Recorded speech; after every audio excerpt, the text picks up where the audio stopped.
Hey guys, Pat Ryerke here, also known as the Patriarchy. Okay, welcome to the live stream. I know it's been a while, guys. It's been like a fucking week. Basically, I tried to set up a bunch of live streams this week with different people, and it just didn't work out for whatever reasons. That was Beluga Battle Dance Annihilation by Sharkfoot. I don't get, that's not copyright because Sharkfoot does all the music for my videos, and he lets me use his music, so if I ever need to take a break or something during any of these live streams, I am going to put on some of his music from his channel, which I'd recommend you guys go subscribe to it. But basically, if I have to take a break for whatever reason, go get some more coffee or something, I'll put on his music for little breaks, little commercial breaks, I suppose. Anyway, welcome to 13 Live Streams Why. This is not going to be me talking about the show 13 Reasons Why, although I'll probably make jokes about it. I am going to do a video on that at some point, though. I'm getting ready. Hello, Lore. How are you doing? Anyway, I'm working on the video for 13 Reasons Why. I'm not quite there yet. I have the show finished, but I'm trying to work on the kind of video I want to make. It might actually be a video with some sketches in it. So it might take a little bit more time than usual. Also, I just got done with a movie script, so I'm trying to prep that, and so that's going to take up some time. But I'm so happy to be back on the live stream central YouTube place here, and I hope some of you guys join us here in a second. All right, so It's on Twitter. You guys know. Get the word out. Get the word out that that Patriarchy is streaming right now. I know it's a little earlier than usual. Usually we stream a little bit later than this, 6 or 10. But it's a fucking Saturday. We can stream late, can't we? Could stream earlier. I'm gonna be sipping some coffee, so you might hear that a little bit. I apologize for the noise if that's there, but it's what it is. Without the coffee, I can't do much. I'm gonna tell people to join us on the stream. Stream us. Are you gonna shine a spotlight on the week's new? Looking at all the crazy stories of the last week. Have you seen American Gods? I saw the pilot of American Gods. What do you mean am I going to shine a spotlight on this week's new? I don't know what you mean exactly, Joshua. I am going to talk about Lacey Green stuff a little bit in this live stream. Because I'm probably not going to do a video on Lacey Green, the red pill thing, but I am going to talk about it in this live stream and probably do some video. I'll probably go watch her video. You guys like that thumbnail? I love it. Me and Trump Daddy finally together. It was meant to be. Shia always wants his French fries. That's the main issue here. All right. Let's jump right into some things this week. If you don't know, Lacey fucking Green came out and said she was red-pilled. Basically the reaction from the skeptic community, or the anti-SJW community, whatever the fuck it's called now, everybody was like, fuck yeah, viva la Lacey! Let's do this! We're all together now! We're in this together! And, all I've seen is a bunch of videos from, like, some black guy and Chris Ray Gunn's Twitter and, Ranting Monkey and everyone being like, this is awesome, this is the best thing that's ever happened. I'm like, is it? Really? That Lacey Green made a video that she said she got red-pilled, even though when you watch the video she clearly didn't get red-pilled, but really? That's our victory? That we got Lacey fucking Green? Is that our standard now? Thumbs up or down? Thumbs down on the Lacey, by the way. Oh, guys, by the way, Super Chat is now enabled.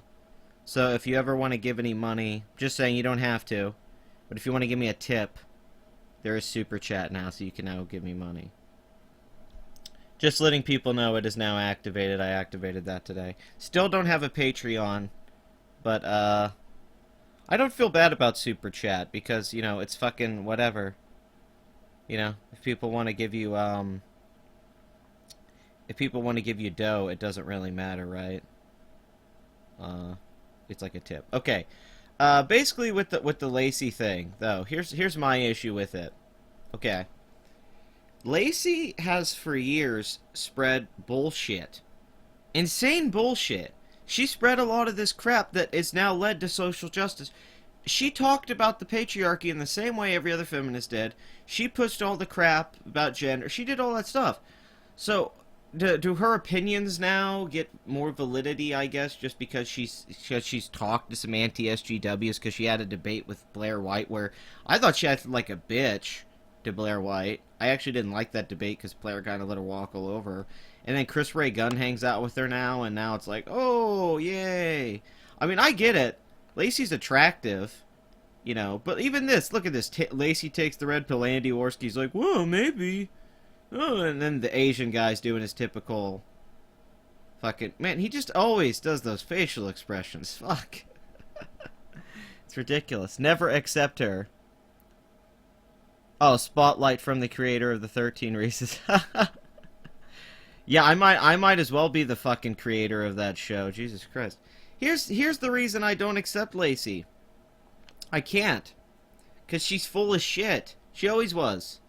She did that fucking... she had a terrible YouTube channel. I used to watch her old videos. Some of the sex stuff wasn't bad, but all of her stuff... Then the stuff she's done for MTV, now she comes on and tries to act like she's freedom of speech, hoorah, all this. But she still puts on her Twitter and stuff, what's your favorite anti-SGW channel that's respectful to others? Like, she still says that, like, people are nice. So she clearly still doesn't like channels like mine where we talk shit. And, I don't know, and then she still seems like a social justice warrior. I mean, just because she made a video where she said that she... I don't even know what she really said. She basically just said that she's willing to talk to people on the other side. Oh my god. Holy crap. I mean, is that... Why is that praiseworthy? That she's functioning like a normal human being? That she's willing to talk to people? Oh my god, that's literally something anyone would do that's normal. Like, that's not something you get a prize for being like, hey, I'm going to talk. But every video has just been about Lacey taking the red pill. And I thought people were going to shit talk this more. Vernacular seems to be one of the only people that's negative about it, where he says, like, what's about fucking time. I mean, like, yeah, if Lacey spent these last few years not getting convinced, and she wouldn't change her idiotic opinions, well, not even her opinions, just her idiotic ideology and stuff like that. I mean, do people forget Lacey Green videos? How fucking awful they were? And what, she just gets to scapegoat now because she hung out with Blair White for a little bit? That's bullshit, man. That's like if Steve Shives apologized and we were like, alright, Steve, you're okay. It's like, no, it's the principle of the matter. It's like, fuck Steve Shives. I used to be a feminist too, but I really think a lot... Well, see, I'm in the minority here too, because most of my friends and most of the other YouTubers have accepted, are totally happy about the Lacey thing. I seem to be one of the only people that's negative about it. I'm like, fuck Lacey. I wouldn't hang out with her. Like, when I see Christopher Gunn hanging out with her, it's like, okay, dude, if you're trying to game, I ain't player hating. No player hating here at all. You know. But, I'm just sitting there like, man, if I did my debate with her, like Blair White, I'd just be like, I'd bring up the shit right away, like, why the fuck did you say this? And then she always did that. Remember with Blair, she kept saying, I don't remember that. Then I'd be like, then why the fuck are we talking if you don't remember anything you fucking said? And now she clicked that pen. I'd have been like, if you click that pen one more goddamn time, I'm gonna end this fucking thing right now.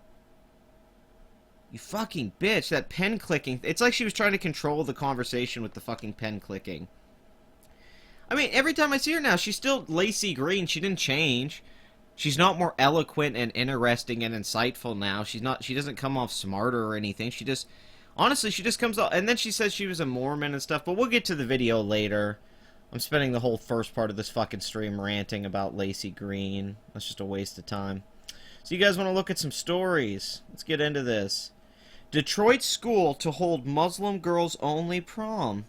Wasn't that lovely? That just sounds wonderful.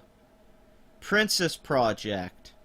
Oh, look, they know how to hold up letters and make them add something together into words. That's pretty impressive. I didn't know they knew how to do that. I guess I've been underrating these Muslim girls. Wait, so it's only Muslim girls? A Muslim guy can't go? Oh, that's mean. Segregation is all the rage these days under the banner of social justice. More and more schools are dividing their students into increasingly niche groups to provide them with safe spaces apart from each other, the polar opposite of inclusivity and integration. With the goal of creating a safe space in mind, Detroit School has set out to hold a girls-only prom to celebrate traditional Muslim customs. It's being created for girls who would otherwise be prohibited by their ultra-conservative Muslim families from going to regular proms, where attendees are allowed to have fun and dance with members of the opposite sex in good old American tradition. And get pregnant at 16 and the guy leaves you and then you're a single mom with 2 kids who desperately is on dating websites looking for some guy to raise your children. Hamtramck High School's girls-only Princess Prom was first organized in 2012 by a group of 5 Muslim girls to give them the opportunity to go to a safe space prom in 2016. 230 girls showed up. This year, they're expecting at least 250 attendees. Oh yeah! According to Michigan Live, the event is intended to create a safe space for Muslim girls who normally cover up in hijab to let their hair down in an environment with no boys and no cell phone. Wait a minute. I'm so confused here. So they're holding this prom so they can come and not wear their hijabs and be free, but they don't want to be around guys or anything, so they have to be safe. Some men are predatorial. They have to... That's fucked up, isn't it?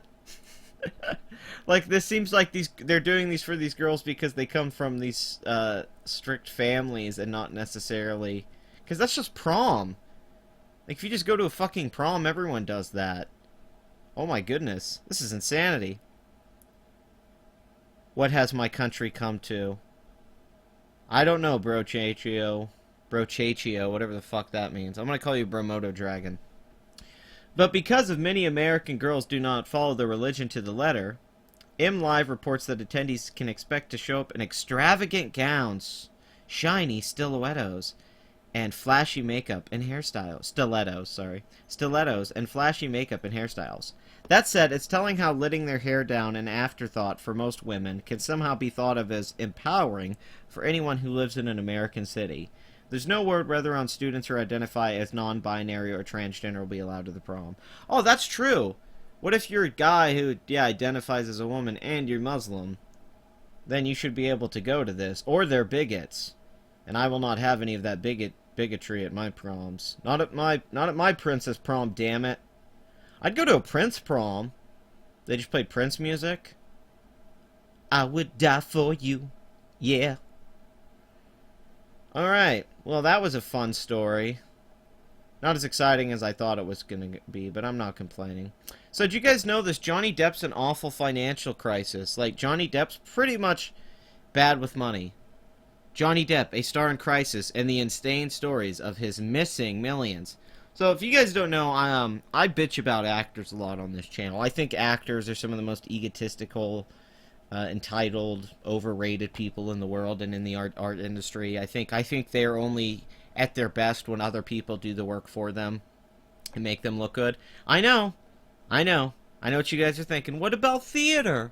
Well, what about the Oscars? What about all that stuff? You know what? If you're an actor and you could be that creative and interesting without a script that you read from and all that, be my guest. But you'll find in life that there's not many of those actors who can do that. They're usually failed.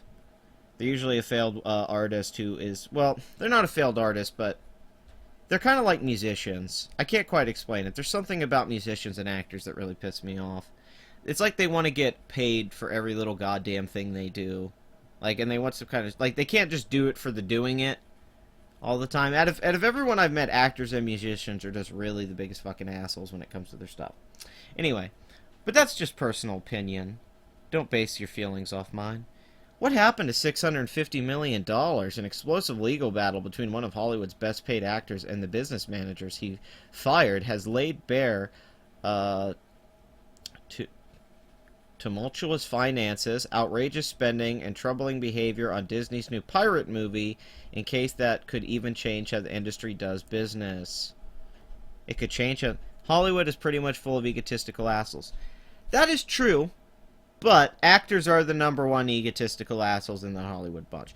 Now, don't get me wrong, Joe Carnahan was going after Paul Joseph Watson today, the guy who directed the A-Team reboot and the Grey and stuff, and he was trying to fucking, like, call Paul Joseph Watson a small pussy because Paul Joseph Watson said men and women should compete in sports.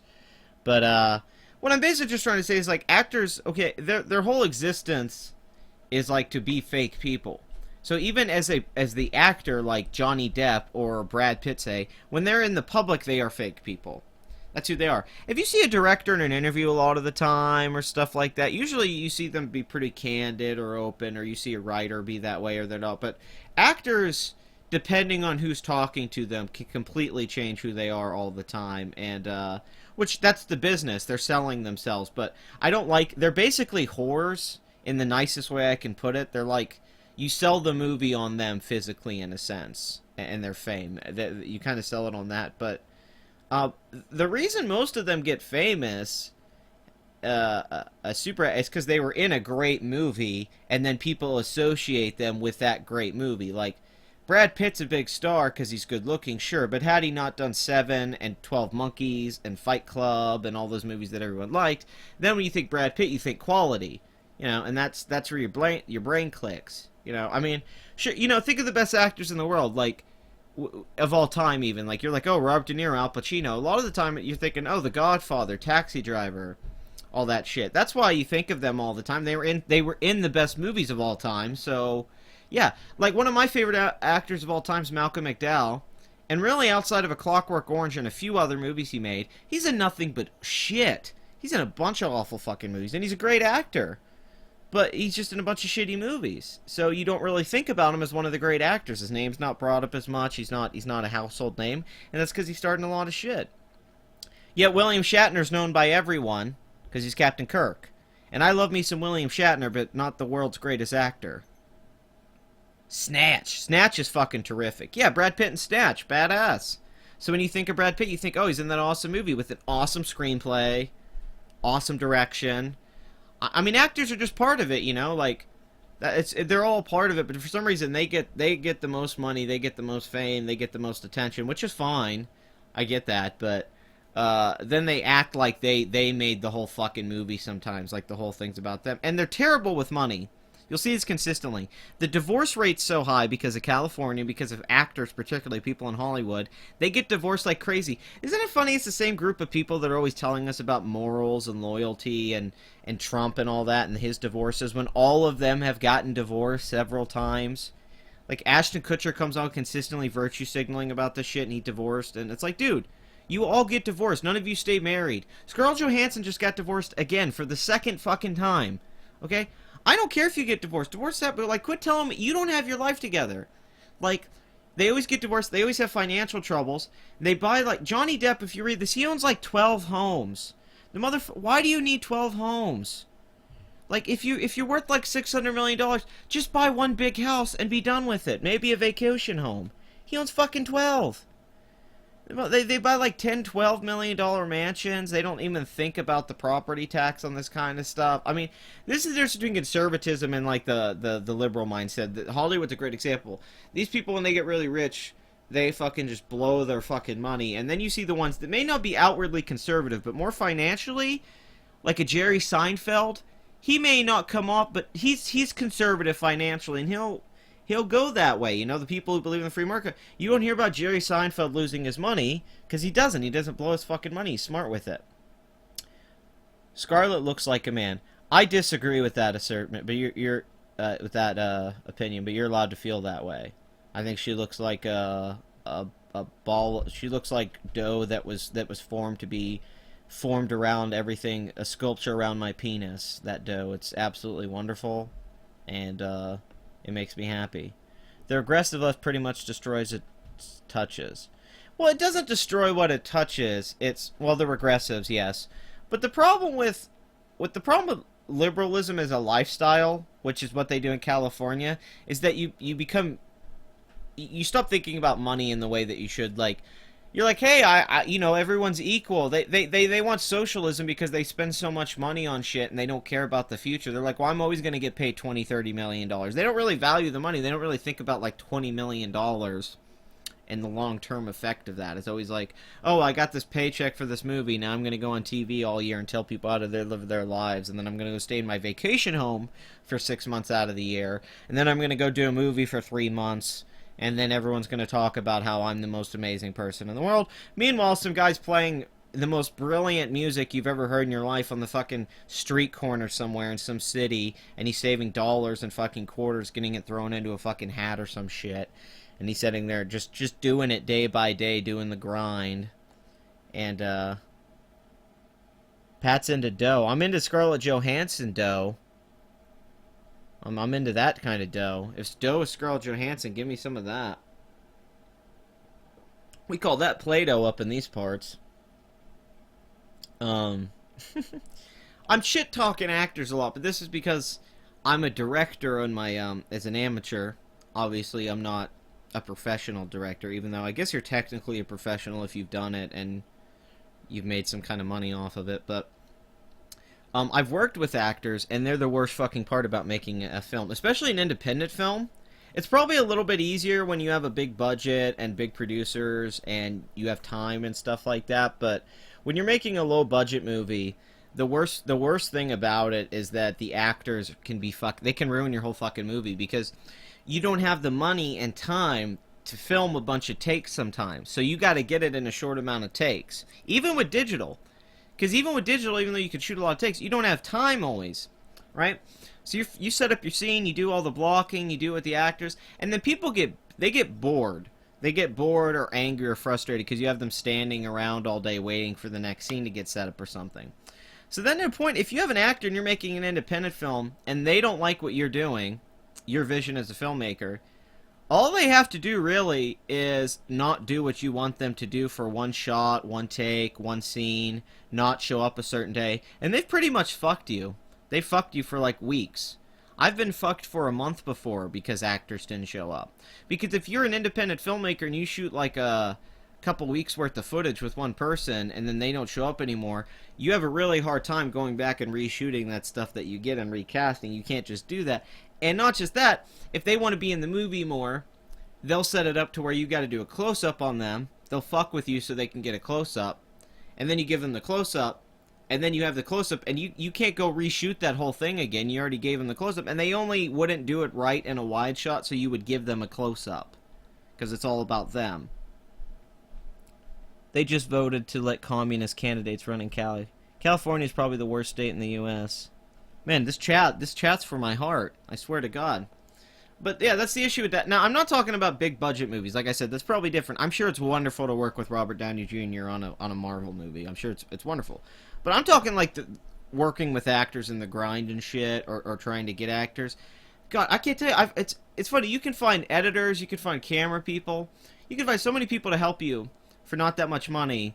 But if you want to hire an actor that works in like the theater or somebody that's a professional, oh my God, holy crap! My advice to any independent filmmaker out there: find someone who's not an actor but can act, and then try to shape the character around their abilities as a performer, and then you'll get a more naturalistic performance. Because sometimes an actor, now if you get an actor who wants to work with you and collaborate, that's fine. I'm just saying, man, like all my experiences have been shit, and then you read stories about how like, you read those stories all the time. Like, remember Christian Bale just went off on that DP on the set of Terminator Genesis, right? You're making a $200 million movie with Batman in it, and he starts yelling at the cinematographer there. And it goes on for like fucking 8 minutes because he had a light reflecting in his eye. It's like, holy fuck, dude. Holy shit. That's an actor's thing. Like, he thinks, I can fucking yell at this guy for 8 minutes because I'm Christian Bale. That's what I can do. That shit happens all the time. That's not some isolated incident of an actor going... That shit happens constantly on sets. An actor will fucking ruin a set or blow up and they have to work around. You hear horror stories about this stuff. You watch any interview with the director, like... You watch, like, a James Brooks or something, or, It's not just him. Tim Burton. Just different interviews with directors I've heard. Paul Thomas Anderson. You're always hear a horror story about some actor on a set where they just come on the set pissed off, and that's the attitude of the set that day. Because as a director most of the time, or as a writer, you got to be pragmatic and objective. You have to cut the fat, because it's your job to see the whole thing.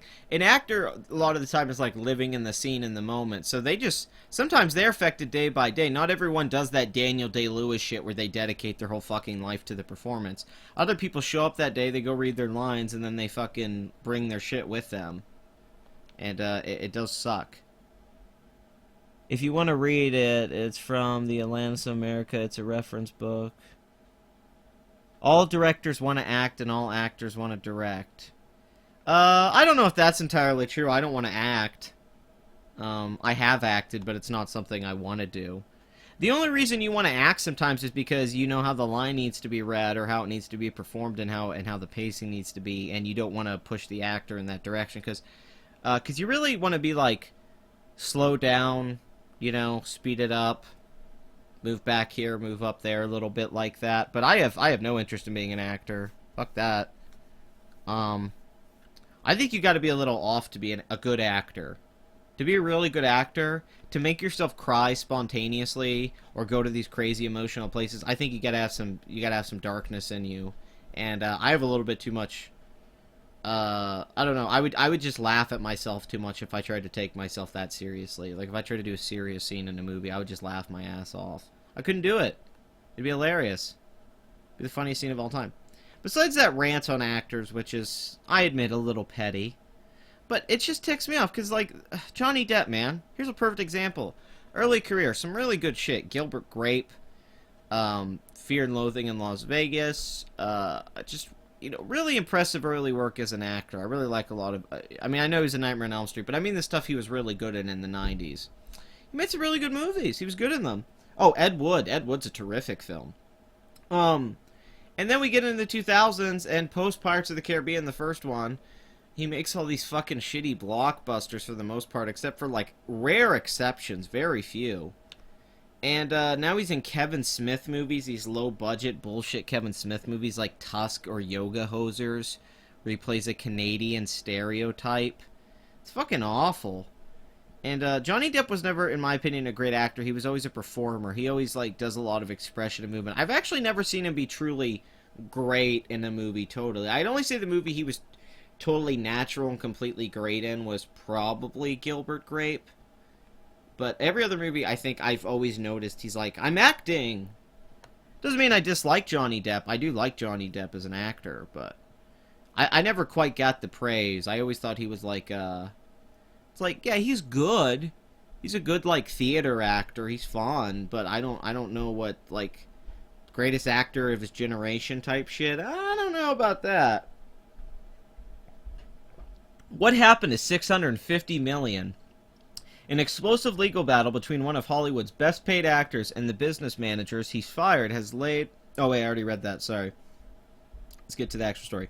Early one afternoon in October 2012, Jake Bloom and Joel Mandel left their respective Beverly Hills offices, slipped into their luxury cars, and embarked on the roughly 30-minute journey to the Hollywood Hills compound of their client, Johnny Depp. He has his own compound. Bloom was a rumpled and graying lawyer whose disheveled style, camouflaged, and intellect exercised on behalf of such luminaries as Martin Scorsese and Sylvester Stallone. Mandel, then in his early 50s, was a tall, rather amiable accountant who favored loose-fitting jeans and looser-fitting shirts. He liked to wear loose-fitting shirts. Both men had been close to Depp for years. Bloom, indeed, was such a confidant to the actor that has even joined him for an induction ceremony into the Comanche Nation. I don't know what that is. Comanche? Comanche? When he played Tonto in... Comanche. When he played Tonto in The Lone Ranger. As for Mandel... he has accompanied Depp to his 3-island property in the Bahamas. Atolls Mandel had helped his client buy for a total $5.35 million. Well, yeah. Jesus Christ. Pat, are you going to go see Amy Schumer's new Fantastic movie? Of course I'm not. That's a really dumb question. No. No interest. Anyway. These men were part of Depp's inner circle, at least as far as any lawyer or accountant could be, belonged to the inner circle of an artist. Jesus Christ. Where the fuck is the story? I'm sick of them talking about it. Here it is. After the obligatory small talk, the visitors got the point. Depp's cash flow had reached a crisis point. They declared, even though the star had become widely wealthier, later Mandel would claim Depp earned more than $650 million in the 13-plus years he had been represented by the management group. The company Mandel had started in 1987 with his brother Robert. There just wasn't enough liquid money to cover Depp's $2 million in monthly bills. $2 million in monthly bills. Without a fire sale, Depp, then arguably the biggest star in Hollywood and certainly one of the best paid, thanks to the Pirates of the Caribbean franchise, would never be able to meet his obligations. Not the payments of his portfolio and of real estate around the world, not the impulse purchases such as the 3 Lenoir Fini paintings, I think it's Lenoir Fini paintings, he had bought from a Manhattan gallery. The first 2 for $320,000, the third as a $245,000 gift for then-girlfriend Amber Heard. Not the $3.6 million he paid annually for his 40-person staff, not the $350,000 he laid out each month to maintain his 156-foot yacht, and not the hundreds of thousands of dollars he paid to sustain his ex-partner, Vanessa Paradis, as their children, Lily Rose and Jack. Mandel dug into his briefcase for a one-page summary he had prepared, but Depp waved it away. Still, after 3 hours, the actor agreed to compromise. He would tell his beloved, Apriatite that, I don't know what that is, the yacht he had bought for $10 million, and spent $8 million. Oh, it was his yacht renovating when he'd hosted such friends as Brad Pitt and Angelina Jolie. So that's Johnny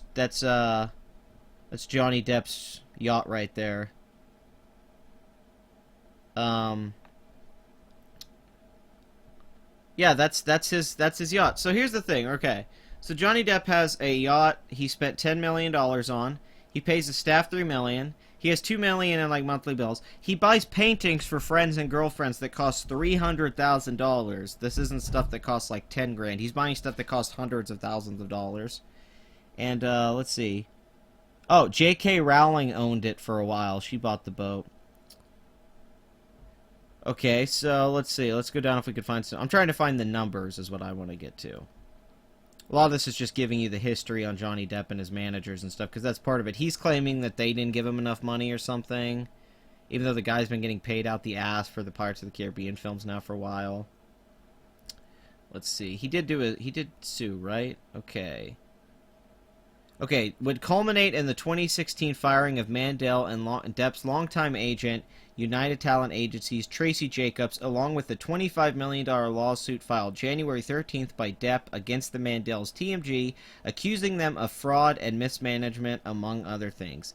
TMG has since countersued, alleging that Depp, now 53, failed to pay its commission on his income from the upcoming Pirates of the Caribbean Dead Men Tell No Tales and painting a portrait of an out-of-control movie star, reeling from a nasty split from Heard and used to spending freely, including $30,000 a month on wine. Yeah, the rumors were he was on the set of the recent Pirates of the Caribbean film, and he was spending $30,000 a month on wine.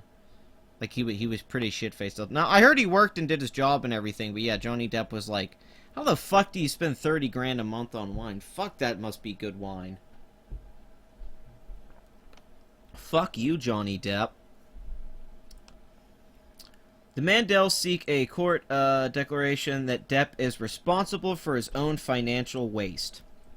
Depp's side wants them to pay him millions, claiming they served as lawyers as well as accountants, and therefore, if Depp's interpretation of a California statute is correct, had no right to a percentage of his earnings without a proper contract. Man, this guy's made so much money. How is he having any financial trouble at all? I mean, this is crazy. Like, Nick Cage, I know, didn't he not, like, pay his taxes or something like that? I can't remember. Nick Cage, he lost all his money. He had, like, $500 million, and now he's, like, worth 20-something million. But this is nuts. I mean, Johnny Depp, how could he have any financial troubles? Like, the dude was getting $25 million, I think, a Pirates of the Caribbean film, and then he was getting back end from the box office gross revenue. And then he was getting, like, special deal packages. He was getting, like, bonuses at the end of the year and stuff like that. Like, they would give him, like, a $3 million bonus or some shit. It's ridiculous. No, this is going to be an evolving story from Johnny Depp having the divorce, his financial troubles. He's going to go through these legal battles. I don't know how the new Pirates of the Caribbean movie is going to perform. I think all the films suck after the first one. That doesn't mean the new one will be bad, though.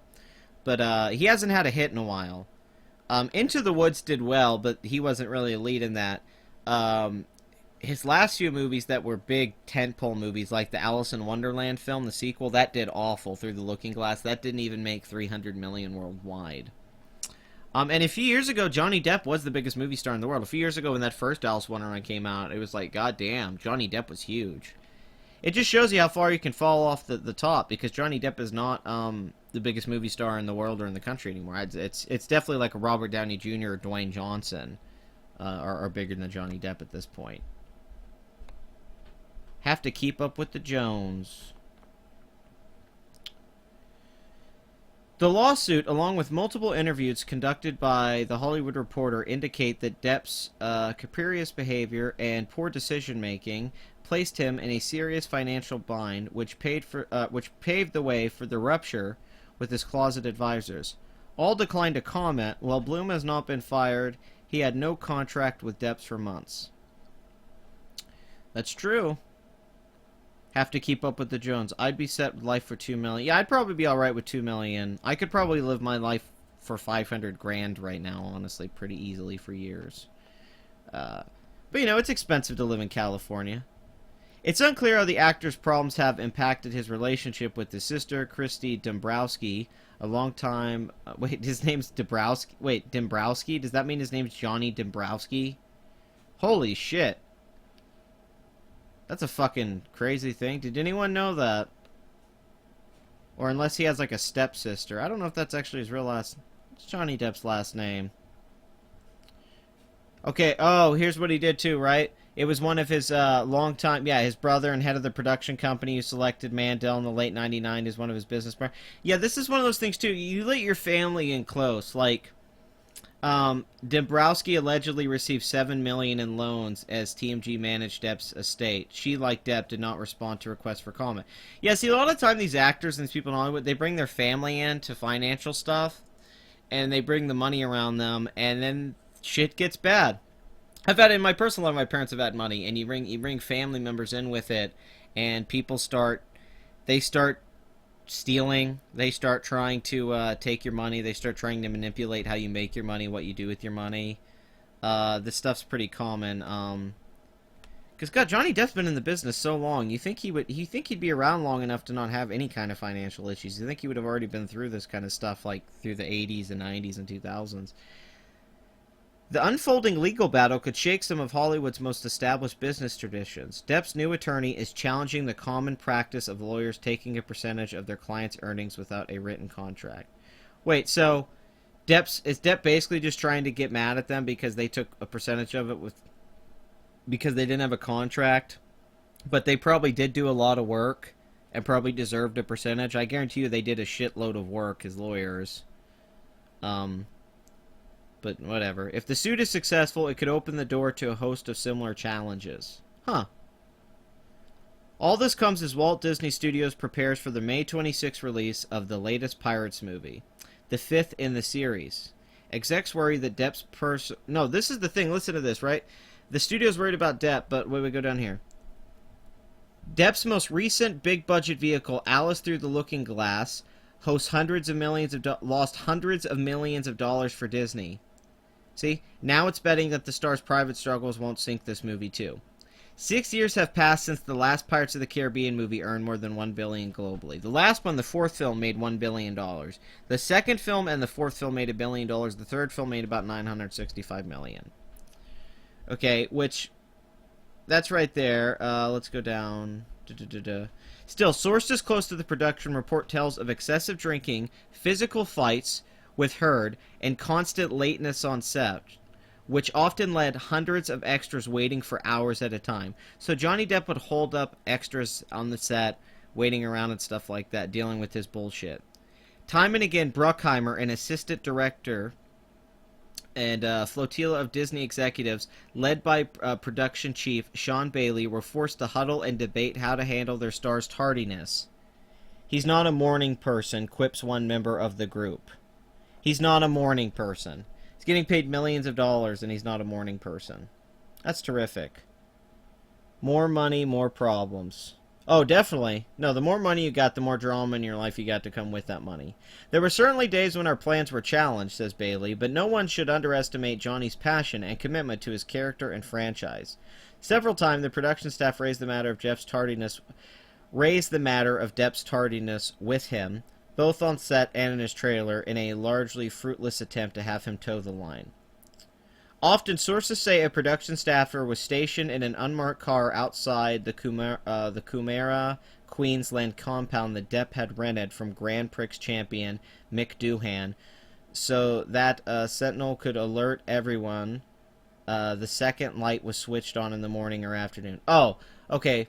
So that the sentinel could alert everyone the second light was switched on. Okay, so they would basically call in, like a production staffer would call in and be like, "Hey, Johnny Depp turned a light on. He'll be in the set soon." So they'd have guys wait out to see when he turned his light on in the day, so they would know when they could start filming the movie. When he got up, he turned on the light, and the moment the light went on, they'd call the line producer, who would then call the directors. "He's up. He's getting ready," says an on-set source. They even had a special code term, like the eagle has landed. Johnny had no idea this was going on. Oh my god, that's amazing.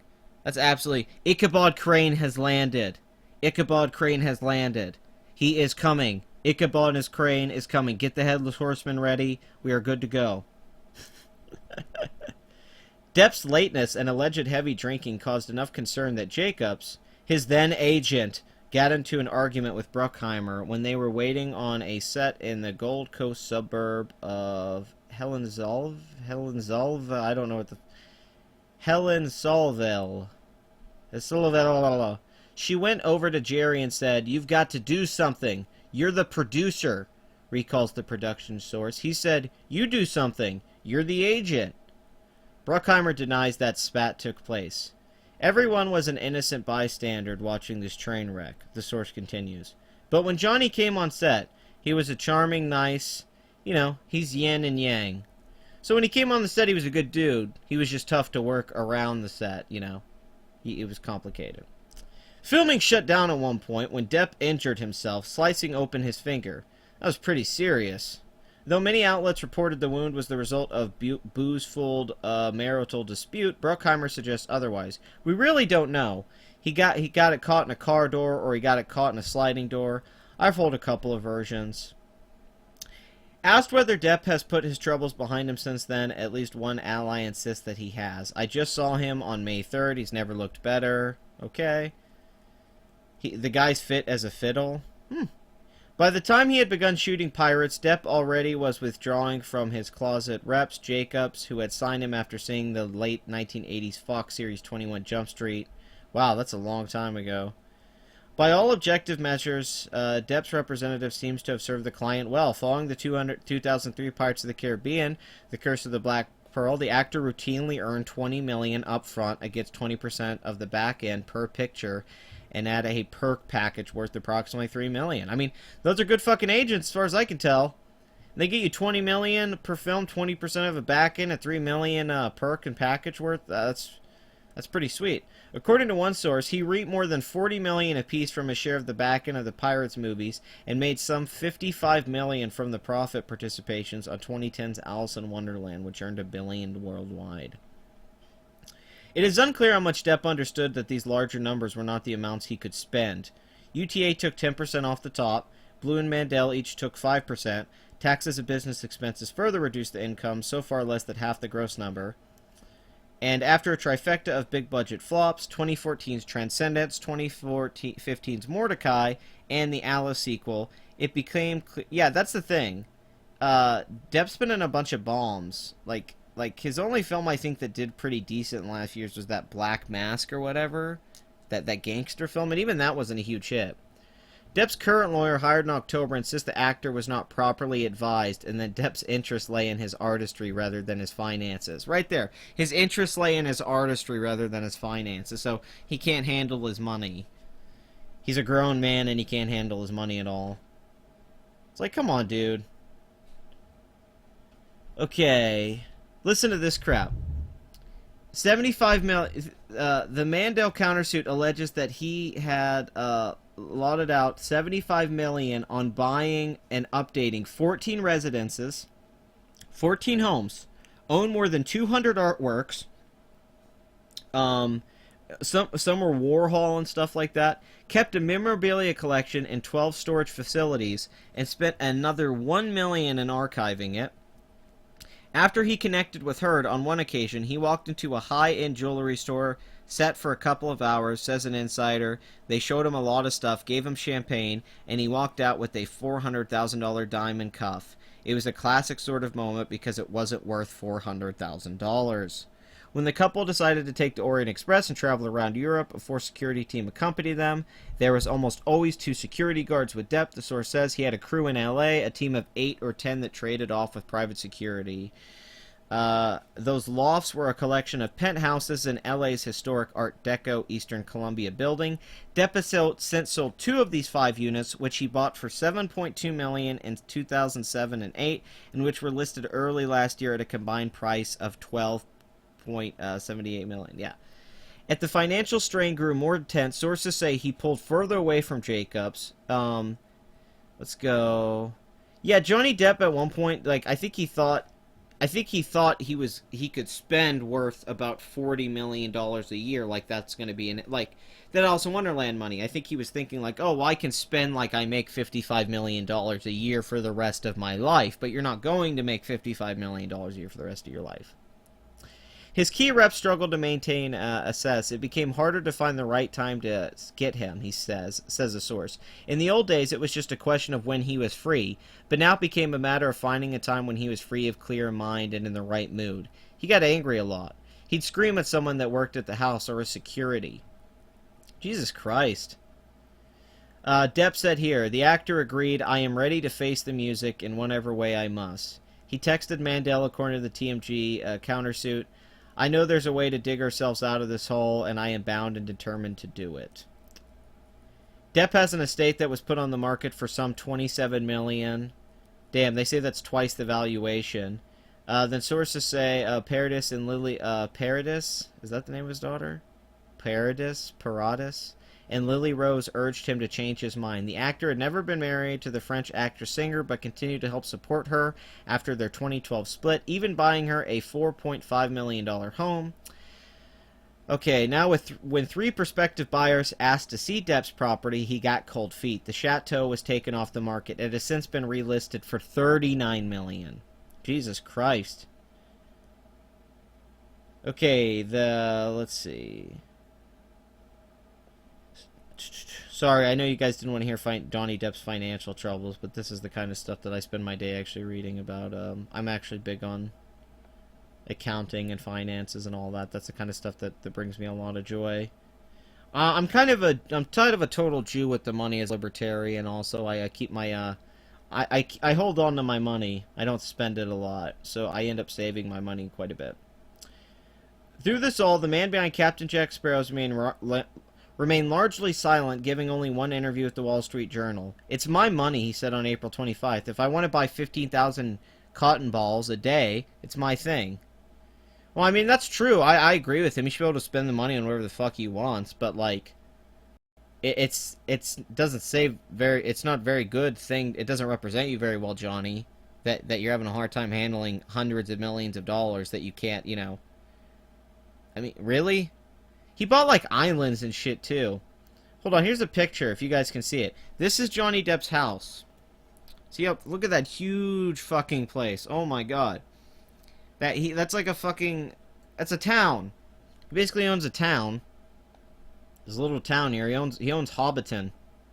It's ridiculous. And then if we go down, he owns, like, this fucking island.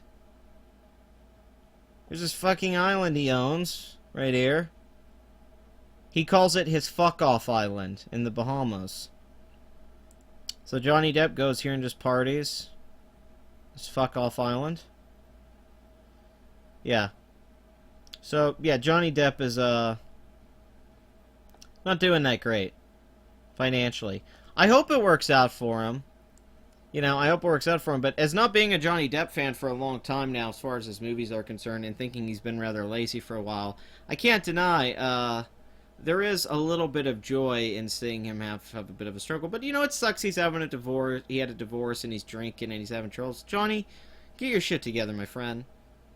I hope the new Pirates is a hit. I hope it's great. I hope Johnny could just smoke a bowl, enjoy his time, make a comeback, and I hope he gets his finances worked out. I hope this lawsuit doesn't come back to bite him in the ass or anything like that.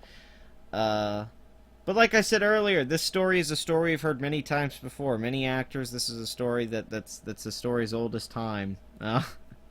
Trouble with managers, trouble with money, trouble with this or that. It's always yeah, it's always weird when you start letting other people handle your money and you're not directly talking to them all the time. I don't know about you guys, man. If I had that kind of money coming in, I'd be a fucking asshole about it. I'd be asking every motherfucker every day, you show me every penny of every cent I've made so I know what I got. Okay, so I don't know if some of you guys have seen this, but YouTube CEO complains about sexist microaggressions, wants more women in Silicon Valley. This is the CEO of YouTube, the platform that we are on right now, that is, you know, where the ads have been getting pulled, and we know that some stuff's been getting censored and monetized. I've recently been told from more than one person on my channel that they have been unsubscribed again. This is still happening, that unsub glitch. I've had multiple people tell me they've been unsubscribed from my channel. These are people that watch regular videos. These are not people that haven't checked my channel in a while. These are people that come weekly to watch videos, and they are still getting unsub. So who knows how many subscribers I've lost in the months that I've been getting people unsub to me. It's ridiculous. I mean, this has been happening pretty much to me since November. Some days I lose 15 subs like on an upload. I used to upload a video and then like 15, 20 people would be unsubbed within a second. You'd be like, wow, 20 people all unsubbed in 1 second? It's fucking insanity. But the scary part is finding out that the CEO of YouTube is a social justice warrior. Because this is a completely social justice warrior thing. The CEO of YouTube discussed microaggressions and Silicon Valley's gender representation and pay in an interview Wednesday. So because women aren't equal to men in Silicon Valley, it's sexism. It's not that, you know, men have interest more in working with computers than women. By far, actually.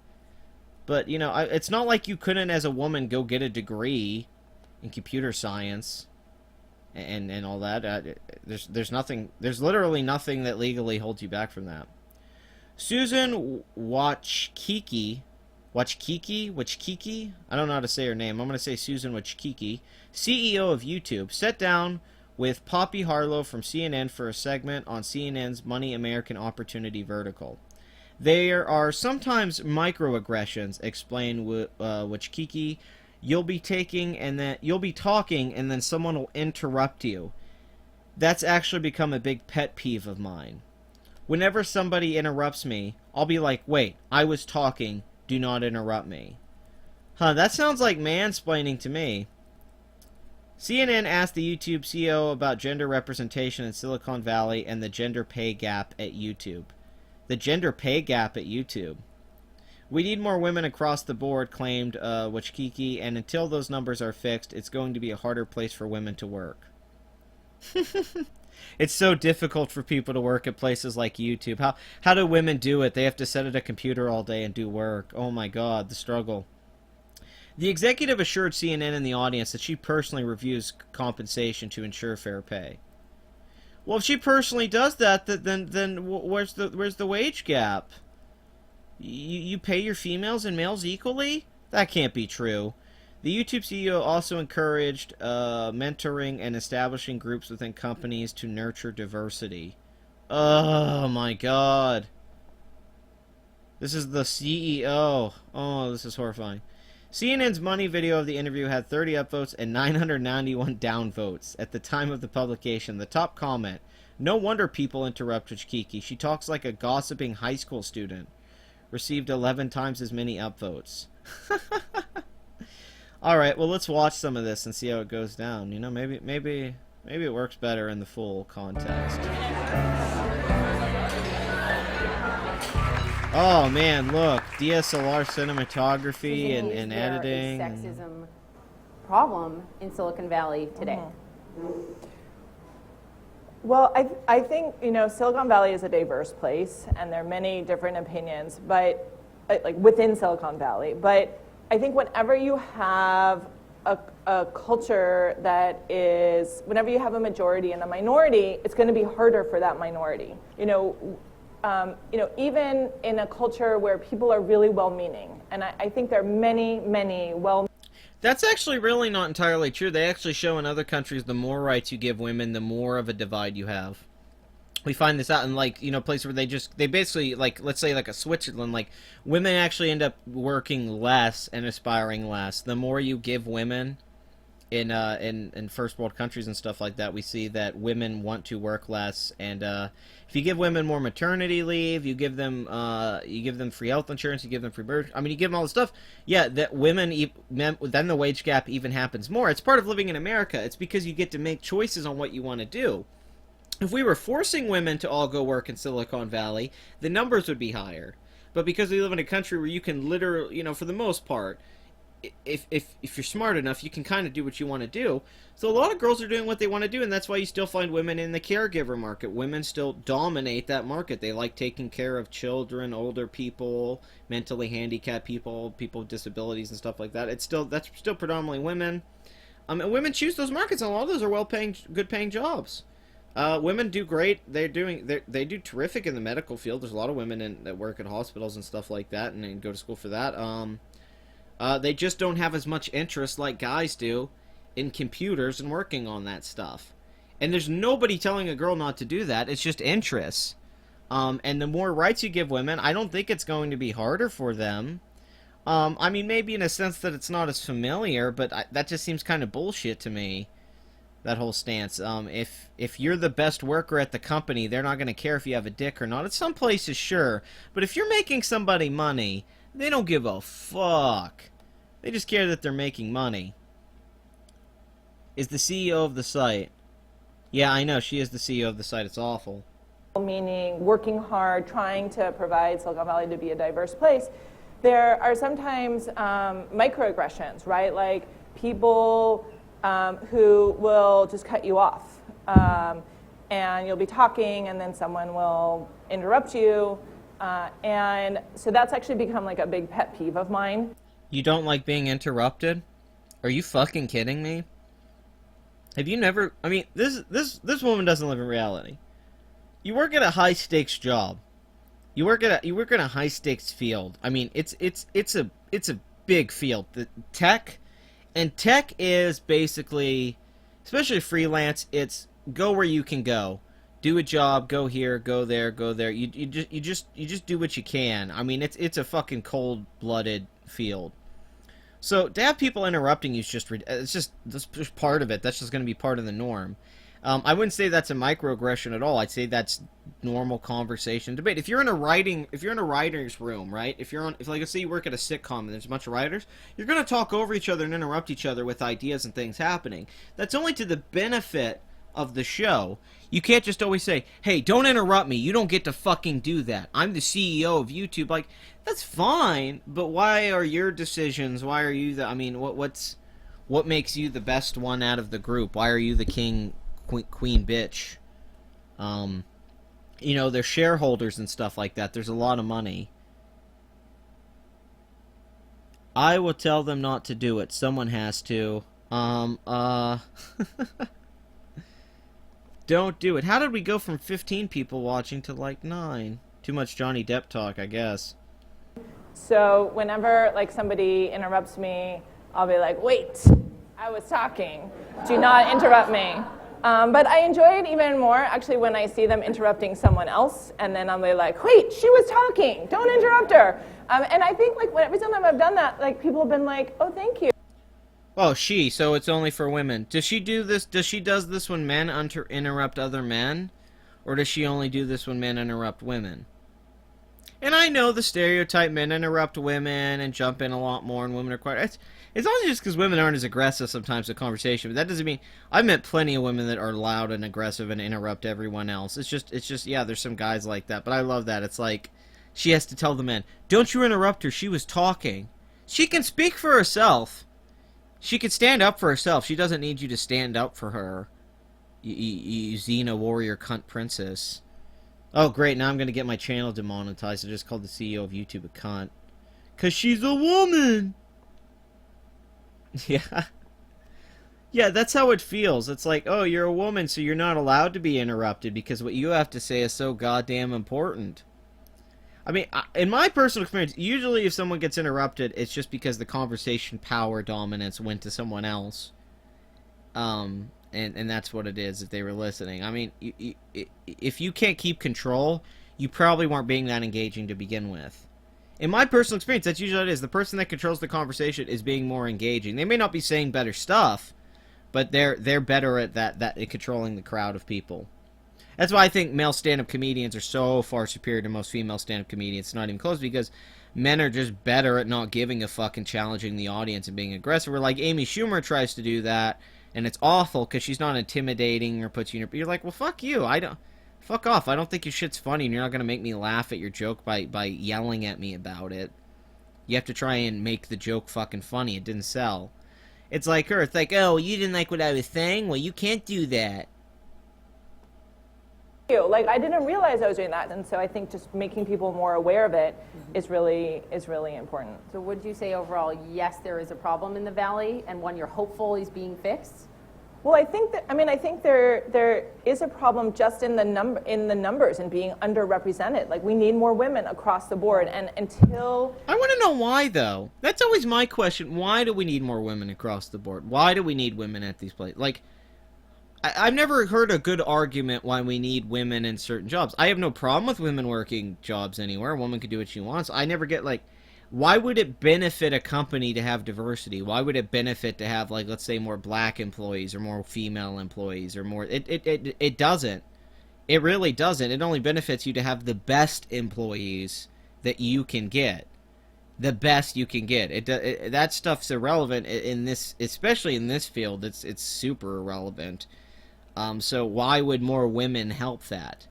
The only way that would work is that if you were under the assumption that it would be superior if there was more women there, but I've seen no evidence at all that would prove that Silicon Valley would benefit from just as many women being there as men financially at all. I don't see how that would increase anything. If anything, it would keep it the same, and nothing would really change. So I'm not really sure. The only benefit I could see is an emotional one, but I don't see any benefit financially. Why do we need more women working there? I don't know. Could you please tell me why we need more women there? those numbers get fixed, it's gonna be a harder place for women to work. On the issue of not just hiring more women, but Sure. paying women fairly and equally as important. So, Sure. in April, Women get paid fairly and equally everywhere in the country that they work. You're on CNN, you know this. Do you at CNN get paid less by a man? If you do, because of your gender, you have a lawsuit on your hands. Now, if you're getting paid less because he brings in more money than you for the company, then that's fair. You know, Megyn Kelly got a shitload of money to go to MSNBC and left Fox News. That's because Megyn Kelly is a big star. And she has a lot of ratings. She has a popularity to her, so she can go. That's fine. I mean, Bill O'Reilly probably got paid more than her, because Bill O'Reilly had a bigger audience. Duh. I mean, I always feel like I'm talking to children when I try to explain this stuff. It's like, women get paid. There's none of this getting paid equally and fairly. It's like, what's fairly? Even, remember Sarah Silverman lied about it? She lied about getting paid less, and then the guy had to expose her on Twitter. He's like, what the fuck is wrong with you? You lied in that video. He goes, I paid you more than what you deserved 15 fucking years ago, and you weren't the headliner, and I let you come have a guest spot. And she lied. I mean, that's what it always is. It's a lie. They can't give you an actual answer and they were actually discriminated against financially. It's like, no, you didn't get paid as much as some guy that was worth more money than you. It's fucking simple. It's super fucking simple. Like, oh my god, I'm about to blow your mind. Anna Kendrick doesn't make as much as Jennifer Lawrence. It's because Michael Cera doesn't make as much as Jennifer Lawrence. It's because Jennifer Lawrence is a bigger star than Michael Cera. Is it because Michael Cera is a guy and Jennifer Lawrence is a woman? No, it's because Michael Cera is not that big of a star anymore. He had his year, and Jennifer Lawrence is in big blockbusters, and she's going to make more money than him. God fucking damn it. Women and men do think differently, so a balance sort of could bring in some good new perspectives. I agree, arguably it could bring in new perspectives, but once again, when you're talking about stuff like numbers and work, it's a lot of it's pragmatic and objectivity, the best you can be. I mean, it's not necessarily an artistic enterprise as much as people like to think it is. And it's suited for men. Tech is suited for men because of just how they can be about that. The lack of an emotional association with it. I mean, and the ambition. Men are just more ambitious than women. They'll take more risks. Taking that big financial risk with companies or with the tech and stuff like that, that's a man thing, really. That's something men do more naturally than women. And that's the stuff that leads to says you got to be willing to take big risks. Women aren't as likely to take risks. They don't like taking risks as much. They don't like where men strive to take bigger risks. It seems a lot of the time. I mean, I think a female perspective being around wouldn't hurt anything, but I really don't see how it would be a big enough benefit to make it better or worse than it is already. It would probably literally, like what I'm saying, it would probably be pretty much the same. It probably wouldn't be that different. And it being male-dominated, Silicon Valley sure doesn't come across on the internet because pretty much women get their asses kissed on the internet every time we fucking see this stuff. And women get a bunch of subscribers on websites for being chicks. I mean, it's pretty typical stuff, and you can always block someone if someone's attacking you on the internet, and you can always, so I don't think it's that hard to be a girl in this stuff unless you make it hard for yourself. Like anyone in life, I think things are as hard as you like to make them. I don't think they have to be hard. Women working is stupid. If she works, she's a man inside of a woman's... No, I like women working. I want women working. Don't get me wrong. I think women should pull their fucking weight and work. I'm all for it, but, just because there's not as many women in Silicon Valley as men, that doesn't mean anything. That means nothing. It's an arbitrary thing. April, the Department of Labor came out and they said they found systemic problems of Google paying women less than their male counterparts. Google came out and said, we vehemently disagree. They called it an unfounded statement. Have you seen a pay gap within YouTube? You don't run off Google, you run YouTube. Have you seen it? Is it a problem? Yeah. Also, I will say we were really, really surprised by that allegation. And I know internally that if you want to manage pay, we have like a very sophisticated teams that manage. Yeah, that is weird. The Department of Labor just says that the Google wasn't paying the women and men fairly. It's like, what was this based off of, though? I'm gonna have to look that up sometime. I never heard that they were saying that Google didn't pay the women fairly there. Because that doesn't make any sense to me. I've heard nothing like that about Google. All I've heard about working at Google is like fucking heaven. That you just get to lay around on fucking beanbags all day and drink Mountain Dew, and I've heard nothing but working for Google is like fucking heaven. So, well, I mean, yeah, I don't, that doesn't make any sense. Also with any job, like once again, do you know how many hours the man's putting in as opposed to the woman? Do you know how much work he's doing? Like, are the guys who work for Google working more labor than the females, so they're making a little bit more money because they're working more on the weekends or whatnot? We don't know. You have to take a lot of those things in when you're paying people, especially at jobs like this where there's so much extra work that can't be just like, hey, you work 5 days a week and that's it. There's all sorts of variables when you're working for a company like Google. There's a lot of things you have to do. Like many people who have PhDs who do sophisticated analysis to understand, to make sure you're managing like people with like experience and like roles, and that it's equal, and location, all those things are taken into consideration. So I'm just saying we take it very seriously. Yeah, you have to take, she's bringing up location, roles, importance, all those factors. Like, those things are all a series of factors that matter when you're paying someone, because those vary from person to person depending on what the job is and what kind of company you're working at. When you talk to those experts, they give you very sophisticated analysis that they're doing. And so we were very surprised by those allegations. But I will say personally, and since I have access to, certainly everyone in my organization's compensation, I regularly will go through when we're doing our pay reviews and say, let's go through everyone who is at this level. Let's make sure that everyone who's at this level, performing at this level, that they're within the same band of compensation. And I will say from doing it, it is complicated because you look at what do you look at 2 year? Do you look at 4 year? If someone joined last year versus 5 years ago and the stock went up, it's there's many factors. This is a complicated thing to do, but I consistently go through it, and I personally go through it myself. After my teams go. All right, well, thank you. The CEO of YouTube just debunked the wage gap. Thank you. She personally debunked it. I study molecular biology, and I've never had a problem with men trying to dominate project conversations or anything. They just dominate discoveries and always will. I mean, they act like there's all these dominant evil men in there with so many men in the world. They never bring up the timid, shy guys who act that way around women. You know how many guys have been around that go up to women and just act like total plebes? It's not like every guy walks up to a woman like he's got a 13-inch cock and he's ready to just be your best fucking friend. It's fucking ridiculous. It's like people don't... men aren't all this one way at every company, at every job. They're not like, all right, we got women here. All right, guys, it's Mad Men. Let's get our booze and cigars and have a good time. Go through it after the HR teams go through it. I go through it and I look through it and I spot check that it is consistent and it's fair. And if we see again, if we see something, we correct it. So you recently wrote an op-ed that got a lot of attention in Vanity Fair. The headline, How to Break Up the Silicon Valley Boys Club. In it you write that you're frustrated that an industry so quick to embrace change and the future cannot break free of its regrettable past. You said it's not rocket science. So, No. so what's the solution? No, it's not. This is Man, not. you're the CEO of YouTube, so I don't want you giving me solutions to anything, because all of your solutions to every problem that YouTube's ever had has been fucking awful.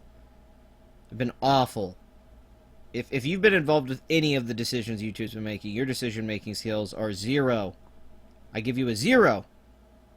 So you are not getting a fucking pass from me.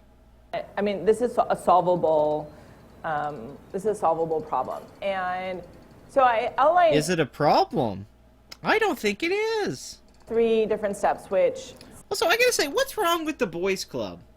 That's always something that kind of offends me too. Like, they act like men being men is this awful, toxic thing. Like, if a company, if the person who ran that company had interests that more aligned with women, and they worked with females and they enjoyed their company and they had a camaraderie there, I don't really see anything wrong with it. The same with males. Like, if you work better that way and it works for you, that's what you do. I don't really think anyone has any right to control how you decide to do what you want to do. Like, the guy who's spending the money, it's his choices. It's his fucking money. So he can do whatever the fuck he wants. So if he wants to have a boys club, which means just like he likes working with guys, there's nothing really wrong with that at all. Like, on any level. You're not obligated to hire women or anything like that just because you want. Like, if he likes being around dudes and hanging out with dudes when he works, that's his fucking business. That's his fucking perspective, and he's allowed to have that. Like, I don't see anything wrong with it. I don't think that's offensive. It's always the idea of the boys' club, that all these jobs have a boys' club. It's like, what's wrong with groups of men hanging out and like hanging out with each other and stuff like that? It's not a bad thing. I don't think it's bad inherently, but maybe I'm missing something. Sound straightforward, but I don't think are happening in most companies. And so the first one is that it really needs to come from the top. You need the CEO at the company to say, it matters, we want to have diversity at our company, like, where's my not just where's my diversity team, but okay, all of you, all my leaders, like I want to make sure that you're all thinking about this when you're doing your hiring, when you're growing your teams. Fuck that. I would never think about diversity when I'm... Here's the thing, diversity, what's she talking about? I totally agree if she's talking about intellectual diversity, but I don't think she's talking about it. She's just talking about diversity of skin color or sex, male, female. Like, that's irrelevant. The only diversity that matters is the different kind of people they are, like what their ideas and beliefs and skill sets are. That's the diversity. When you're hiring them, the last thing you should think about is the skin color or the gender or anything like that. You need to eliminate that when you're hiring someone. I think that's a really bad thing. I think you should just look at the qualifications and base it off that and how they do in the interview. I don't think you should go into the interview like, I gotta think about diversity. This video is proving why women are now allowed into Bohemian Grove where the men run things, have their gay parties. You're redonkulous. You're absolutely redonkulous. Some of the regulars aren't here today in the chat, but it might be a little early for them.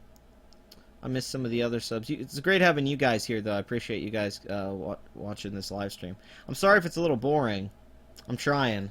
I'm just a little burnt out. I'm very tired, so I'm drinking coffee. I'm also on the board of Salesforce.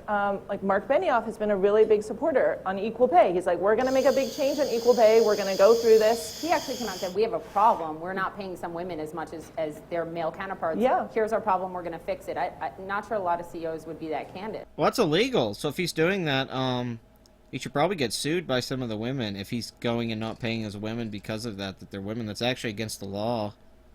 So they have a lawsuit on their hands right there. I love when people always talk about this like it's not against the law to discriminate.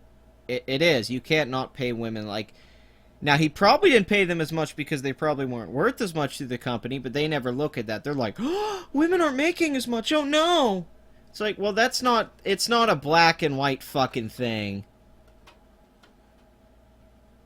Well, the whole idea is that it seems like they want it to be that they want you to believe that we're still living in like the 50s or something, and that you don't have a female boss at a job now or something. It's like, man, I've had nothing but female bosses for most of my life when I get a fucking job. Jesus Christ.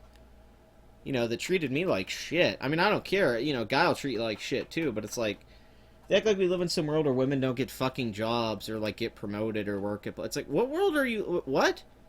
Just because, like, what? Just because Silicon Valley, they're not as equal in certain... Like, that's okay. Once again, men and women have different interests. They never like hearing that answer. That answer pisses them off because they can't fathom the idea that some chicks... Like, whenever any woman brings that up to me, I go, okay, wait, did you want to go to Silicon Valley? And they're always like, well, no. I'm like, then why the fuck are you bringing it up? Like, find me all these girls that wanted to go work in Silicon Valley that didn't get their... Like, I wanted to go work in Hollywood and be a famous director. It didn't happen. The likelihood that you're probably going to make it to Silicon Valley and make good money is probably low for anyone. It's probably not that likely, no matter who you are, that you're gonna make money doing that. You're probably just gonna be some asshole that works like everyone. I mean, like, you're not guaranteed to be rich and successful at a lot of these jobs. You have to get lucky. Bye, chat. Well, you have fun at your class. I hope it works out for you, Lava. And so, I mean, that's an example of a CEO owning the issue and saying, let's solve this. This might be a long live stream today. I'm thinking of going for that we a need while, to make though. sure that you're funding the groups to be able to, the different diverse groups to be able to have their own support. So whether it's like their own employee resource groups, enabling them to be able to meet, to do their offsites, but then not expecting them to plan everything. So you need to have the budget and the people and not assume that if there's like one woman in a group, she's going to be the one that is going to organize the women's organization, right? It's just not fair. And then the last one, I wouldn't care. I wouldn't care, Rana, if they could do the job. How's it not fair? Like, why do you care about that stuff? That stuff's pointless. That means you care about people being men or women or what skin color they have or not. I don't give a fuck. I just want you to do your fucking job. Like, do you not get that's the difference between me and you? Like, if I ran YouTube, I wouldn't think about you being a man or woman. I'm like, can you do this job? If you can do the job, I'll hire you.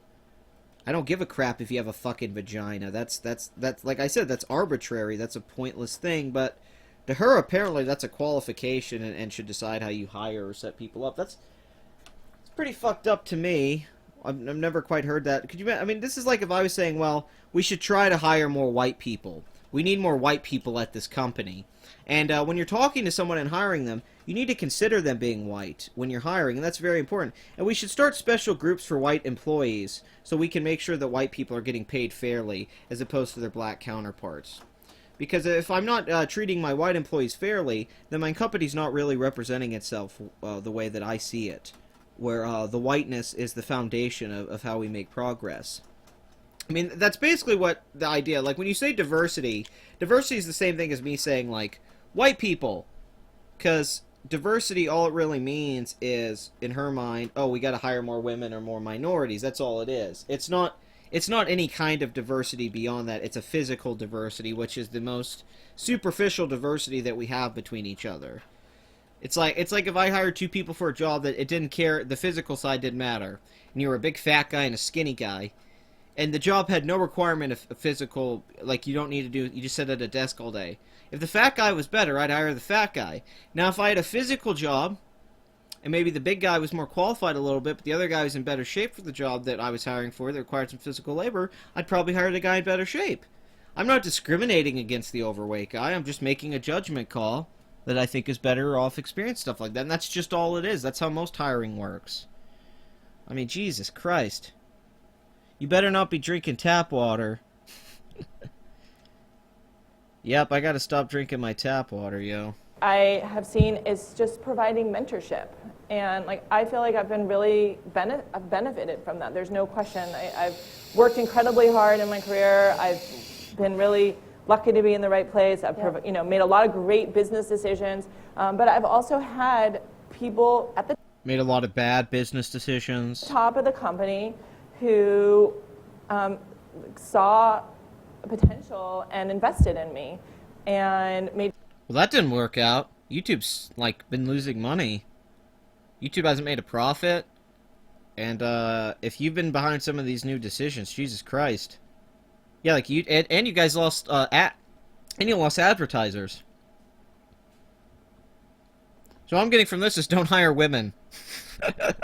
She's a bad example. Made sure that I was able to be in the right meetings and be in the right places. I mean, if you look at technology field, like most of the leaders are men.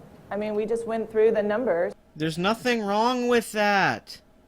There's nothing wrong with that. We don't live in a third world fucking country. Right? And so if you think about like, well, how are you going to change that? Well, it's like you need people who are on the inside. You need people who are the leaders, and those happen to be a lot of men. And so you need them to be saying like, look at this woman. She's just about to burst out into tears. She's like, oh my God, finally someone's speaking for me. It's always men's job to make women live better. We have to be, as the men, we have to help these women out of their I don't know, their failures. We have to help them out of their slumber. We have to rise them up to our level in Silicon Valley.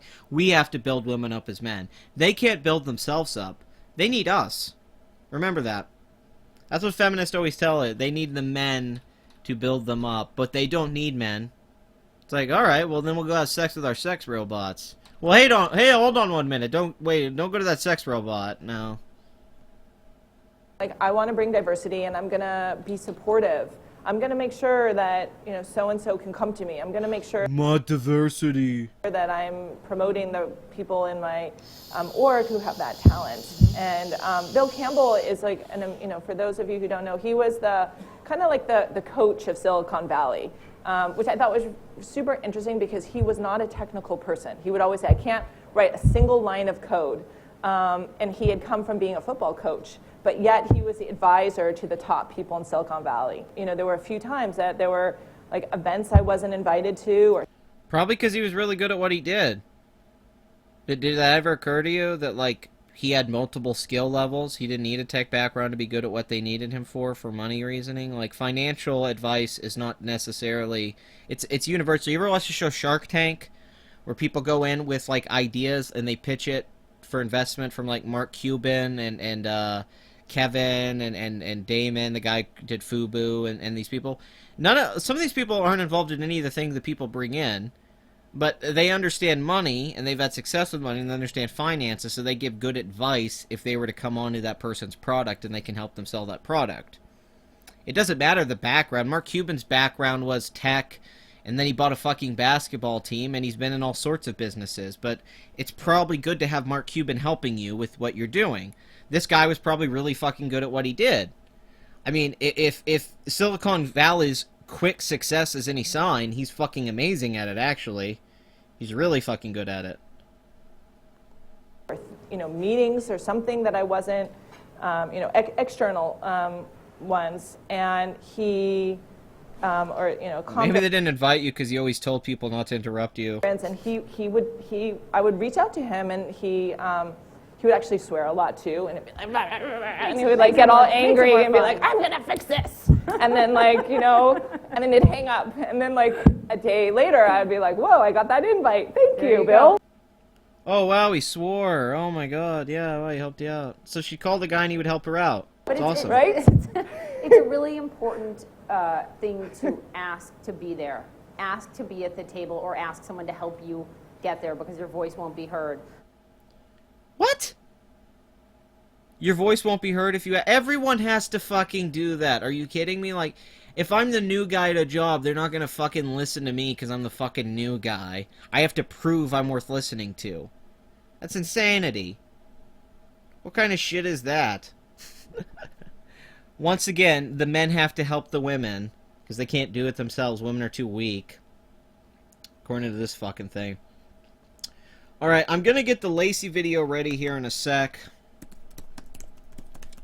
And go through it beat by beat and give my opinions on it. But before that, here in a sec, I'm gonna take a break for just a little bit. I'm gonna go get some more coffee.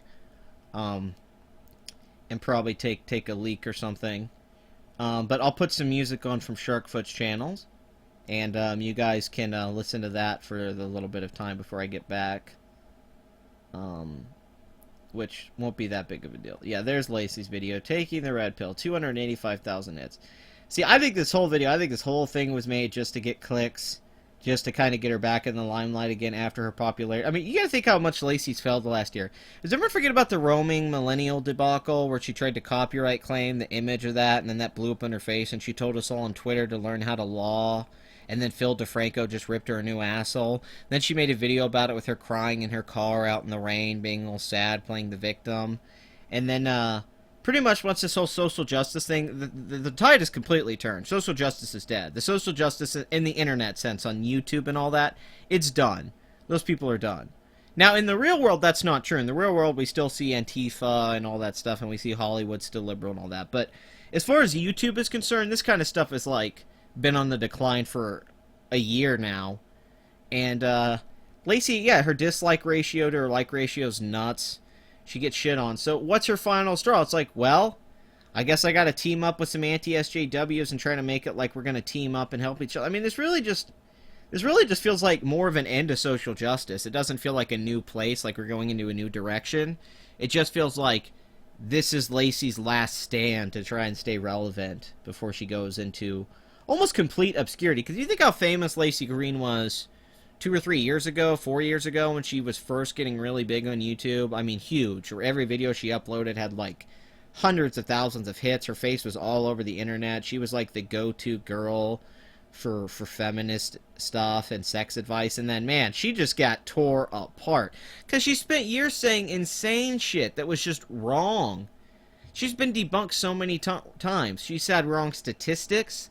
She uses wrong. I mean, she has FBI crime statistics she uses wrong. I mean, been debunked by several YouTubers. Several. Her, not opinions she's had, not just opinions. Things she has said has been debunked as untrue. She's a established liar and deceiver. She deceives her audience consistently throughout her fucking period on YouTube or MTV and all that. But then she makes a video like, take it. And I love at the beginning she says, I already took the red pill years ago. She claims she's woke and all that. It's like, no, you're not. No, you're fucking not. You are not woke, Lacey. Oh, vaping, good idea. Yeah, I know, I'm a vaping douchebag. It's the worst thing in the world. I know. Alright, I'm gonna put on some shark foot music for you guys while I go get a few up of coffee, and then we'll jump into Lacey Green. Get the word out on the stream, guys. Let's get some people in here. This is Zero Sector Bravo by Sharkfoot. I will be back in a couple minutes or so. The song will play for you guys while I'm up to that. Just chill into that ambiance.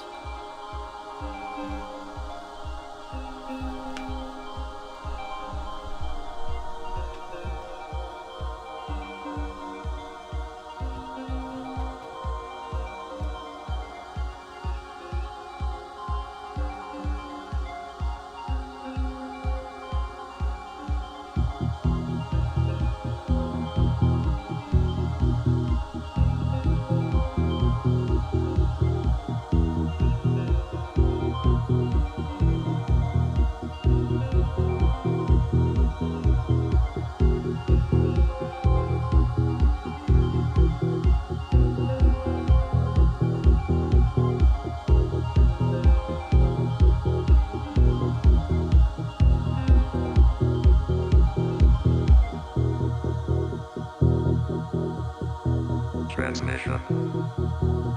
Target locked.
Sequence start.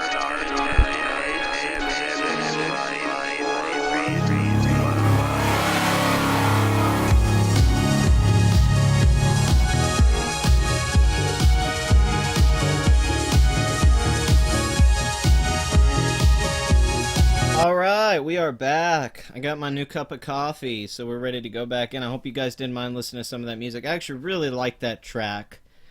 Zero Sector Bravo. I used to use that in some of my old videos. Might make a comeback here soon, but one of my favorite Sharkfoot tracks. Once again, go check his channel out. Alright, you guys ready to get to the Lacey video? Because that is what we gotta do. That's what the stream is for. That's why I did it today. I want to talk about this. I didn't want to do an official Lacey video because every time I've ever done a video on Lacey, she sends me a fucking copyright claim. This has happened more than once. One of my biggest videos I had a long time ago was Lacey Green Comes After Me. Because she kept fucking sending me copyright for stuff that was completely fair use. Where I was just criticizing her videos, and it was a real pain in the ass. Lacey is a copyright queen. She's obsessed with it. That was fast, and the music was pretty good. Oh, well, I just had to go up and get some coffee. I wasn't like taking a break or anything. I gotta walk a little bit through the house to go to where the kitchen is to get my coffee and then come back. Thank you for liking the music. Yeah, I'm gonna have music breaks on the streams now, so those will kind of help me take little breaks. So that's gonna be nice. That's a good old thing. Ah, Lacey. Anyone follow my Twitter yesterday? Okay. All of my statuses were like just song lyrics replaced with Lacey. Definitely sub to Sharkfoot. He's awesome. He does all of the music for my videos, and he's also my best friend. We get along rather well. Good guy. Come on. Let me get to that shit. Oh, son of a bitch. By the way, though, I did finish a script recently for a movie. I will be trying to film that sometime late summer, early fall. I will probably upload a trailer on the channel. And if I do get it online somewhere, I will make sure to link it to you guys if you guys want to watch it down the road. And that's definitely going to be fun. And Sharkfoot will probably be scoring that movie. So, before we go, let's see if I can go through some of my Lacey's last night. I had a lot of Lacey tweeting going on. Let's see. Okay. I want to make a video on the Lacey thing, but I'm worried because unlike everyone else, I just want to shit on her and why I think this is shit.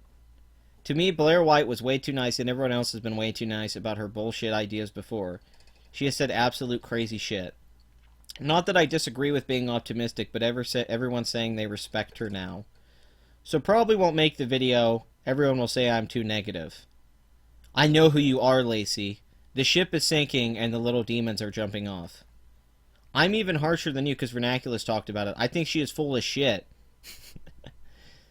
Then I make fun of Max Landis for a little bit because I like to do that on Twitter because I troll Max Landis. Lacey, you got what I need. But you say he's just a friend.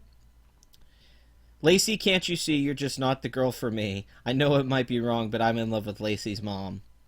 Hey, Lacey, you're so fine. You blow my mind. Hey, Lacey. Hey, Lacey. Lacey Green puts up, who's your favorite anti-feminist commentary channel social media people that are generally respectful towards other? I put Renaissance Men. He's really my favorite. That channel's great. Then I dedicated Evil Woman by ELO to her. And I also dedicated Devil Woman by Cliff Richards to her. And then I wrote, she's just an SJW woman with man-hating on her mind. Watch out, SJW woman. She will protest you from behind. Lacey, you're a fine girl. What a good YouTuber you could be. And that's Looking Glass. Brandy, you're a fine girl, which you may hear in Guardians of the Galaxy Volume 2. I said, Lacey, you're a fine girl. You are my enemy, my drive, my feminazi. And then Goodbye Horses, I wrote Goodbye Feminists. I'm laughing, cringing over you. God, Goodbye Horses is terrific, though. Awesome fucking song. You're not running ads in stream while watching? I'll run a fucking ad. Do I have? Yeah, play an ad. Thank you. Yeah, I'll run an ad. Let's do some ads while I get this Lacey clip set up. Now, I've already watched this video once. I watched it the first day it came up, and that's as far as it got. I didn't go any further than that. I watched it once. I said, huh, that video sucked. And then I left. Its like to dislike ratio, 29,000 to 3,000 dislikes. Lacey Green has 1.4 million subscribers. So she's still a huge subscriber base, even though her video numbers don't really match those subscriptions. But basically, this is just a really boring common sense video where she's like, oh, you should talk to people. Yeah, no shit. No shit, Lacey. Alright, let's go. Making this video. Hi, Internet! I'm back! Did you miss me? Oh man, hear Don't the answer music? that. She has I production certainly miss value. you guys. Wait, did she say don't answer that if you're mean? Hold on, I gotta go back. Hi, Internet! I'm back! Did you miss me? Don't answer that if you're mean. I certainly miss you guys. It's Oh! You're not gonna like me then, Lacey, because I'm very mean. No, she still says that in everything she talks about. She's like, don't be mean. God, she looks like Riley Reid. You guys know the porn actress Riley Reid? I know I'm bringing up porn, but Riley Reid literally has like the same mouth, teeth, nose, and eyes similar. Like, she looks like Lacey's sister, except Lacey's like not as skinny and has bigger boobs, which I'm not knocking. I would love to see Lacey in porn. She would be a terrific porn actor. She has no place being in these awful YouTube blog type stuff she does. As a porn actress, she'd be like an 11 out of 10. She even talks like a stripper. I brought this up to Scumbag the other day. I said, you know, she says, hey babes, like, that's how a stripper talks to you when you go into a strip club. She's like, hey babe, what do you want? How's it going? She even talks to you like in that the stripperish will try to get you on her side, and then, oh my god, the way she smiles and does her laughs. I mean, it's hard for me to watch Lacey Green videos. It's weird to be attracted to someone physically, like find them attractive, but be so annoyed and cringing at seeing them being attractive. It's like your penis is having this struggle. Like, you don't know what to do. You're like, well, I want to like this, but, like, I can't at the same time. It's like if Hitler was really hot. Yeah, and tits, of course. No, Lacey's got some great boobs on her. I'll give her that. But I'm not trying to be a sexist here or just talk about her looks. It's just Lacey doesn't have anything else to offer. I mean, I'm under the absolute opinion that if she had been an unattractive girl who had made all those videos she made and not been a hot chick who wore a very tight green tank top and showed her boobs every video, I don't think she would be anyone. She was a hot girl talking about sex, so everyone clicked on the videos. If that had been some, like, basically if that had been a dude that looked like Armored Skeptic, nothing. Nobody would have fucking followed her, ever. Which I'm not knocking, you know, it's female privilege. It's what it is. Female privilege. Oh my god.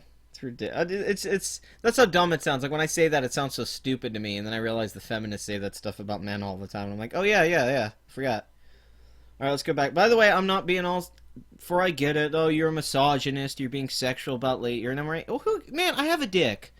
Let's live in the real world. We're not children. I don't want children watching my videos. I don't promote children to watch my videos. If you're an adult and you can handle my content, watch my videos. We talk like adults here. I'm having my goddamn coffee, and I'm talking about this stuff the way I want to. You know, welcome. This is like the old Bill Maher politically incorrect before he did his bullshit show on HBO Real Time where people just yell over each other. I'm willing to let people say whatever the fuck they want. I don't care. You can say whatever the fuck you want. As long as you're not talking about hurting people, like, violently, like, if you're not trying to promote violence or something like that, I really don't care what you say. I don't think words hurt people like everyone else does. Maybe it's because I'm a cold-hearted, evil bastard, but... It's been a few months since I've been on YouTube. Longest break I've ever taken, but it was very much needed, and I feel so good. I think the social media detox is very nice. So could you stay on that social media detox and not come back on this? Very nice. It's already this is a terrible video. Like, if this wasn't Lacey Green, and this wasn't a big moment in this whole SJW thing, this is a really bad video. It's just Lacey talking to the camera and saying nothing for 10 minutes. But because it's Lacey Green, this is a significant video in YouTube history. To me, it's just another Lacey Green video. I don't really think it's that different than most of her other videos, except there's some less bullshit, but it doesn't, like, make me go, oh man, Lacey's so good now. She really turned around. I wanted wanted to fill y'all in on some stuff that's been going on since I've been on break. I haven't been completely removed from the internet. If you are active in the conversation about feminism and social justice warriors, God, you I'm may so have sick of noticed seeing that her little tiny hands every 5 seconds. She's always putting her little hands up in front of the fucking screen constantly.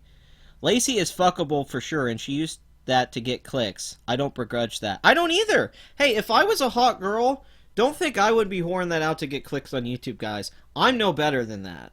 I'm not pretending I am. Don't ever get that wrong when I say that criticism.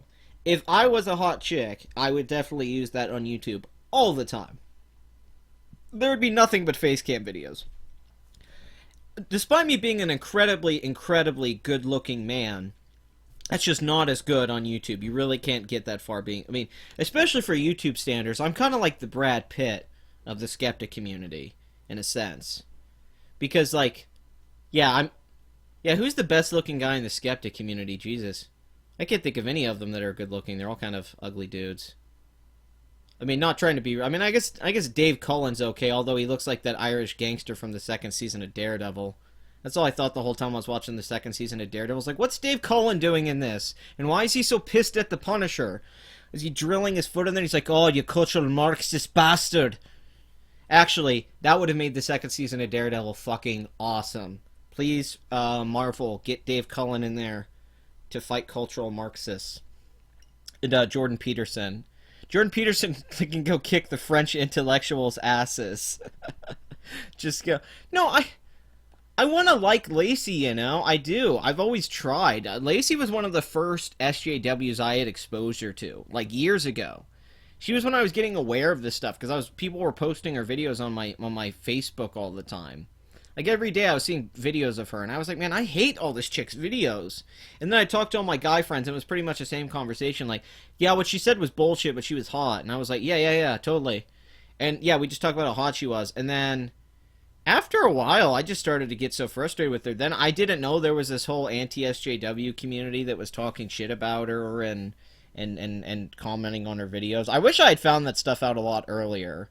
Because I had been watching Lacey for years before I knew there was any response to it. As far as I knew, everyone just agreed with Lacey Green, and that was it. And I was in a minority, and there was nobody that felt the way I did. That's obviously not reality. There's a lot of people that don't like Lacey. But yeah, what was the last time Lacey Green was really relevant? Like, if you take her out of the...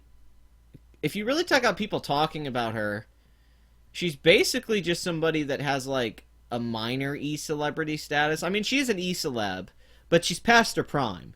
She was bigger a few years ago, so now she's just kind of somebody known as a former E-celebrity. It's kind of strange. It's like, who are you? Like, why do you exist? It's very confusing. Like, her entity, her existence is just very confusing to me. I've been talking to and hanging out with some anti-feminist YouTubers. This has apparently really confused people. There have been thousands of tweets and emails of people... 'Cause you've been a crazy bitch in your videos for years. I can explain that to you very simple. You've been acting nuts and shitty for years in your videos, so it's shocking. Freaking out, like, what is going on? After What is all, going on? Lacey Green am the very pinnacle of a social justice warrior. My SJW-ness has been memeified with statements like, everything is problematic and there are more than two genders and America is racist. But now, at pro-Trump rallies, I'm told by reliable sources, there's talk that I'm being red-pilled in the Matrix sense, not so much the pickup artist sense. Yeah, and she's not even right about this when she goes into the red pill. She talks about the red pill, and she does a Lacey Green. This is one of the most cringe things that's ever happened to me. It's a Lacey Green explanation moment in one of her videos that she does in all of her videos, but about the red pill. And she talks about how you get woke from society and the media and the world around you. She interprets the wokeness from the red pill to be basically like, hey, you realize that things aren't the way you see it, and there's complexities and variables to life, and you can't just define these things. She says, in a way, I was woke a long time ago. That's not entirely what red pilling and woke is. It's very much a distinction between conservatism and liberal, because it's a blue pill and a red pill. It's not just being woke from the Matrix and realizing everything is a lie. It's realizing liberalism, in a sense, and the leftist media and these ideas that you're told about civil rights and feminism and stuff is bullshit. You wake up from the guilt that's put on you as an American or a white American or as a male or what have you. That's what you're getting woke up from. You're like, wait, this is all bullshit. I don't have to listen to this crap. It's not just that everything's a lie. It's that a very specific narrative that's been going on for years is a fucking lie, and you wake up to it being a lie, and your goal is to destroy that lie so that other people don't get seduced by it, that they wake up from the matrix, that they're not getting controlled by the machine. You have to rage against the machine, if you will. Which, oh wow, the Wachowskis, you really didn't make that one obvious with the end credits of The Matrix. But it's the thing with Lacey is that to her, this is just another thing. Like, I'm gonna simplify the red pill and explain it here and talk about it and hang out. It's Lacey. It's just so awful because it's like this is almost cultural appropriation. I feel, god damn it, like the red pill was our thing. Like it's like hip hop music. It's like this was our thing. How dare you? And then she turns it into something that I don't quite think it is, because to me the red pill has a very distinct thing about it, is that it is about men's rights, changing your idea on feminism and a certain idea. I mean, it's very specific to me that it's going against a mainstream narrative from the left. I don't necessarily think you're waking up from conservatism or religion or your Christian family and stuff like that, because I don't think that was ever what red pilling came from. I don't think that's what totally meant. Now that's part of it, the everything that's established and organized religion, you go against that. But to me, it was always very distinctly about like waking up from the bullshit that was social justice and PC culture and everything around that you're not allowed to say certain things. That you're not. There's just rules that people make up that aren't real, and then you realize like, oh wait, I don't have to obey those rules. You just tell me I have to obey those rules, but they're not really there. Those aren't laws. Those are rules that you made up for yourself. But let's watch Lacey's explanation of the red pill. The red pill is a meme that refers to this realization that the world isn't nearly as simple as you thought it was. The question, of course, is what is the truth? What is the truth?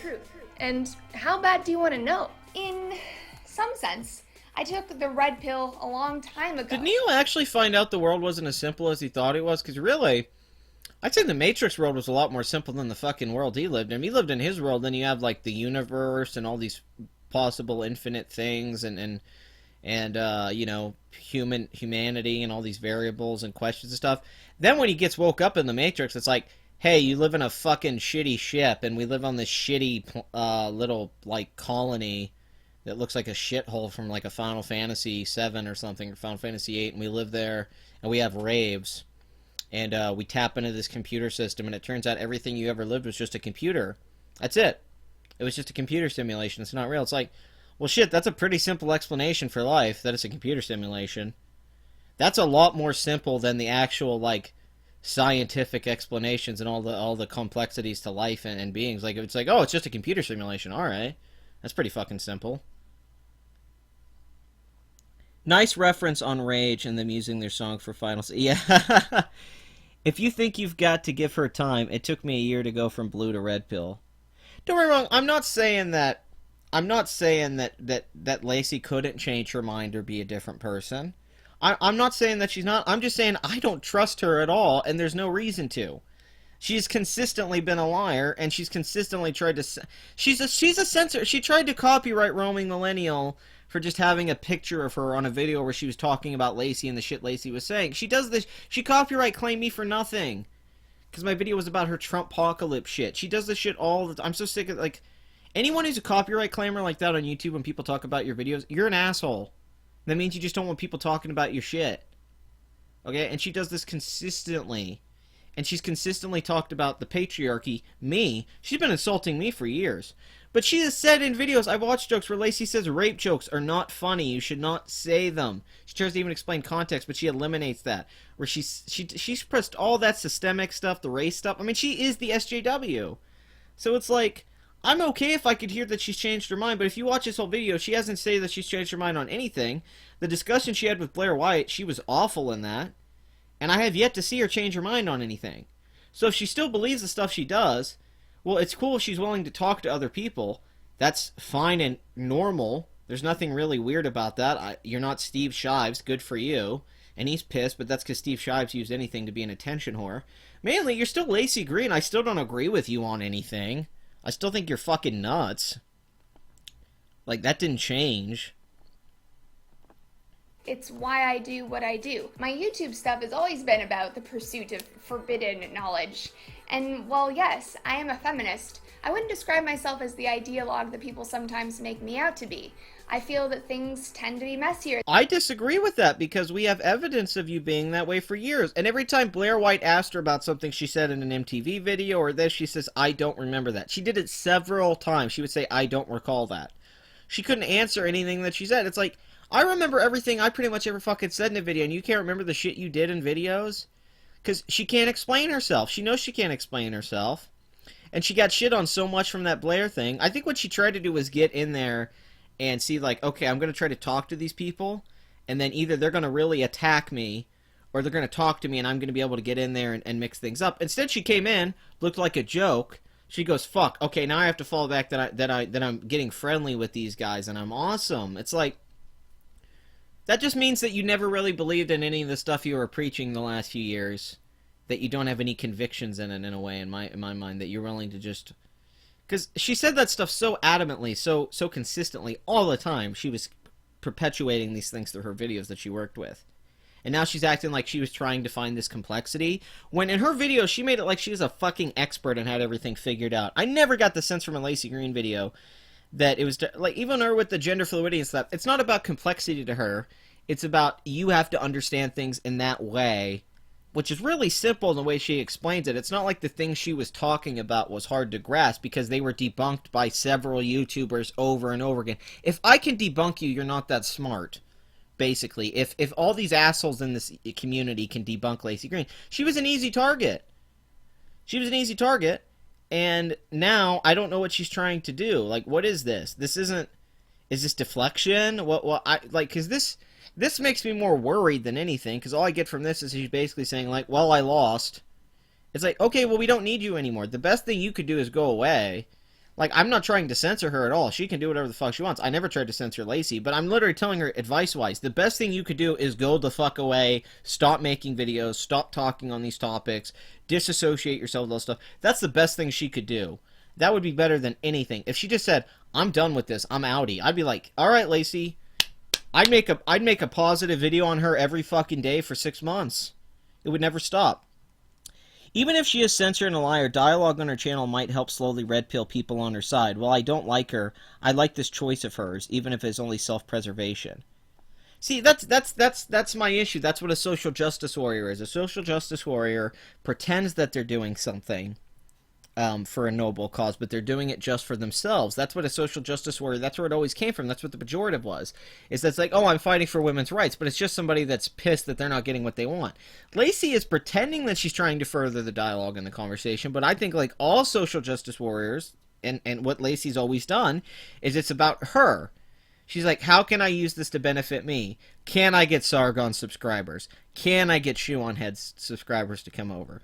Can I get... You know, that's what, in my mind, what she's thinking. She's like, if I get these people, and all I have to do is 5-minute videos, like I always did, because that's all Shoe on Head does, and I just have to make some points, and I can be very vague. I don't really have to pick a side. I can just talk and be kind of mundane and boring. I'll make more money than I ever did. I'd prefer old Lacey because at least she stuck to these opinions. Even if I didn't agree with them, they were crazy. But this like middle ground centrist crap, this is the death of content. Like the people who are going to play the middle ground, the safe shit, the most boring people on the fucking planet, because that means you can't make a fucking decision on anything. It's like, oh, who's your favorite musician? I don't really have a favorite. I like everything. It's like, all right, fuck you then. You're not... Come up with something. I agree with you. I agree with you guys, though. We should be optimistic, but that's never helped us before. Being optimistic about social justice has never benefited me once in my life. In almost 30 years of life, every time I've been positive about political correctness or social justice or someone, they've always let me down. Always. I mean, it's like, how many times do you sign a deal with the devil before he rapes you up the ass for the upteenth time? And you're like, okay, maybe I don't want the devil's dick up my ass again. Than that, and frankly, that's the way I like it. So let's get messy. Ugh.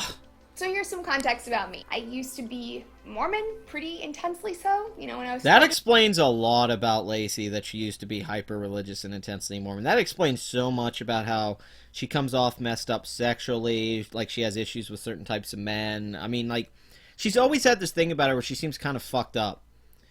Like, just the way she talks and acts, there's always like there's something wrong. Like, and I don't mean fucked up in like she's crazy. Just like there's some trauma there, and it's like, oh, you grew up in like a strict religious household. That makes a lot of sense because she's always been kind of had this like that lame bullshit rebellious cat girl Tumblr attitude that I fucking hate so much that a lot of girls in this generation have. Like the coffee shop glasses cat Tumblr girl. Every college girl I pretty much know. It's drives me nuts. I can't deal with it. It's almost always the same conversation too.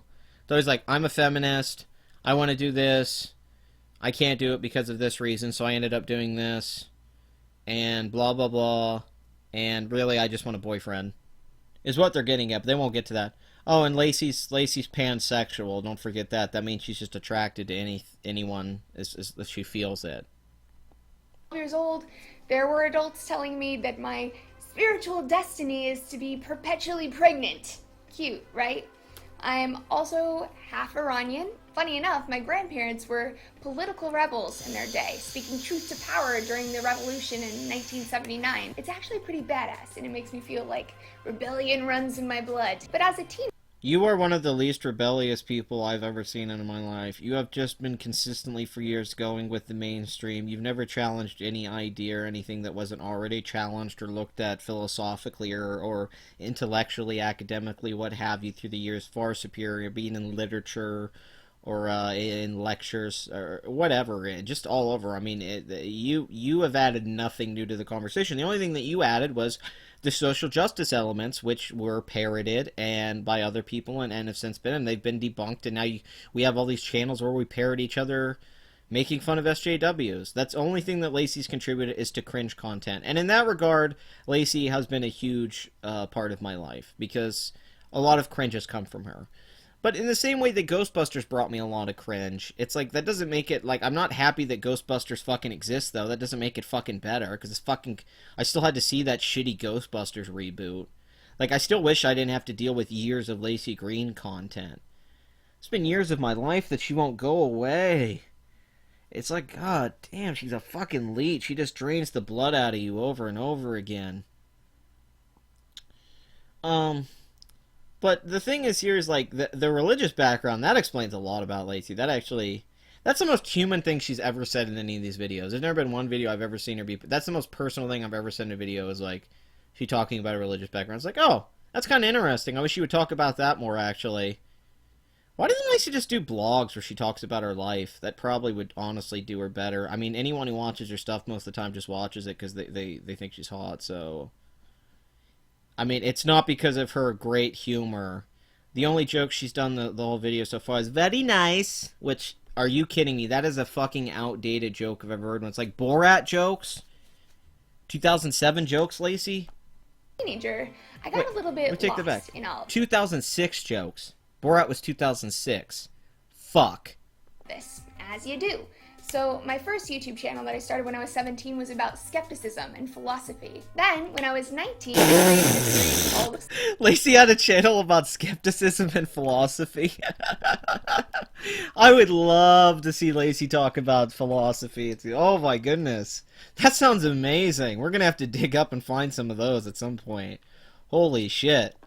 In love with that. Sex Plus, which is dedicated to helping young people who, like me, had been told that their sexuality was bad or wrong, that they're less than because of their gender or sexual orientation, and so forth. So this is the type of stuff that forms the core of my feminism, which I would describe as intersectional, sex positive, and skeptical. Well, I hate intersectional feminists. They're pretty much third wave feminism. Of course, she's using skeptical like everyone else in this community uses skeptical as a super word. I'm skeptical. I have untapped the secrets of the universe. Like, the word skeptic has been abused so much. I never used to use the word fucking skeptic. I remember when I first started doing the patriarchy and all that stuff, I never brought up skeptic. I never said that word. I never said, oh, I'm skeptical of this. I think, god damn, if the last, like, year or so, 6 months or so, that this whole, especially armored skeptic, but Jesus Christ. It's like, can you pick another fucking word? That's not the only word to describe skepticism. You could at least, I mean, Jesus, it's really, Everyone, if it's like your get out of jail free card, where it's like, well, I'm a skeptic. Oh, okay, dude, cool. Never mind. Lacey's like, I'm a skeptical feminist.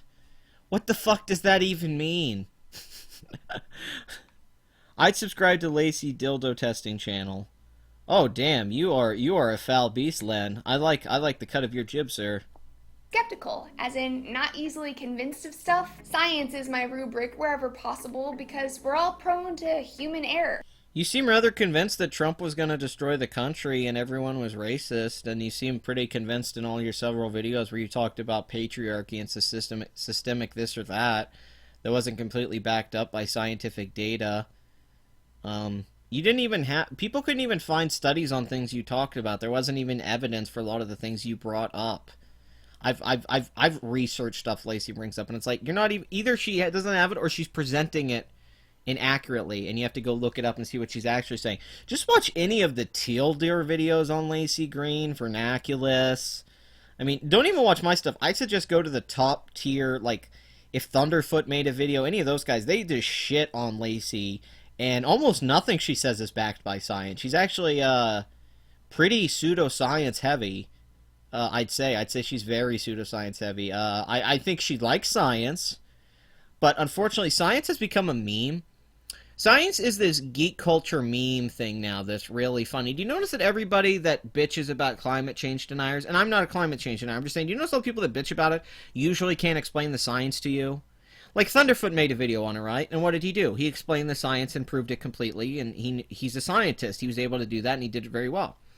But most of the people just call you stupid instead of explaining it to you. They don't want to sit down with you. It's like an atheist who doesn't read the text they're criticizing, so they can't sit down with you and tell you why the books aren't good, or they can't tell you the history or all that stuff. They just tell you, oh, you believe in sky people, you dumb idiot. See, that's not good. That's someone who didn't take the time to really learn the thing so they can get to someone. And the thing with science is that nowadays, everyone I know on my Facebook or on my Twitter, everyone shares those I fucking love science memes and this and that. And none of them have even a base knowledge of science. And I'm not saying I do either. I'm not a scientist, nor did I study science or anything. So I'm not pretending. But everyone else all of a sudden is a fucking scientist. I mean, everyone now is an expert on science, and they all know about all kinds of science. It's not like they just don't know about one type of science. They know about all sciences. They know about astrophysics, and they know, I mean, they could tell you everything about biology now, and it's like, okay, wait, so you know every field of science to an expert level, which is, you know, kind of nuts, especially if you don't have the qualification. Like, if Stephen Hawking wants to sit down and explain something to me, I'm going to give him the benefit of the doubt. Lacey Green, on the other hand, it's like, well, aren't you like sociology or like a gender studies major? Like, you really don't have a background of anything that's like a hard science or anything. Maybe I would buy this a little bit more, but do you guys notice how science today is just the left's religion? It's like, well, science said this, so it's a fact. And I love science and this and that, and then they don't actually know the science. Like, I love movies, and I can name directors, I can name names, I can tell you production dates, I can tell you all these factors. A lot of these people tell you they love science. They mean they love Bill Nye, they love Neil deGrasse Tyson, they like watching videos on YouTube for 5 minutes about science, and they like sharing memes about science. That doesn't mean that they actually sit around and do experiments or know anything about chemistry or anything like that. That doesn't mean they actually love science and spend time with it. Like, it's really weird, because it's not easy to be a fucking scientist. It's not like, not everyone's born with that ability, and you have to spend years learning, and there's a lot to it. It's very complex and dense. And then yet, all of a sudden, all these people all of a sudden are like, man, I really understand science now, because I watch the videos and memes and stuff, and that's not how it works. And I know whatever her channel is. She has a really big channel right now. It's growing like crazy. She started in January. It's like a Lana or something. I'm sorry I can't think of her name. She basically sits there with the shirt that says "I'm not Daredevil" in front of this bluish like background, and she talks. She got 11,000 subscribers, like way more than me from January to now. But yeah, she talks about this stuff all the time, and I actually think she talks about it really well. That there's this fetishism for science. that's really anti-science, because they're not looking at the science or the studies or anything like that or explaining that. They're praising scientists. They're making them like superheroes because to them that's a validation for their intelligence on some level. Like, well, hey, I'm a fan of Neil deGrasse Tyson, so thus I am smart because Neil deGrasse Tyson is smart, right? That seems to be the thought process, but that's nothing. You're just watching a guy talk and explain something to you in a pretty simple way. Like, that's the layman terms version of science. It's a lot of that stuff. Like, I mean, it's what it is, but it is funny, Lacey, on you're like, oh, I have interest in skepticism and science. When? When has that been presented in any of your work? I have watched dozens of Lacey Green videos, and the only kind of science I've ever seen somewhat is when she talks about biology, sometimes with her sex stuff. Some of her sex stuff was correct. It's when she left the sex stuff and started talking about politics and race and all that stuff, basically all the social arguments, that she just fucking got awful. When she was talking about sex, a lot of it was pretty... I mean, it was true. A lot of it was true is what she was saying. But, I mean, it was stuff that you could find out in I don't know, in a 1-minute Google search. You didn't really need a video to explain it to you. But, you know, good on her. That was a good idea for a show. I don't know when she started to get into the political shit. She has no place to talk about that. She seems to lack an understanding in history, American history in particular. She seems to have a very skewed political view. I remember she even said that, like, we were getting taken over by fascists and Nazis basically when Trump got elected. That fucking insane hyperbole. And then she posted the day before on Twitter, like, hey guys, we should all be respectful no matter who wins. Let's all be nice to each other. And then she went psycho the next day after Hillary lost. It's like, all right, wait a minute, Lacey. Now you're telling me you want to be part of the conversation? You didn't seem to give a shit back when Trump was becoming the president. In fact, I think that's a big reason she left YouTube and backed off. Was because her worldview got fucked. Like, that straw man that they had been building for months on Donald Trump came and fucked them all up the ass hard. It was like the end of the Wicker Man, but pornographic, which would be incredible.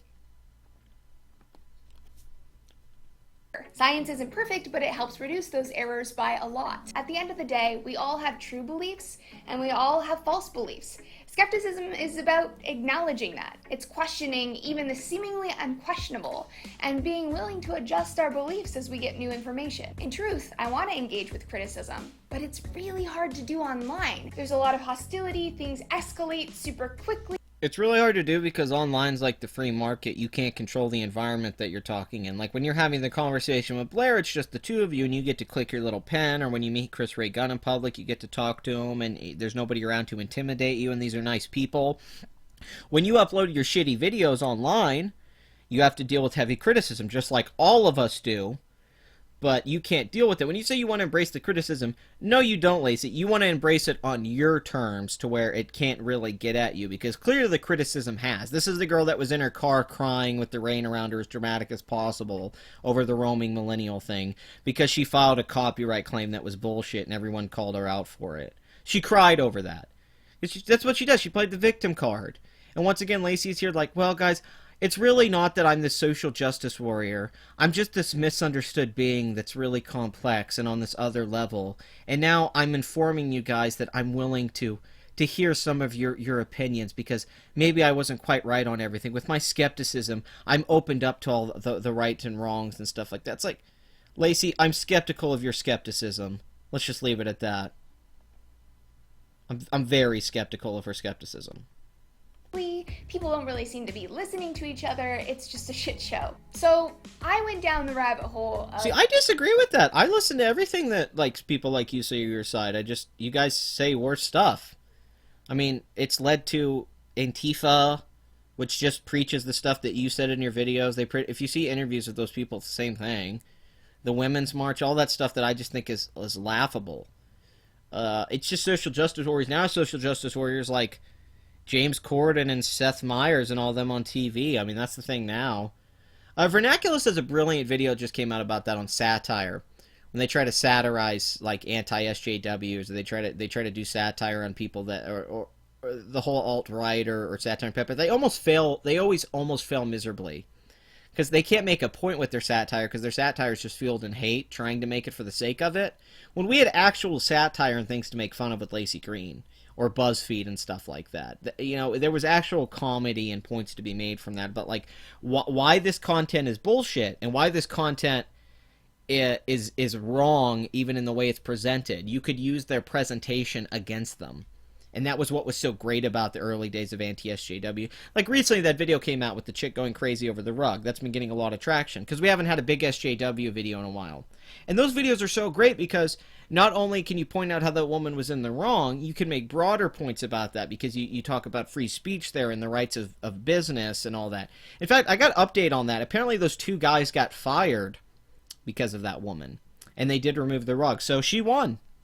Despite me making that video and everyone else making videos and her getting mocked and made fun of the internet, she got what she wanted. Those guys got fired and they removed the rug. So she won. On the internet, we won. In the real world, she won. And that's the big difference here. Lacey knows on the internet she can't win. But that doesn't mean she's losing anywhere else. So now she's trying to shift the narrative a little bit, because in the free market of the internet of ideas and the debate, she's lost. It's already been defeated over and over and over again. Oh, I love that heart. I love that Pepe in the fucking chat. That's absolutely amazing. Wonderful work. Wonderful work, Chan.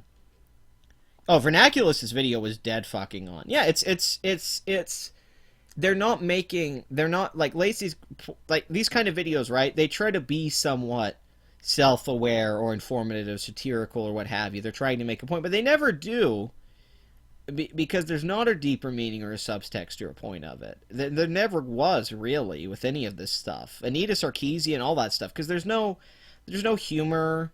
There's no point being made. It's just a virtue signaling, or it's just pushing an ideologue or a message. That's all it is half the time. It's just preaching. It's like a ministry. It's like a service at a church. Now, that doesn't mean it can't be interesting or not fun to, you know, like, I like listening to Jordan Peterson talk, but I don't take everything Jordan Peterson says to heart like that's everything in the world now. You know, he has his way of looking at the world, and he explains it very well. If Lacey had an interesting way of looking at the world, and she articulated an interesting way, I'd love it. But even in this video, she can't even come out and talk about being red-pilled without it being a fucking boring, generic Lacey Green video. It's the same shit. It's just she's not saying crazy shit in this video. That's all it is. It's still a generic video.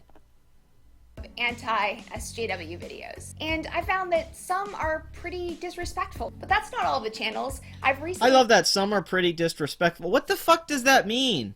What, I have to be nice to you? So does that make, like, my channel? Like, who has been nice to Lacey Green, by the way? Because she's hanging out with Chris Ray Gunn and Blair. All of them have talked shit about her in their videos. All of them have called her a bitch or an idiot or a moron. Every anti-SJW has said something mean about Lacey Green, be it on Twitter or whatnot. So I don't know what she's talking about. Like, who the hell is respectful in the anti-SJW community? I mean, yeah, I know Armored Skeptic and Shuanad turn into total plebes when they actually go to talk to actual... That's the thing that sucks. Whenever a big anti-SJW channel talks to an actual SJW, it's the most boring fucking thing in the world. They just kind of, like, sit there and they try to be really nice and cordial and see things they agree on. And it's a completely pointless video and it's not worth watching. Every time. You rarely see one that's good because nobody in the moment wants to have the balls to go like, alright, I'm calling you out for your fucking bullshit right now. I'm just calling you the fuck out. There's no, we're not being cordial. I'm like, you want to come on here? You explain yourself. Why the fuck did you say this? And that's never going to happen. Lacey's never going to actually have to explain herself for anything she said. People are just going to be like, you know what? Like, here it is, some black guy. Lacey Green has my respect. Why? Because she's a normal human being now that's willing to hear other people talk? That gives me no respect. It's like, wait, it took her this long in her life to come around to be that way? That's insane. She should have already been there a long time ago. Man, just so much Pepe in the chat. Wonderful. We found anti-SJW channels that are well-cited and reasoned, you know, make some interesting points. Sometimes I'm like, yeah, I agree with that, or I didn't really think of that. And sometimes I disagree, in which case, you know, I still feel it's beneficial for me to listen and consider another perspective. It helps. Yeah, some are well-cited. I'm not going to pretend every anti-SJW skeptic channel's well-cited, because that's just not true. It's just not. Some are. I'd say Teal Deer. I'd say Sargon's pretty well sourced. A few other people. Vernaculus has terrific sources and he usually does really good work. For the most part, though, like, TJ, the Amazing Atheist, he does no research. That was just proven with his Daddy of Five video where he tried to say that wasn't child abuse and he was looking at it more complex than everyone, and he clearly didn't watch any of the videos. And then he made another video about that once he got called out, and then he eventually just said he was wrong after hours of debating with people about it. It's like, TJ, it's like you could have spent more time before you made that fucking video. He didn't just have to be contrarian to be... And I remember one day he was on his Twitter saying he wrote like a 50-page script to go up against Harmful Opinions videos on the Candid thing. And he said, this is going to be my best video ever. And then you watch it and it's like, you wrote this? This is one of your worst videos, and you didn't make one valid point, and you strawmanned Harmful Opinions. And then Harmful Opinions shit all over that video immediately. And it was like, TJ, if you'd have just spent like an hour watching some of his videos or researching this, you would know the truth on it. There's facts to some of these things. But it's like... No, you won't... now I'm not pretending I do more research, but I make a lot of, like, cringe lol videos about celebrities and stuff like that. I'm not really doing that many in-depth videos, so I don't need research as much as some other people do, but I still provide sources, and I'm always willing to get new information. That's definitely always been a go-to. Man, the chat is just Pepe heaven right now. Helps me learn. So I decided to reach out to some. And, you know, I was pleasantly surprised. People have been pretty kind to me. And, you know, I'll be honest, I didn't really expect that. No judgment, no vitriol. I even feel like I have a really good connection with a couple of new... Well, not me. I'm not... It's good you didn't meet me, Lacey. This video would be completely different had Lacey's interactions been with me. friends. But not everyone is so hunky-dory about it. Good friends of mine, feminists, have been a little bit skeptical of me. They expressed the opinion that talking to antis or problematic people is, you know, not going to be worth the time, that it won't be fruitful, that I'm engaging with bigots and validating their perspectives, that I'm offering a platform to bullies, things like that. While I can appreciate this perspective, I fundamentally disagree with it. So let me go down another... Yeah, that's called common sense, Lacey. Although she spent the whole first part talking about disrespectful channels on some are nice, so she's saying you're helping bullies, so like, well, who do you approve of? Would you let my channel, would you talk to me on your channel and open up dialogue with someone like me, or does it have to be someone like Blair White or Chris Gunn, who are generally very nice most of the time, they're very nice people.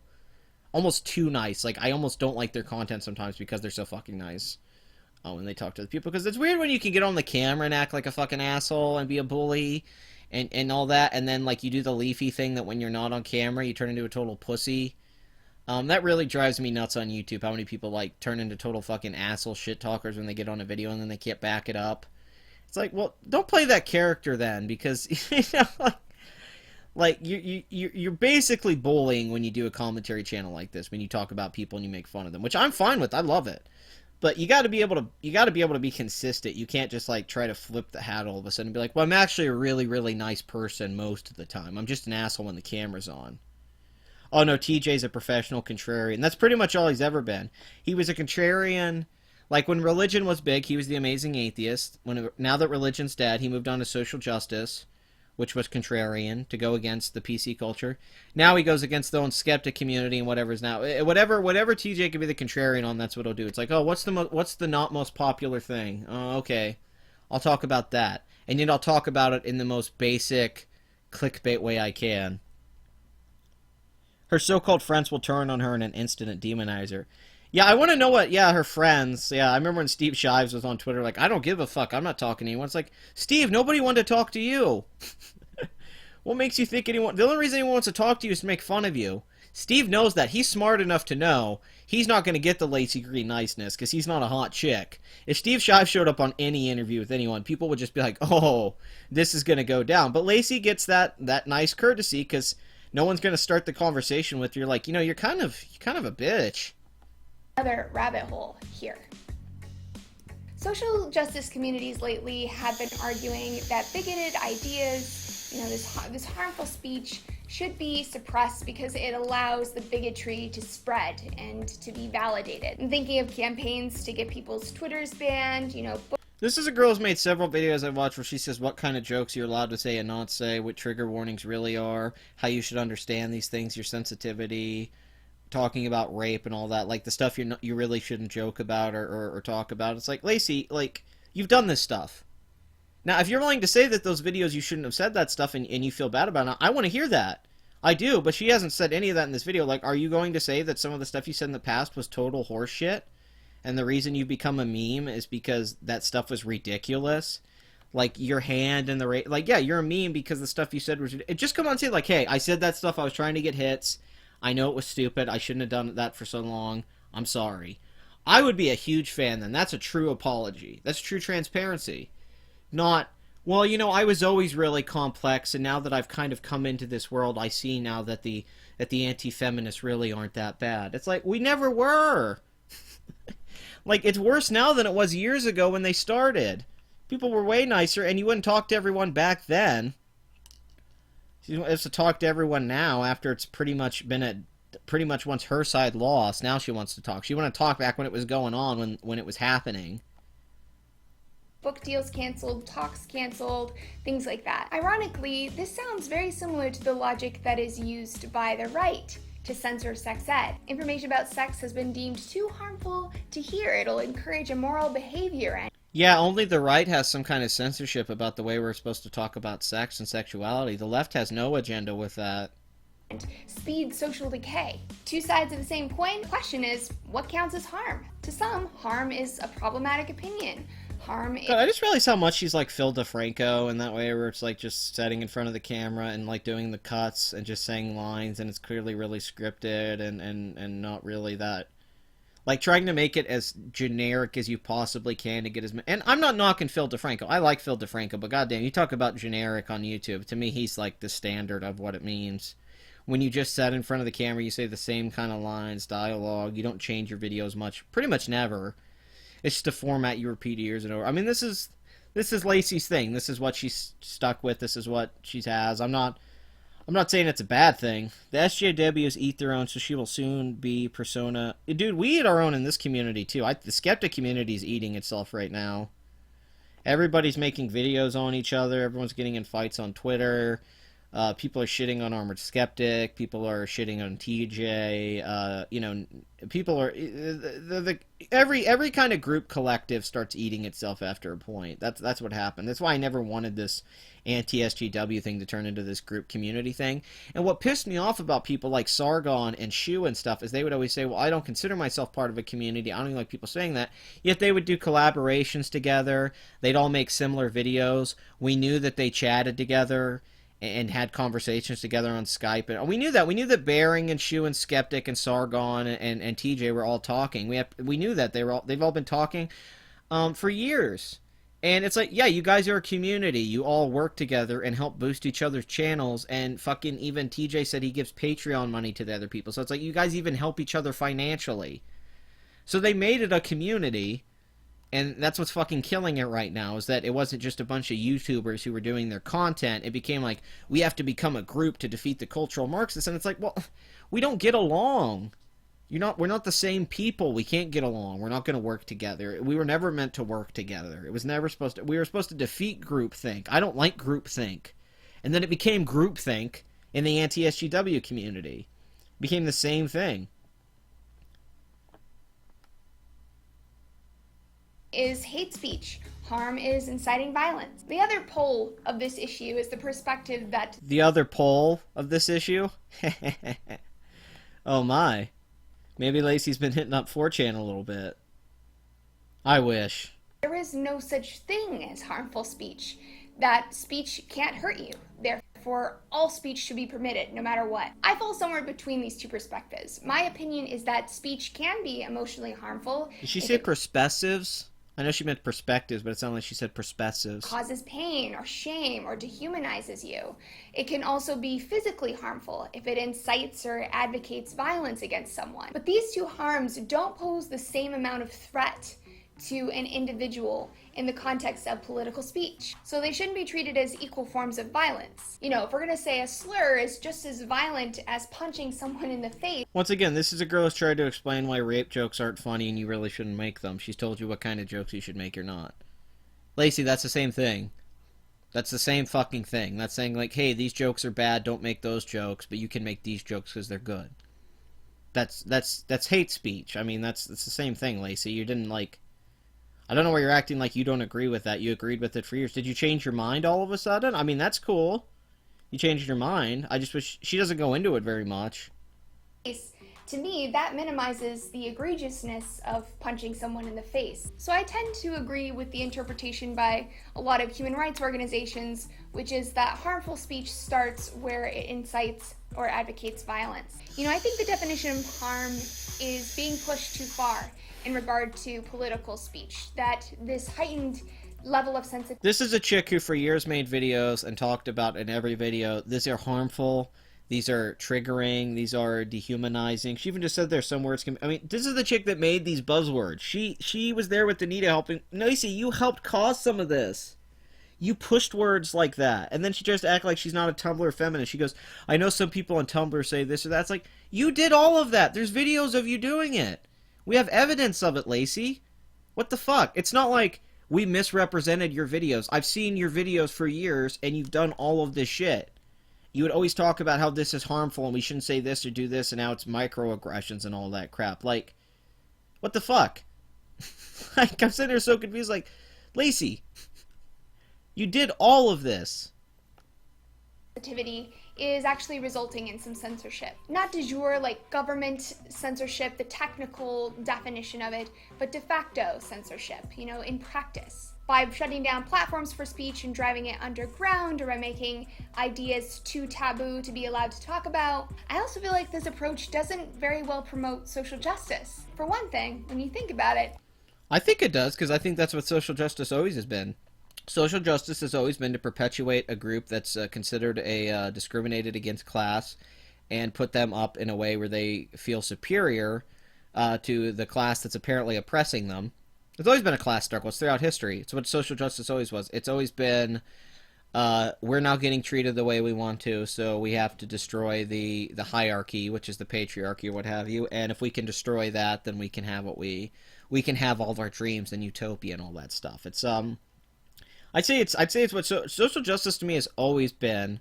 Not what it says, like, oh, it's justice for social rights and stuff. No, it's not. It's justice for people who think they deserve certain types of rights without going into it. I don't think it's... I've in modern context, I can't think in my lifetime in years, except for maybe gay marriage, where social justice had any positive impact in my life. No, I'm not saying I'm not... But I'm not that old, but... It's really never been that good of a thing in my mind. In fact, I think, if anything, social justice has just hurt this country for the last 8-10 years. Words are magic. Understand there is real magic and magicians who are frauds and do tricks. Real magic is not a trick. Waking up in reference to hypnosis, of type of magic. Well, I don't really consider hypnosis a magic trick, because it's just, like, a manipulation. I mean, I guess it's a trick in a sense, but when I think magic, I think something that can't exist happening. Like, we're talking about literal magic, not, like, illusions. Like, I would think, like, if I could make fire pop out of my hand spontaneously, I think that would be magic. Suppression of speech is just a band-aid. It doesn't really address the systemic inequality or the mentality that lies at the root of these problems. It just... Systemic inequality? Oh my god, she's still saying the social justice stuff. Systemic inequality. It's like, oh... Lacey, no. Sort of shuts the conversation down. It also has a clear backfire effect. It makes those poor, censored voices more sympathetic to a moderate audience. You know, case in point, Milo Yiannopoulos. The way I see it, the internet already gives everyone a huge platform. I mean, that didn't work out too long, because after that happened, they went and found a sound bit of Milo from 2 years before and pretty much ended Milo's career. I know he's suing Simon & Schuster now for like 10 mil, but Milo hasn't been Milo ever since, so... He was huge there for a little while with Bill Maher and stuff, but, like, Milo didn't just get big out of sympathy. Milo got big because he was fucking funny and interesting and cool, and he had great presence on camera. It was just a matter of time before Milo became, like, a superstar. Because really, arguably, Ben Shapiro should be way more popular than Milo and should be the one that's out there, but, like, you know, he's not this quirky gay guy that's fun, and you know, he's this pretty...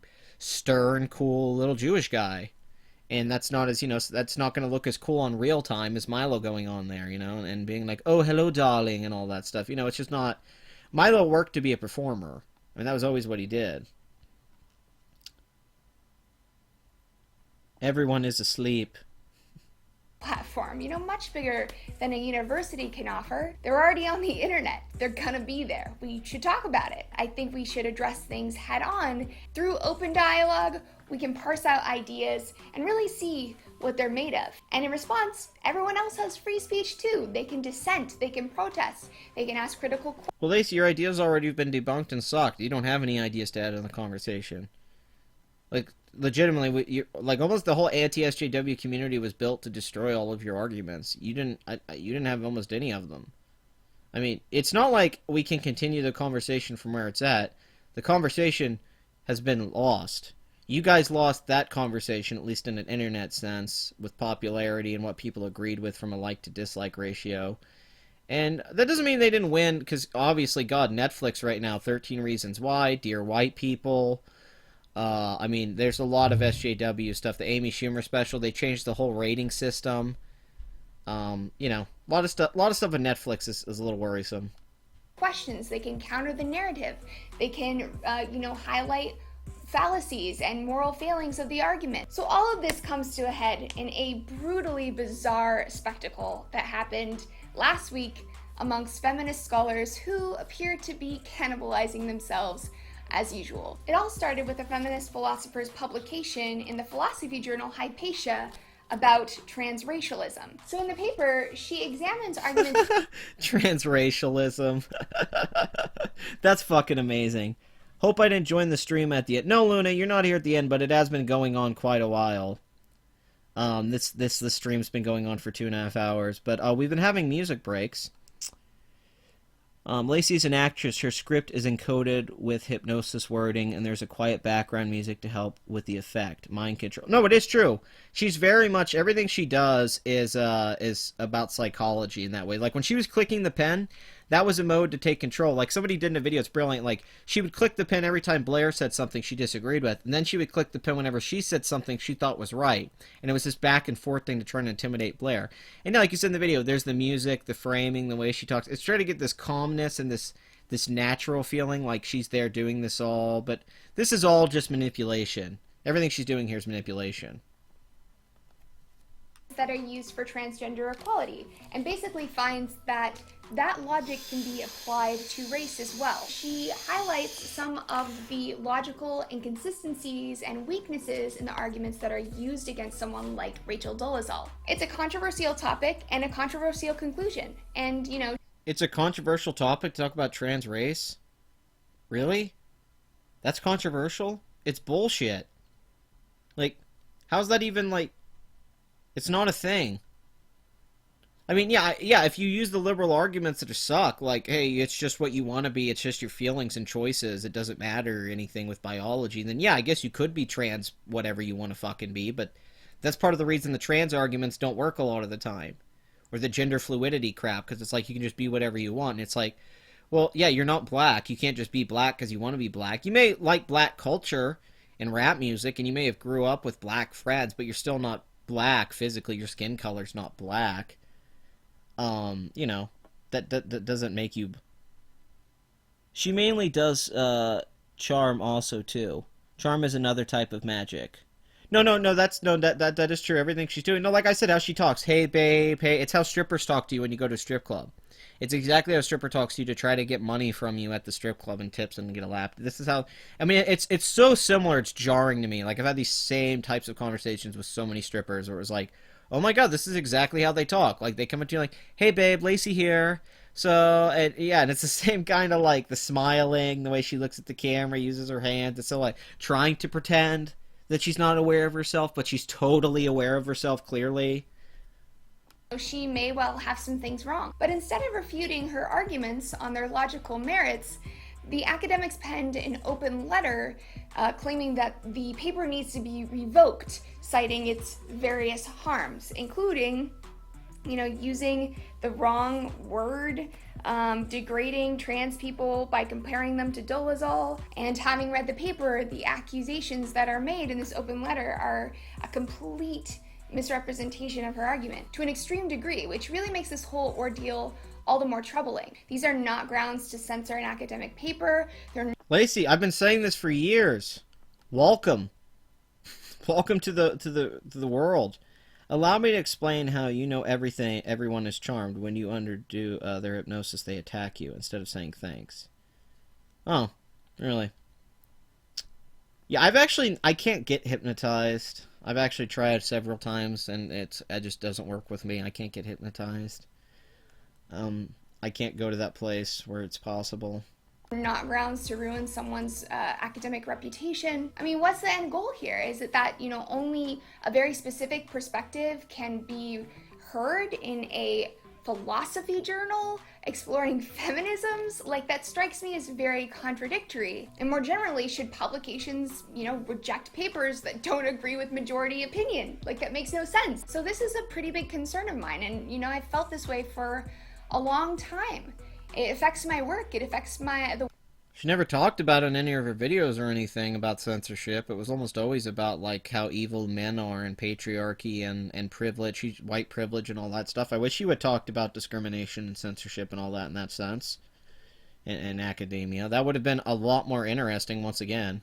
the way that I can interact with people, the things I can talk about, the people I can talk to. And this is not to say that censorship doesn't occur on the right, because it absolutely does. They just tend to censor different issues. So where does this leave us? I want to continue these conversations, which is why soon I'm going to be launching a series of live debates with feminists and anti-feminists. Oh my god, Jesus Christ. She's gonna stream a bunch of live debates. See, these are gonna suck. These are all gonna suck. Because everyone's gonna be too fucking nice, and they're gonna make all the content boring and generic to where it's not worth watching anymore. I don't want to watch boring people sit around and not say anything. This is like a panel on a media show or something. Like, it's just people sitting around. They're just gonna. It's either gonna be people trying to spend the whole time agreeing with each other. I've seen this so many times with the anti-SGW and SGW start talking. They have a really boring. They start to talk about movies and shit they like or what they're doing in their life, and they try to make jokes with each other, and it's just really boring 2-3 hours straight. Every time Shu or the only one that's been fun to watch is Bearing, because Bearing just fucks with them. Bearing brings them onto his live stream, and he spends the whole time fucking with. Now, if she's gonna have Bearing on and let him fuck with them, yes, bring Bearing on. Naked Ape, please let Naked Ape do a fucking debate on here with someone. But please, do not just bring on the generic people that aren't going to say anything. I do not want to watch a bunch of live streams where it's 2-3 hours and nobody says a fucking thing, and they don't actually get to the things they disagree on and have an actual debate. Because, like, is Lacey going to let that happen is one thing. Are the people that come on going to be even willing to go there? And is it gonna be beneficial? Because almost every debate I watch, like I love Blair White. I really like Blair's videos, but every time I've seen her do a debate, it's awful. Because when you get to a point in a debate, you have to get to the point where you start to reel in and try to win the debate. It's a debate. It's not just expressing ideas back and forth. You're not having a conversation. You're having a debate. You're trying to, like, win the debate. So they never get to the point where somebody starts to really dig in at someone and break down their arguments. And I don't want to watch a bunch of shitty, boring fucking debates on, like once again, here's what she's doing. She's trying to get conversations so she can get people to her channel and some of the subscribers from these other things. Cool. But the issue is, if this is really generic, shitty content and everyone's just going to watch it, it's just going to make the whole skeptic anti-SJW content crappier, and it's already turning into generic crap. It's already becoming hollow and boring and predictable, and this will just make it even more so, because we won't even have people to talk about anymore. It'll just be people sitting around going, well, you know, and they're all going to say the same thing. They're like, well, we're all traditionally liberals, even though none of them are. I know Sargon likes to say that, and a lot of them, even though they're all very much conservative, clearly. I mean, yeah, if Dave Cullen would come on and have a debate, maybe, but yeah, I don't want these to be like respectable, nice, boring 2-hour conversations where people try to be cool and laugh at each other. I just don't want that. It's fucking terrible. That's not interesting. Like, fucking Keemstar would be more fun to have on these fucking things. And I hate saying that, but goddamn, Keemstar would at least be interesting. Like, could you imagine, like, a debate with someone like like Chris Gunn and some feminists, and if he's not willing to actually call her out, it's just going to be them sitting there, like, making jokes. Now, Chris Ray Gunn's a funny enough guy to save it, but a lot of these SJWs, they're not funny. So if it's just two people trying to make something comedic, it's like, man, this isn't the fucking Rubin Report. Jesus Christ. All the debates will be just like Blair White ones. I can't imagine she will be open. No, that's all Blair White's debates. I hate to say that, because I like Blair White, but all of her debates are the same shit. She sits there and acts way too fucking nice.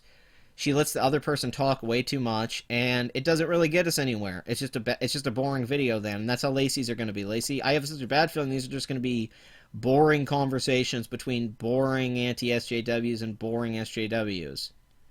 Now, like I said, if she gets someone like Naked Ape in here or something, fuck yeah, I'll watch that in a heartbeat. It's like what upset me with Razor Fist. I was such a big Razor Fist fan of the Rageaholic and stuff, and he spent months shit-talking TJ, the Amazing Atheist, and all of his video stuff, and then TJ had him on the Drunken Peasants, and what did he do? He kissed his ass. He went on there and just kissed his ass. He talked all this shit for months and stuff, and then when he actually had a chance to confront TJ, he went on there and he was nice to all of them and really sweet and was nice, and it was like, oh, you just talk shit, and then when it comes time, you know, you don't want to follow up on it. And it's like, well, that stuff just ticks me off. It's like iDubbbz. You know, iDubbbz would hold up to what he says if you go on him. Now, iDubbbz stays off his, you know, he doesn't really push his personal life with his videos, but, you know, when he makes a content cop, it speaks for itself. He almost doesn't have to respond to it. But I'm sure if you asked him about it, he could. And he could explain himself very well, like when he did with the whole, you know, the whole nigger video, and when he explained how you should be able to say the N-word. You know, he just fucking said it. He's like, this word can't be some special fucking word we treat better than everything else. You know, we have to, it's like any other word. And totally agree with him on that. And it was like with Leafy. Leafy would talk all this shit, and then when we get in chats and people would call him out for it, he had no defense for himself because he was a little weasel. He actually wasn't a tough guy at all. He was a little, I mean, he's intimidated to even, you know, have people look at him. His chin and stuff. He's embarrassed. And that sucks. Like you're trying to be this YouTuber, this badass persona you're trying to build, and you can't stick with your convictions of it. You can't, like, you can make a video and call Lacey a fucking bitch or an idiot over and over and over again, and then when you talk to her, you're nice and you act like you never said those things. You've already crossed that line of calling her like a fucking bitch and stuff. Oh, but that was satire. It's like, so, like, we're past that point. Like, to me, Lacey's completely unredeemable. There is no going back from this point, you know? Like, she's the Joker of this. This is no Batman Joker, like, well, maybe we can help each other. No, the joke's already been told. This is the Killing Joke. You know, we can't walk over that light together, Lacey. You know, one of us is going to turn the flashlight off. In the comments, let me know if you have an idea of someone that I should invite on, or if you have ideas of topics that we should debate. And as for that red pill, well,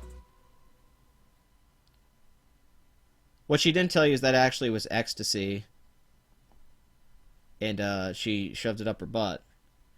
Alright, well, if she wants suggestions about who to come on here, Naked Ape. That'll be my suggestion, Naked Ape. Please have Naked Ape on. I would love it. I want to give Lacey a hug. I'm an MRA, but I grew up Mormon too.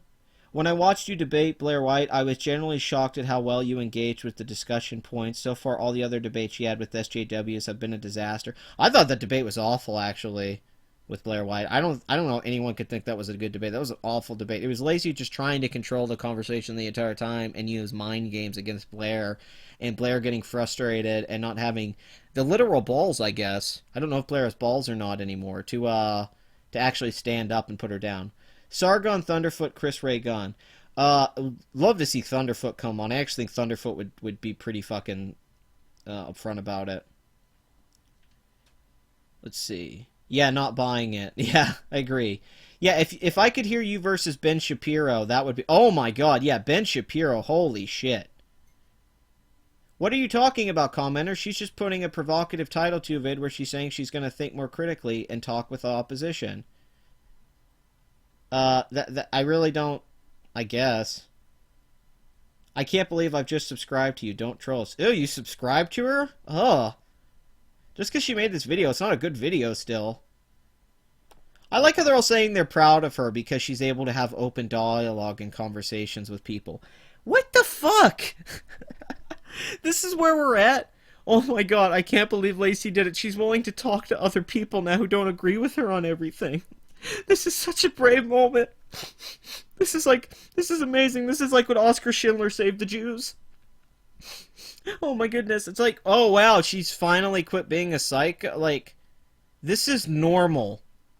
This, like, most people in the real world, like, if you go to talk to them, they can talk to you and have a conversation with someone else. I never had issues with that. I'm sorry that it took Lacey like 20 I guess 25, 30 years of her life. I don't know how old she is. She's probably older than me, around the same age. She took about 30 years of your... Yeah, I love that. I used to be a Mormon.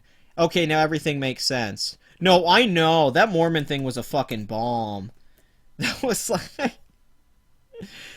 Oh, that is the Mormon thing, like, is like a... Okay, that explains a lot about you. It explains so much. Lacey Green, welcome to the army of Keck. Oh, please. Like, you guys think she would laugh or support any of that crap that we think is funny. Invite Professor Jordan Peterson on. Oh my god, Jesus. Jordan Peterson would lay a smackdown on. That's actually the best choice. Shoe on Head, please no. Please don't have Shoe on Head out on here. You talk about the most boring, useless video. Shoe talking to Lacey would be awful. She would be so fucking nice the whole time. Oh my god, no. I'm not having it. I ain't having to that. Hey, you gave me money, man. Thank you. That was fucking sweet of you, Luna. She is Bane. She's the backbreaker. Well, hello. I have taken the red pill now. I'm a big YouTuber. For you. The red pill I have taken has informed me that I can open up discussions for you, the people. And that's all that matters, is the people. You see, you think that you discovered the social justice. I was born in it, molded by it even. I didn't become a feminist until I was already a fully grown woman. Now you see, with my lovely, lovely video voice, that I will change the conversation. For I am Lacey. The feminist rises.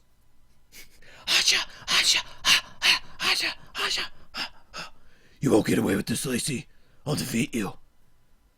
For I'm the Pat-Man, and Pat-Man will not be beaten so easily. Well, no, you will not.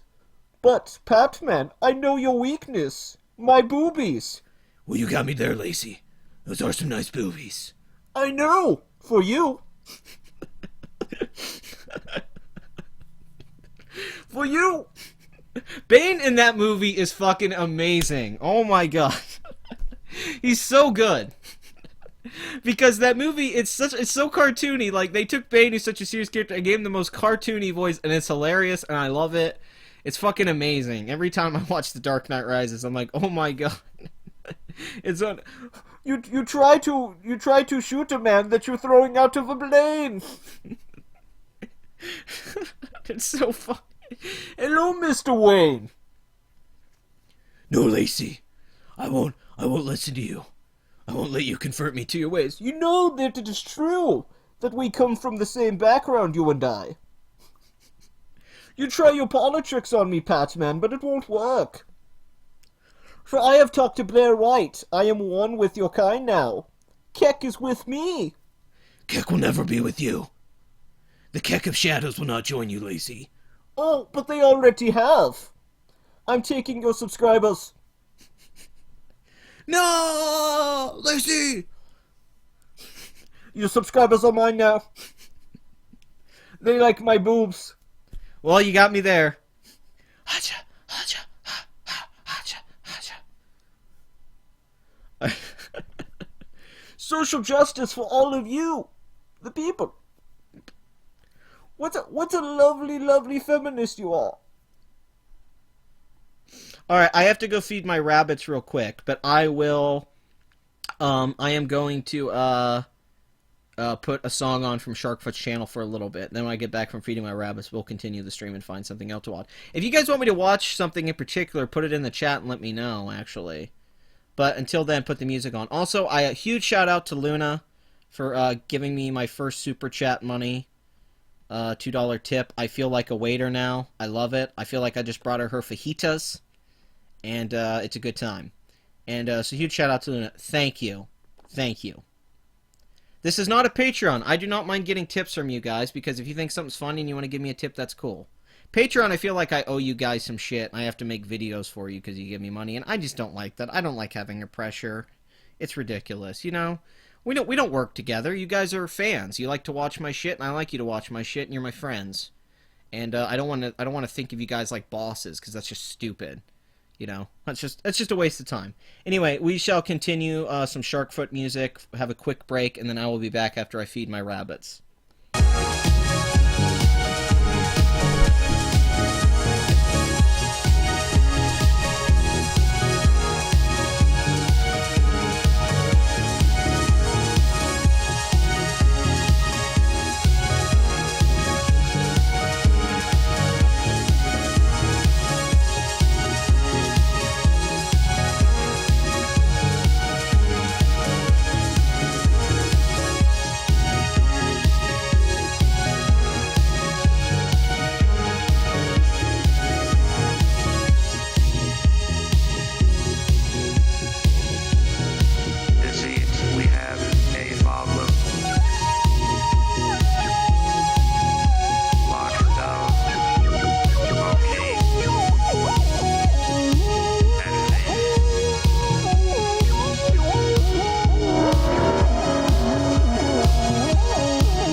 Alright, we are back.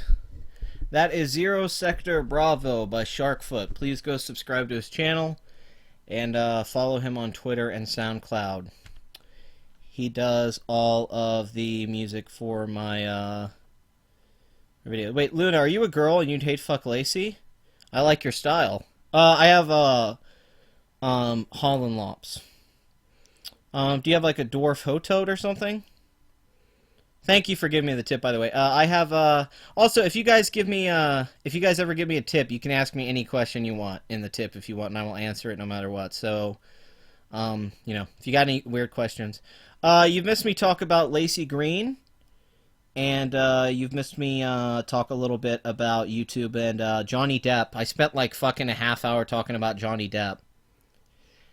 My request, give your opinion on episode 1 of American Gods. I can't tell if I like it yet. I love Ian McShane, particularly in Deadwood, but I sense that this might contain a shitload of forced diversity. I get what you're saying on the diversity point. I love Brian Fuller, who's doing the show. He did, if you don't know, Pushing Daisies, Hannibal, just a bunch of terrific work. He's also working on the Star Trek Discovery show that's coming out. I like the pilot. I will say I am a fan of the original Gaiman book, and I think they may be stretching it a little thin from what I could tell in these first few episodes. I'm not in love and totally with the writing yet. I think the lead character needs a lot of work. I think the lead character actually needs quite a bit of work so far. However, I will say this. It has some of the best cinematography, costumes, atmosphere, music I've seen in a TV show in a long time. I mean, it's pretty damn fucking impressive. Like, I just kind of enjoyed looking at it. We're not far enough in it yet with American Gods, though. Yeah, it is weird. Yeah, that's what I'm saying. We're not in enough. We're only in the pilot. Pilots are weird. Well, it's been a couple episodes, I think. But pilots are weird. And you got to kind of establish a lot of things. I don't think we'll get a good feel for the show until we're like 5-6 episodes in. I have to imagine it's going to be good, though, at some point, because with all the talent involved, there's got to be some shit that's going to be good down the road. I'm more pumped that Game of Thrones is coming out in a few weeks. Master of None just premiered Season 2, which I'm a huge fan of. And something else is coming out TV right soon that's actually a really big deal, and I can't remember what it is. But yes, if you want to know what kind of rabbits I have Holland Lops as pets, although my girlfriend has French Lops at home. She has a barn of French Lops. And some Holland Lops. But Holland Lops make very good pets. If you ever want a pet bunny, Holland Lops are very good pets to have. I believe that's what Shoe on Head has, is a Holland Lop. I think she has a couple bunnies. But I believe the one she has in a lot of the videos, I think that's a Holland Lop, but I haven't seen in a long time. Once again, I said if I ever had a live stream with Shoe on Head, all we would talk about is rabbits. I have nothing else to talk to her about except rabbits. Which, you know, would be wonderful. I'm not saying that wouldn't be a fun time. That'd just be the weirdest live stream ever. Shoe and Pat talk about rabbits. Defenders. I think the Defenders trailer looks fucking badass. I loved it. I loved it. It was like crack. Yeah, Defenders. Yeah, that's the one that's coming out soon. Yeah. Defenders is coming in like a July. Yeah, loved it. Can't wait for Defenders. Matt Murdock is my boy. I'm more excited for the Defenders than any fucking... Oh, wait, I like seeing this live stream. Don't listen to Lacey's Green Lies. Yes. Yes, live streamer. Man, he has 100 people watching his, and I have 9 watching mine. Well, who gives a shit? You are correct, sir. God, I do love that thumbnail, though. I got me and Daddy Trump together in our suits. We're working together now. I just joined his cabinet. Don't listen to Lacey's Green Lies. Yes. What's this guy's name? I can't... Enrudo? Whitehall? I don't know, but he has a live stream going on right now, and I guess he's shit-talking Lacey Green, so...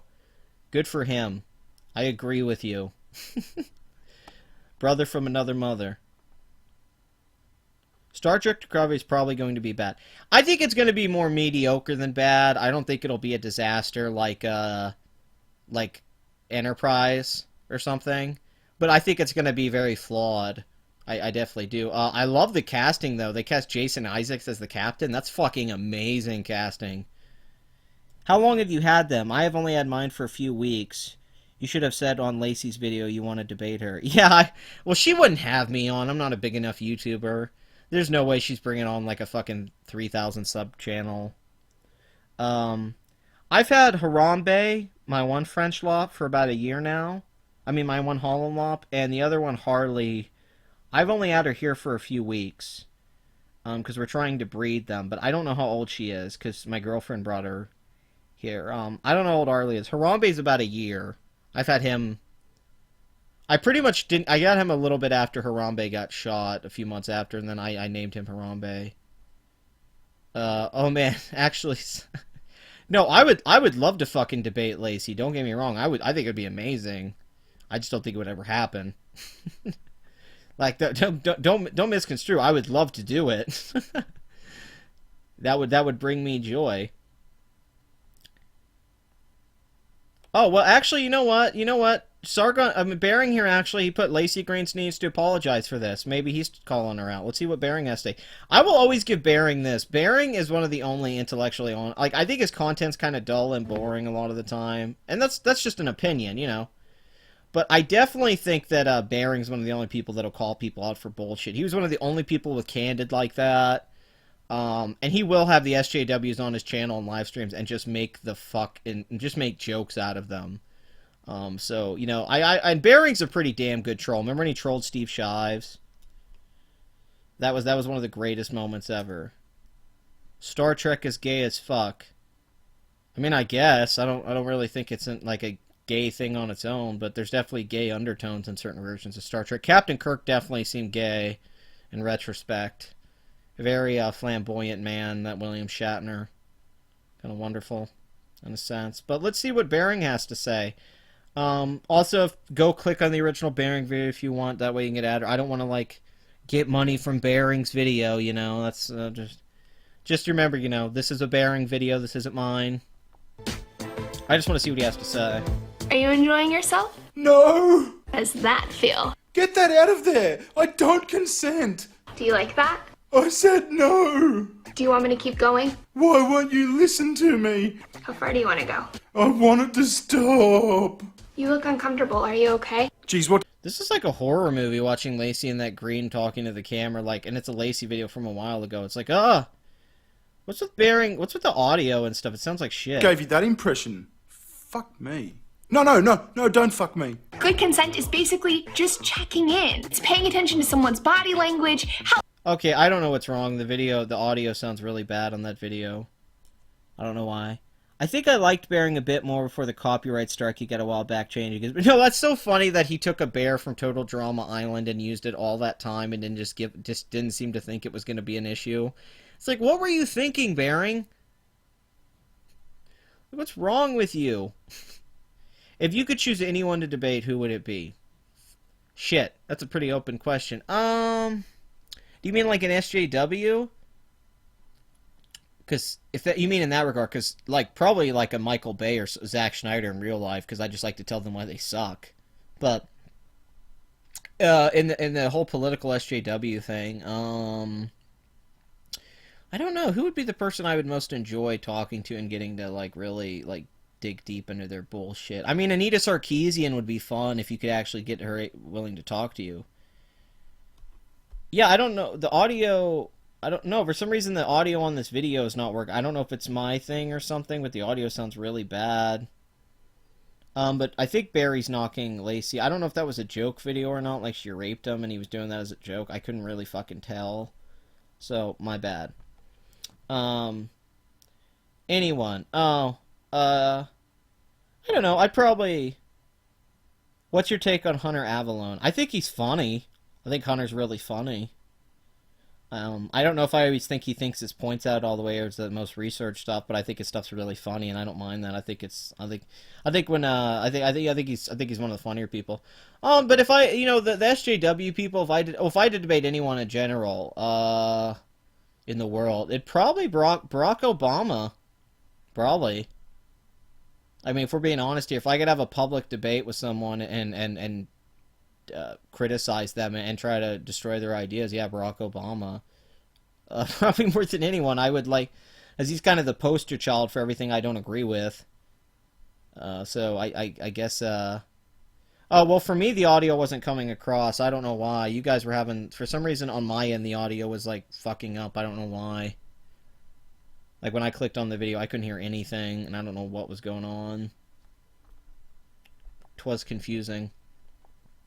In the skeptic community, if I had to debate anyone, because I really have no interest in talking to any of them for the most part, except for like 2 or 3 of them, I wouldn't mind debating like a Paul Joseph Watson on a few things. I'd like to talk to him about his views on depression and all that. I think that was just nuts.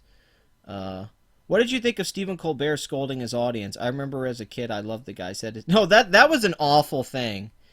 Because Hillary's terrible at debating and stupid, and Trump beat her in debates, basically, because she couldn't even talk, and Obama's considered this great speaker just because he's a teleprompter whore, and I would love to have a debate with him on the spot, and actually get him to reveal himself as a Marxist, really, because even you go back and look at what he studied in college, he did study those things. That was his background, was basically social justice politics throughout history. That was his planning.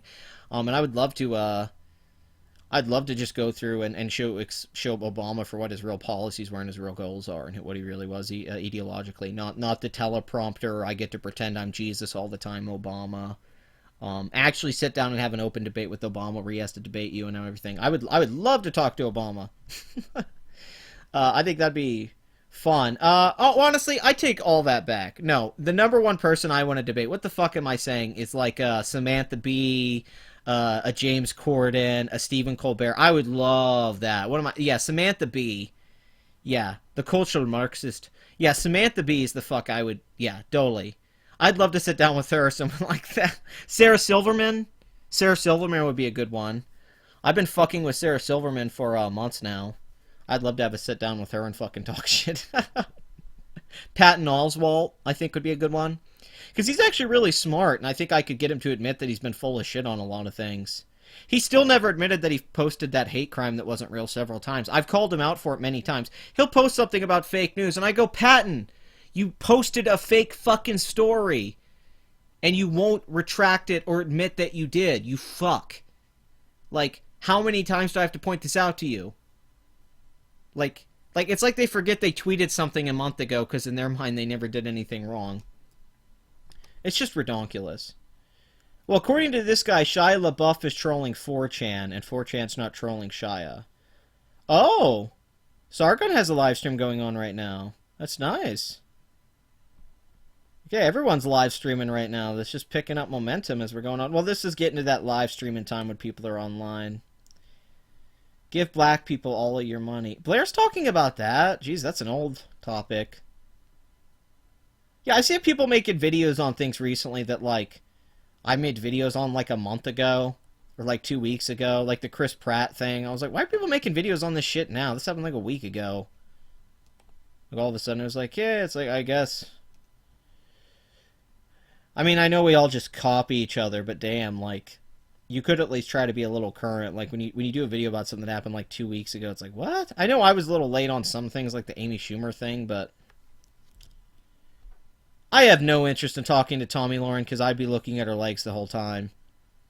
There'd just be no way. I'm too attracted to Tommy Lauren to actually have a rational conversation with her.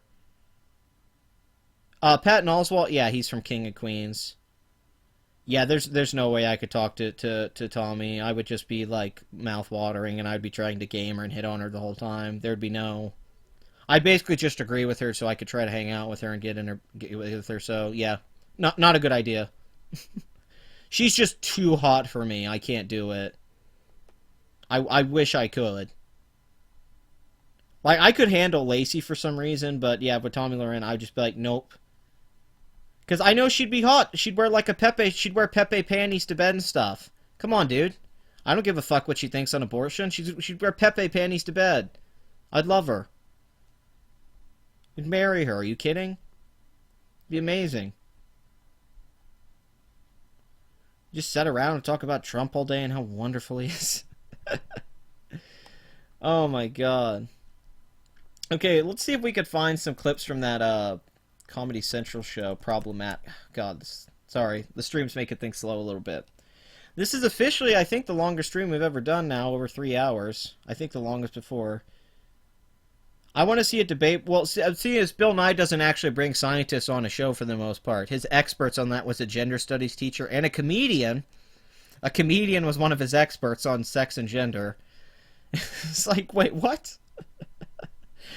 I give her the other woman. He had another woman, and her degree had nothing to do with it either. Yeah, Pepe panties on Tommy Lauren in bed. She's wearing Pepe right in front of her crotch, and she's wearing like a tight shirt. I think Tommy's got the... That's a tough one.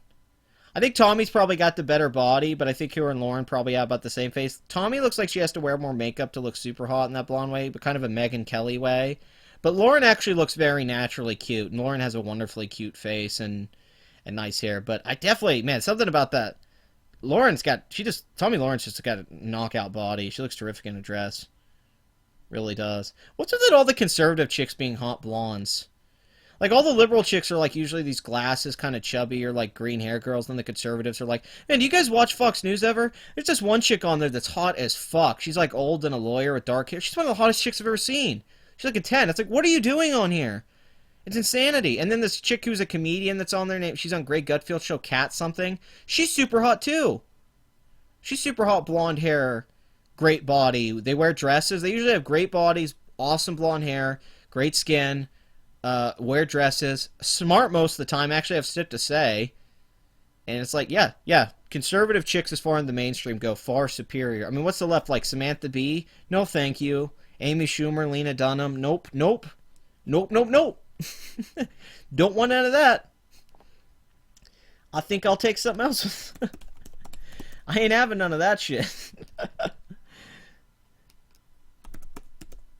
I can't believe Comedy Central did this Problematic show, because it's, once again, it's felt satire. Now, I know Vernaculous's video kind of covered the whole broader way of this. He talked about it in a broad sense. This, he didn't really go into it, but this show's one of the biggest failures in a long time because the whole premise of the show is that we're going to comment on this whole SJW counterculture society, and they fail because you could tell they didn't watch any of our videos. They don't actually know what we're talking about.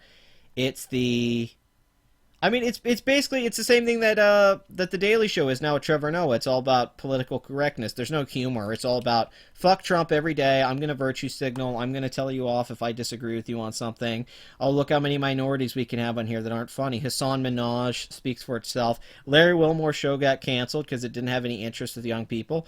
The biggest shows on the Comedy Central are still South Park and Tosh.0. Like, and this show was a horrible idea. Problematic was a horrible idea as a concept, even. Like, when I heard the concept, I was like, are you kidding me? Oh my god. How to Not Be Funny, too, with Comedy Central. Problematic. Wait, he had the guy on his fucking show, Joe Rogan?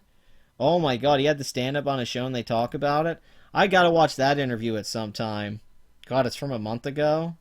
I wonder if that guy in that interview actually said he was doing this real show to fight, because you know Joe doesn't like social justice and PC culture. He has, like, he's said this many times, so I wonder if this guy came on and presented it like a show was actually going to be, like, anti that stuff, and it totally isn't at all. The show's literally just SJW bull. Even their other show, this crap, The President Show. Oh my god, it's just a guy playing Trump while Trump's in the White House. It's an awful idea for a show. Trump's more interesting as a character in real life. You can't be Donald Trump in a show because you're not Donald Trump. We already have that. It's called Donald fucking Trump. It's ridiculous to have an actor play Donald Trump on a TV show. They're doing an American Horror Story now. They're going to have the bad Republican elephant monster and all that. It's like, oh my god. Stop it. Fucking stop it. Yeah, remember Aziz Ansari before he started to virtue signal? He was actually like, I still like his shows and comedy. I still like Master of None. But yeah, I ain't gonna lie, Aziz Ansari, every time he does, like, when he hosted SNL and stuff now, it's like, dude, will you stop virtue signaling, you motherfucker? You little weasel. Like, just stop, please. Quit telling me about oppression because you can't get leading roles in movies, dude. You've been working consistently for like 15 years in Hollywood. You're more privileged than anyone I know. Shut the fuck up. Indian people, like, they do bad in this country. They do fucking great in this country. It's like, Aziz, you're part of actually a very successful group in America. Congratulations. Welcome. But I still think Master of None is a good version of Girls. Everything Lena Dunham tried to do with Girls, Aziz Ansari does right in Master of None. Alright, I guess we're going to watch a little bit of Problematic and see if we can get a preview or something. Is there a trailer or some shit? Like, what the fuck? Like, there's no... Yeah, I already watched some videos on it, like Hard Bastard and Wild Smile and all that, but I want to see, like, something there's not someone talking about it. They don't have it on the... God, they don't have any fucking commercials up or anything? What the fuck is this? Okay. Well, that's weird. Let me try this again. Comedy Central Problematic Preview. This is ridiculous. Alright, well, let's watch the cultural appropriation rap. I know, guys. I know. I know. We don't want to do this. I don't want to do this. But we're doing this. Bite the pillow, boys. I'm going in dry. Can you think of any comedians who are right and not left? Seems like most now are left. Comedians have always leaned left, pretty much. It's just, you know, they were traditional liberalism where it was very, Actually, no, I can name a few comedians that lean right. Nick DiPaolo.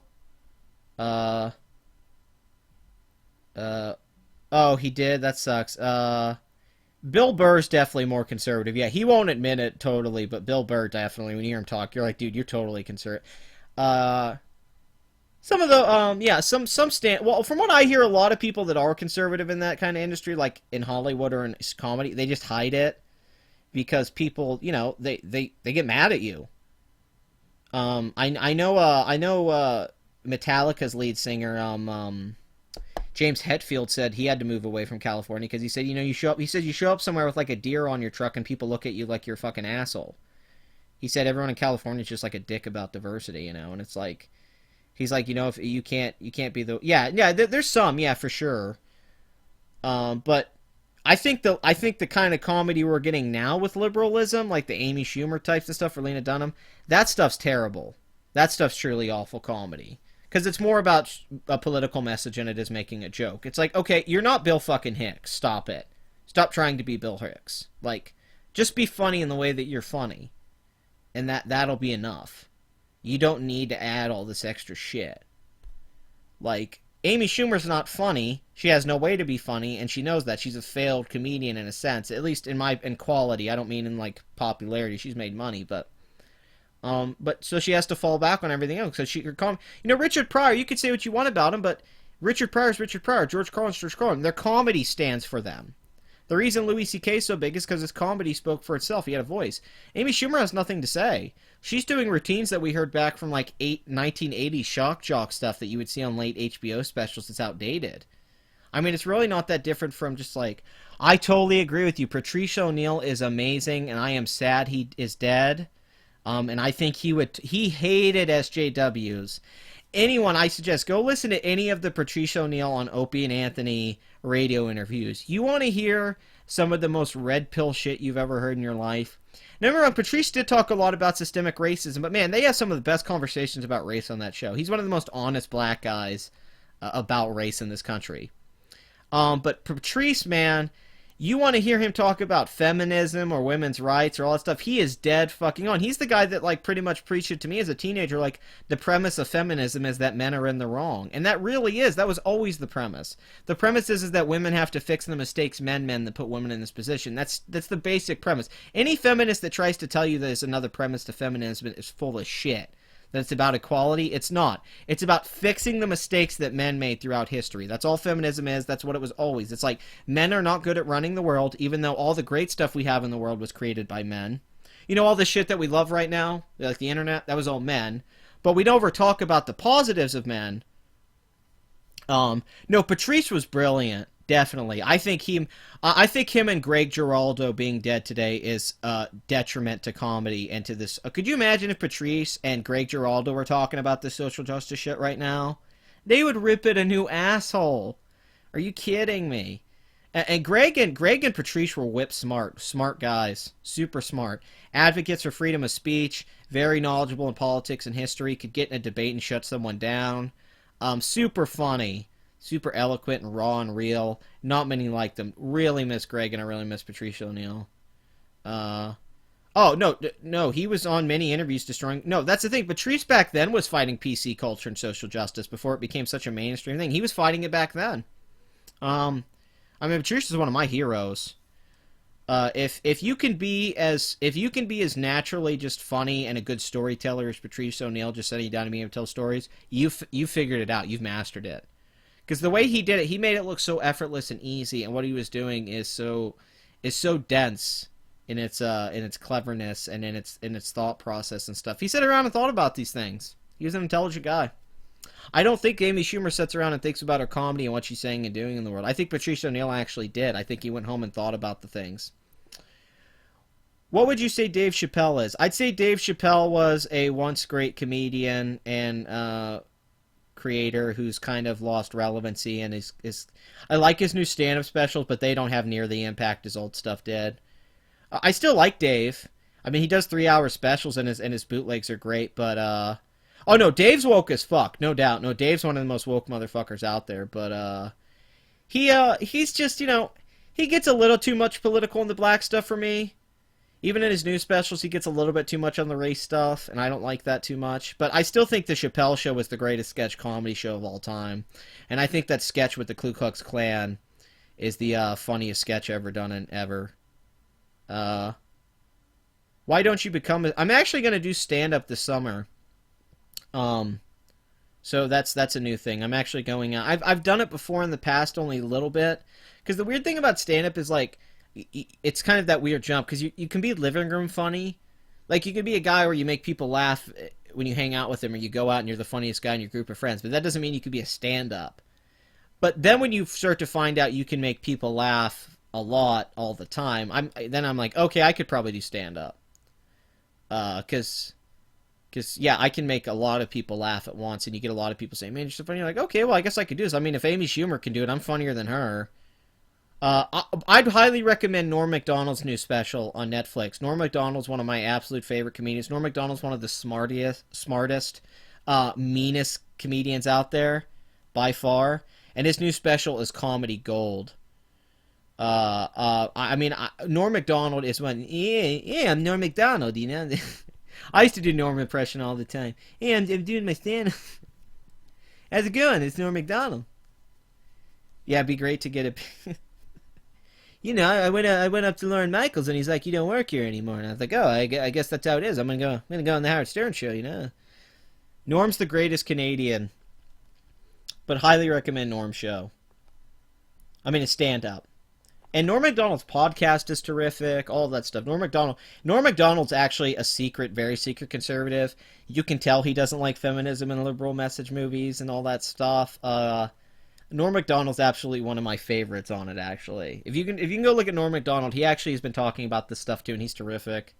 Dope and amazing about the history of cultural appropriation, but I could use assistance to make my case. Holy cow, it's MC Search from Third Base. Appropriation happens when oppressed culture gets... I can't believe what I'm seeing. I can't believe it one bit. This rap between two white guys is total shit. There, I just did the exact same skill level that they did on that. Can you record your stamp? I was actually planning on that. I was actually planning on having somebody come with me and film it, and I'll put it on YouTube. So that's no. Norm Macdonald has a totally unique style. No one, and comedians worship Norm Macdonald. If your comedians talk about comedy, they all love Norm because they know how good he is. He doesn't do the same routine twice a lot of the time. He does new routines consistently, and it's a crazy mix of improv with writing. You can tell that he writes out a lot of it, but it's also mixed with this insane improv. And nobody has a style like Norm. It's so weird. It's almost like a to the point David Letterman-esque type style, but he's got this great bit about going to Dracula's. He's like, yeah, I went to Austin, Texas, and I went to this restaurant, Dracula's. I was all scared, you know. I thought vampires were going to get me, you know. I'm there eating my pasta, and I see it's getting nighttime. I'm like, oh, I got to hurry up. They can't give you garlic. And I went up to the guy who owned the place, and I'm like, hey, so what's with the name Dracula, man? You ever get the vampire thing? And he's like, oh, I never heard of a vampire named Dracula. Well, then I was getting kind of suspicious. Like, wait a minute, you've never heard of Dracula, motherfucker? Okay, maybe he is a vampire. And he'll do a bit like that for like a minute, talking about like 5 minutes about a restaurant called Dracula's and how he's scared about eating there because he thinks the owner's a vampire. That's hilarious. Like, that's so funny, and he does it in that Norm Macdonald way. It just blows my mind. Gets co-opted by a dominant other. So settle back for this quick recap by two white dudes in a rap. Okay, let's begin way back in the days. Al Jolson sang till he was black in the face. Then came a guy who was more embezzling than anyone before him. Elvis Presley? An icon of appropriating. Jesus fucking Christ. Oh my god. I mean, I know they're trying to make this bad on purpose, but this is just bad. This is worse than a YouTube video. This is Comedy Central. This is a network with money and like green screens and actors and crew members and stuff. This is worse than a lot of YouTube videos like this. This is like a bad YouTube video. This is like if the digital shorts on SNL Andy Samberg did. This is like if Lazy Sunday would have been total dog shit, not fucking awesome. See, Andy Samberg got the internet, so when he was making the jokes, it was for people who were on the internet. This is somebody who doesn't get the internet and thinks this is what all the kids like because it's cool. He was the king. That's actually short for taking. Steadily snatching rock and roll with the Rolling Stones and the Beatles stole. Cher dressed up in a half-breed headdress. Kenny G, that smooth jazz. Yeah, the Beatles stole music that they were influenced by and they played and liked listening to. Yeah, they stole that. Yeah, Kenny G is considered the jazz king. Nobody talks about... Yeah, Kenny G's the... Yeah, before Kenny G, jazz was just this non-existent thing. Nobody ever talked about jazz before Kenny G. Are you fucking kidding me? Like, I'm not saying that there wasn't stuff that was taken that was invented, but, like, you don't own anything. you don't own a type of music or a genre or anything or some kind of art. Like, the French created New Wave. That doesn't mean that everyone that copies French New Wave, that the French own everything and we appropriated the fucking French. It just means some filmmakers like Martin Scorsese watched the French New Wave and then they were influenced by it. I mean, are you fucking kidding me? Rap is still predominantly dominated by black people. Sports, like basketball and football, are still predominantly dominated by black people. It's not like... What is this? Cultural appropriation? I'm so sick of this with music and crap like that. Like, oh, you took from our cultures and we didn't get credit for it. You don't deserve credit! No one does! Led Zeppelin ripped off all their songs from all sorts of motherfuckers. Why do you deserve credit for coming up with a new sound? You're an artist. You don't, like, you invented it, move on. It's to be shared with the world now. Like, why are we going back to this past where it's like, what are you like, we're over this. Black artists are the biggest music artists in the world now. Beyonce, Jay-Z, Chance the Rapper, Kendrick Lamar, Kanye. It's like, we don't live in this world anymore. Black people aren't getting credit. They are now the main people.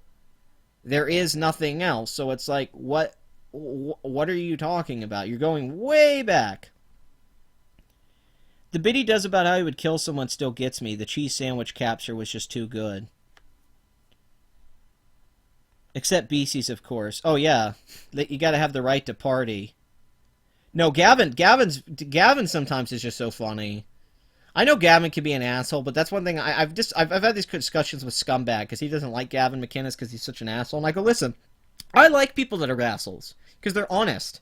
Like, Gavin is who he is. He's going to tell you what he fucking thinks, and he's going to be a dick about it, and he's not going to give a fuck what you think, or if you disagree with him. He's going to say what the fuck he wants.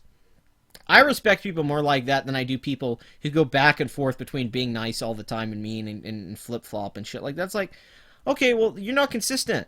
If you're an asshole, you're an asshole. If you're a nice person, you're a nice person. Don't try to pretend all of a sudden that you're an asshole or that you're cooler than you are because a video camera's on. Like, kiss my ass. You can tell Gavin's ready to throw down. Like, you see him, he gets in these fucking fist fights at these things. He's ready to fucking throw down. He doesn't talk shit. If you say shit to him, he will get in a fight with you. You know, he's not a pussy. I basically just don't like pussies. That's my men and women. I don't like it. Yeah, I know. We invented the internet, so do we need to make a rap song like, yo, we made this information box with everything. Now black people are using it. What the hell, yo? I mean, it's like, that's like the same thing. Like, why are you taking our internet, dogs? Like, it's like, that's... And I love that this is problematic, and he's trying to do cultural appropriation rap. You're just doing a really bad BuzzFeed SJW video, and it could try to be satire making fun of a bad SJW video, but the comedy and the quality is at the level of a bad SJW video. So that isn't satire. You're just copying something that already exists that's bad satire. It's like bad satire Inception. Oh, hell yes. Then all the white rappers came to the game. Same for Marky Mark, the Beasties, and House of Pain, and Snowwood Informer. Anyone missing? Stop. Wow, white people liked rap music and started to get popular because they started doing it too after NWA and all these big groups and stuff like that. Yeah, that's so awful that these people wanted to get into hip-hop and rap that were white because they liked the music. Isn't that crazy? What fucking racist assholes in the 90s they were. Like, oh my god. What was Snow doing singing Informer? How dare he, like, want to do music like other people? That's crazy. I mean, why would you want to do that? Why would you be inspired by something and want to do the same thing? That's retarded. In music? Are you kidding me? Jesus. So does this stand for every DJ ever who takes music from everything else and makes it something new? Does that mean DJs have been appropriating forever? All cultures? Are DJs the ultimate appropriators? Appropriate and listen. I can't help but notice that someone is missing. What about the appropriator's third I base? still got my ghetto pass, don't make me give you the gas face. The history of rap with Justin and Jimmy. I got my ghetto pass and all that. Justin and Jimmy. Well, the thing is, Justin and Jimmy can both rap and dance and sing. They're actually both very hip and talented. I don't like Jimmy Fallon's show, but the dude can dance, rap, and sing. Like, he can do that. That's one thing he's actually terrific at. And Justin Timberlake, yes. I know plenty of black guys that could not fucking hold the floor dancing against either one of these guys, particularly Justin Timberlake. And, yeah, they clearly grew up listening to hip-hop music. They liked it. They liked black things. And they got into it. It's like Andy Samberg. He's a great rapper in the Lonely Island, and they like hip-hop music. That's celebrating culture. That's embracing the culture. That's multi-fucking-culturalism. That's a melting pot of America. That's mixing everything together into one thing where it doesn't matter where it came from because we all just enjoy it, and you enjoy the people that do it. People like Justin Timberlake because they like Justin Timberlake. They like how he is. They like his personality. They like his voice. They like the guy he presents himself to be. It's irrelevant what his skin color is. They like him. Michael Jackson was the biggest musician in the world. He was black.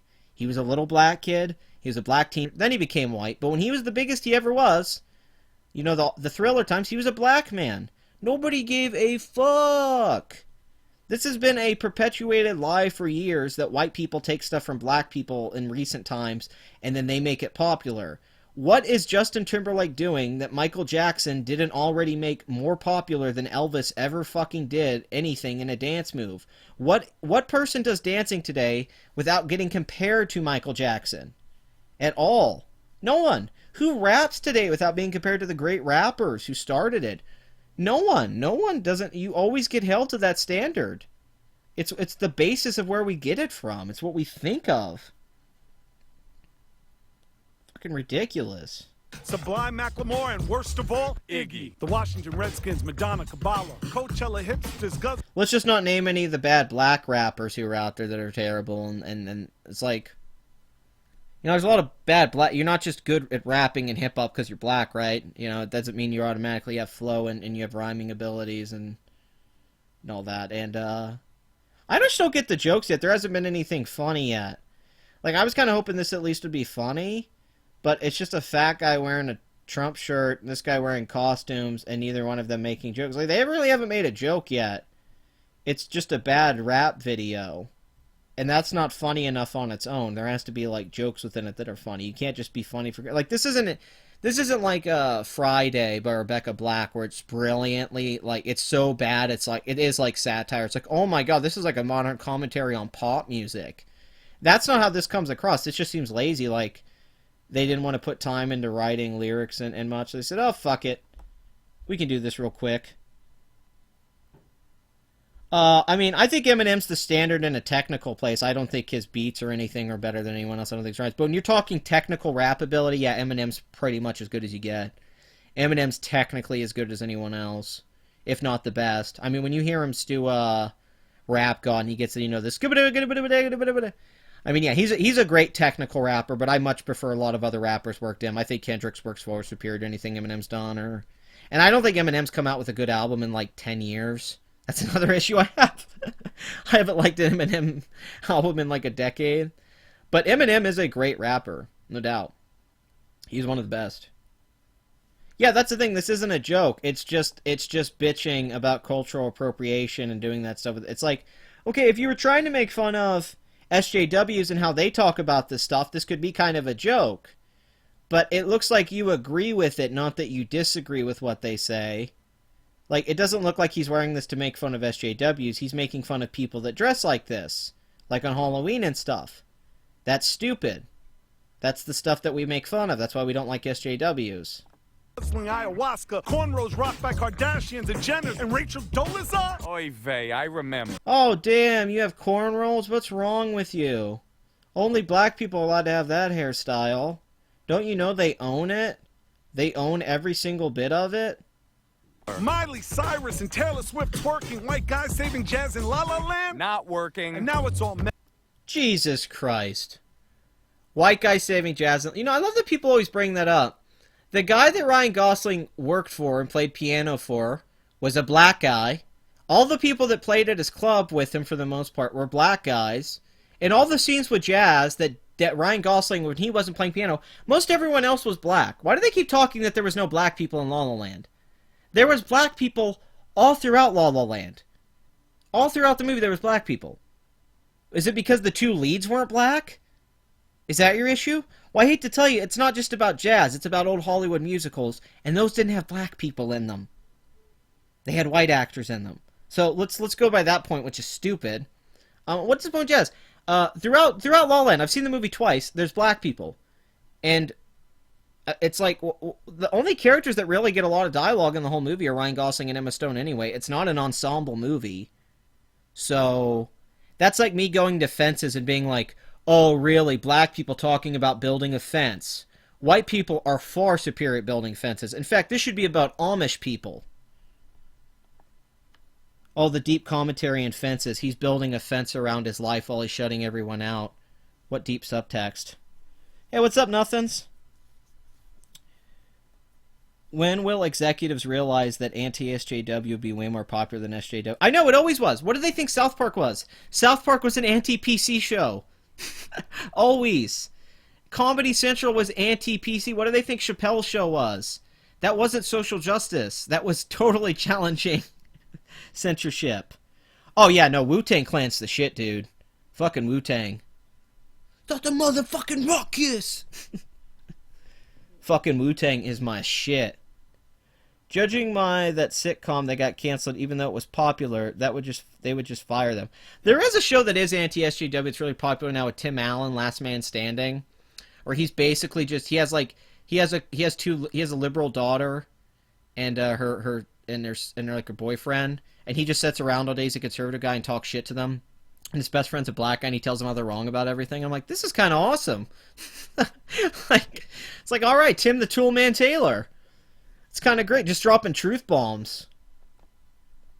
Meta and forwards is backwards. Skateboard kids used to dress like rappers, but now you got rappers dressing like skaters. Multiple layers of cultural appropriators. Cultural appropriation. Cultural. Oh wow, black people dress like skaters now, so there's layers to the appropriation. Don't you get it? That's not a joke. Once again, that's not a joke. There's not even a premise there. Appropriation. Are you sure we're cool to do this? I produced Illmatic. I'm good. You? Hopefully they didn't disable the comments to this video. They didn't. I love it. It's got 8,169 dislikes. Now I'm going to make it 170. And 297 likes. When the comments are funnier than a Comedy Central video. Your video is bad and you should feel bad. It's not just the ideas. He's just a fucking bad rapper.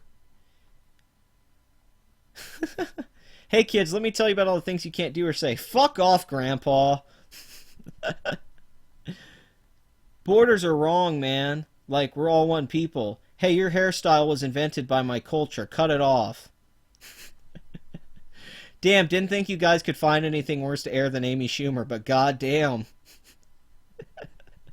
Kind of strange how South Park, their primary money-making show, makes fun of people like this. That's the thing, South Park, their biggest show. Did they miss the message of the South Park movie? That it was about censorship? No, South Park, I don't like these recent seasons as much as the old stuff, but they've never went liberal PC. They're actually making fun of PC culture, if anything. I just think the stuff they've made fun of is stuff that already was made fun of. They didn't add a new perspective to it, which was upsetting. Like, for the first time, it seemed like Trey and Matt were talking about something as older men that they weren't as much in. And that upset me, because usually when they talked about stuff culturally, it seemed like they were ahead of everyone. And when they talked about PC culture, it was almost like, well, these are jokes that have already been made. These are already points that were made a while before you guys made it with PC Principle. Still like them. Still like the show. But I've said many times, I think Trey and Matt should move on from South Park. After seeing Book of Mormon, which is the best thing they've ever done, they should move on. They have so many greater things ahead of them, movies or plays or whatever. I mean, I just think they've evolved past South Park. I don't think they're making their best work on there anymore, so I don't think you should do it anymore. If you're doing it and you're not at your best, I don't think you should do it. You should always be creatively challenged to be at your best. And I want another Team America type movie. I want another Orgasmo. Yeah, they're really not. They even said they're going to stop doing Trump stuff because they think it's dead as a joke. They don't even like it. They think it's outplayed, and they're totally right. Comedy Central doesn't tell Trey and Matt what the fuck to do on anything. They're not going to tell their biggest cash cow what to do. I mean, that show makes them millions of dollars in merchandising and stuff. They're not going to tell those two what to do. At least not in that sense. They're not going to tell them what they can make fun of and stuff like that. At least I hope not.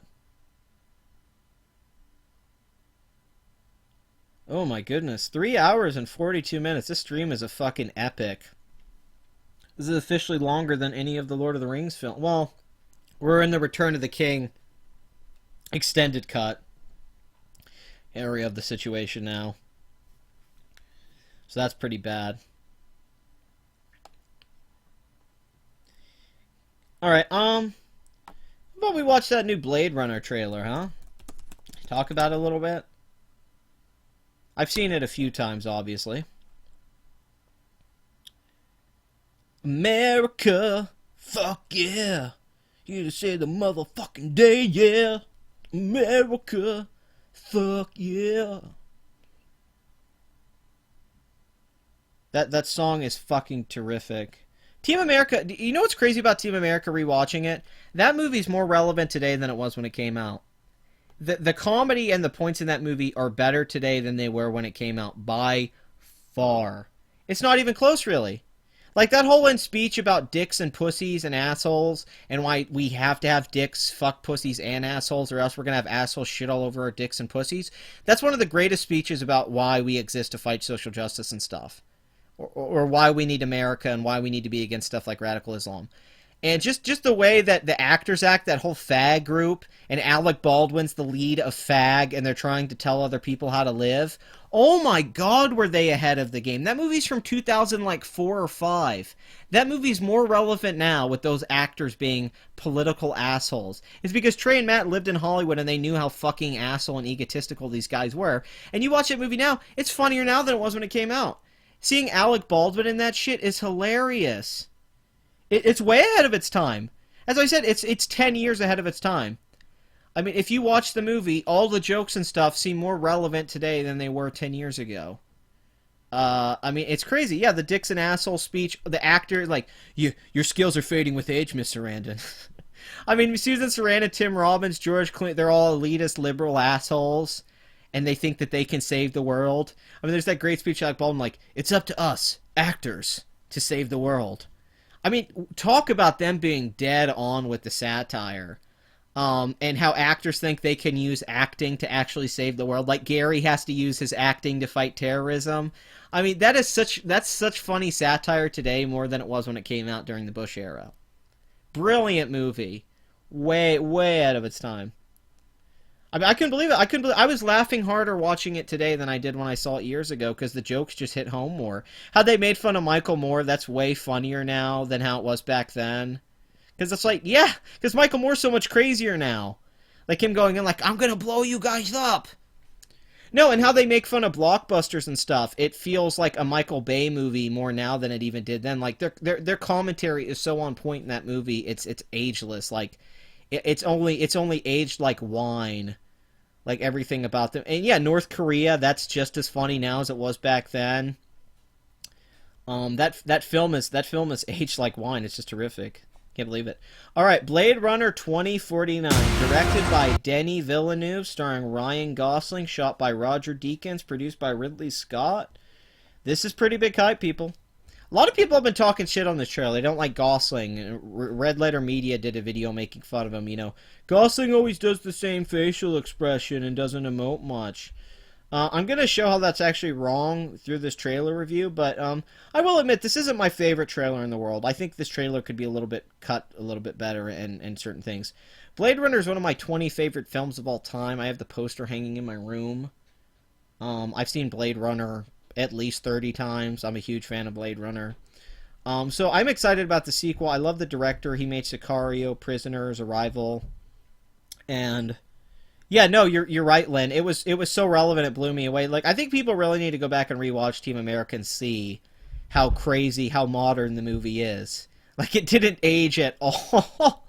It felt like it was made today. Like it blew my mind. It felt like it was made today this year. And I can't say that about many comedies that came out in the last 10, 15 years. Like, even the South Park movie feels a little dated to how it was necessarily in the 90s, but it's still great. But it's crazy how Team America's not like... It didn't age one bit. Anyway, we're going to look at some of the images of the trailer and the stuff I like about it. And some of my theories, because I did a trailer review for the first one, and that did really well. And, it'll be a lot easier not to get a copyright claim here.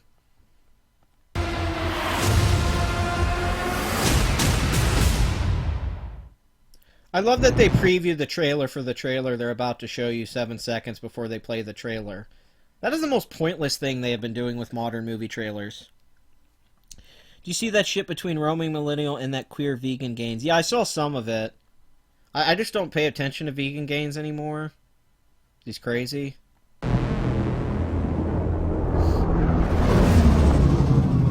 Wait, here. Love this. Love that. I love that it's Atari. Like, what in the future of 2049 Atari's gonna have a fucking billboard? Apparently they make some huge comeback. That's hilarious, Atari. But that shot's cool. I really like how, like, I mean, it looks like what Roger Deakins is doing with Dennis is they're not just trying to capture that Blade Runner sci-fi look that so many movies we see copy today. They're trying to get the artistry down with how that cinematography was, because it really was the cinematography and all that and the framing that was brilliant in Blade Runner. And it seems like they're trying, yeah, like, these aren't just cool sci-fi shots, it's also the way they're shot and framed and lit, and the emotion they're trying to convey. There's more themes going on. When Ridley Scott was truly a brilliant director back when he made those movies. I don't think Ridley Scott's made a good movie in 20 years, since Thelma and Louise, so... That's my opinion on modern Ridley Scott. I don't think he's made a good movie since Thelma and Louise, and that's from the 90s. No, like that. That shot's terrific. That looks amazing. Like, see stuff like this. This is what's different from a lot of these other sci-fi films, like the Ghost in the Shell movie and all this stuff. They don't, or a lot of these sci-fi films we've seen now, like Oblivion and that. They don't have shots like this. This is cool. That's cool architecture. That looks like the old movie.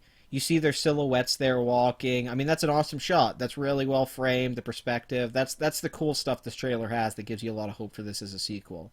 I also like it's a sequel, not a reboot, although there is part of me that doesn't want to see Deckard as an old man, because it kinda does kill. Napoleon Dynamite. Well, I'm glad this talk of Blade Runner and Team America makes you think of Napoleon Dynamite. Every civilization was built off the back of a disposable war. I'm an idea! I'm an idea! I still want to make a video on his Joker and how that's one of the worst fucking performances I've ever seen in my life. His Joker is one of the worst things I've ever seen in the Suicide Squad. And I actually like Jared Leto as an actor, but goddamn, you talk about bad. Whew, I was not prepared. Force. Body bags, baby. But I can only make so many. It's kind of interesting, like, you're born out of a body bag, because you die and you get put in a body bag, so it's kind of this thing like you're coming out of this body bag, in a sense. That's at least what I'm getting. It looks like some kind of womb thing. This one guy made this crazy video about this trailer where he, like, added all this fucking Illuminati shit to it and, like, I think way overthought the subtext. Happy birthday. Happy birthday. Happy birthday to you, my dear replicant. There is an order to things. Oh, that stuff right there, that stuff just gives me a fucking boner. Oh my goodness. That doesn't even look like CGI, that looks like fucking miniatures and stuff like the old movie. Looks terrific. Only Nolan really out there, like Interstellar and stuff, or Inception, only Nolan really shoots a lot of movies like that where they have that practical look to them. It doesn't look like they're in front of a screen. That's what we do here. We keep order. Okay, let me show you right now. That facial expression is different from that blank, dead stare he does. That's an intense face. To the Ryan Gosling critics, that's a serious face. He's just a restrained actor in a lot of ways. That's his style. It's what he is. He's kind of... And honestly, for this movie, where it seems like he's going to be a fucking replicant, he's actually perfectly cast in this role. Ryan Gosling's perfectly cast to play a replicant Blade Runner. Is actually dead-on casting. We all just say, thank God Ridley Scott isn't directing this after the Alien Covenant reviews have been coming out, and it's just another shitty Ridley Scott movie, and it's just a remake of Alien. Just thank God he went and got new young talent to work on this, someone else who has a vision and not him. Oh my God. Makes me so happy. Good day to you, Batman. The world is built on a wall that separates kind. Tell either... No, the world's built on a wall that separates kind? Oh no, no, I'm kidding. It's all gonna be about Trump. Side there's no wall. You bought a war.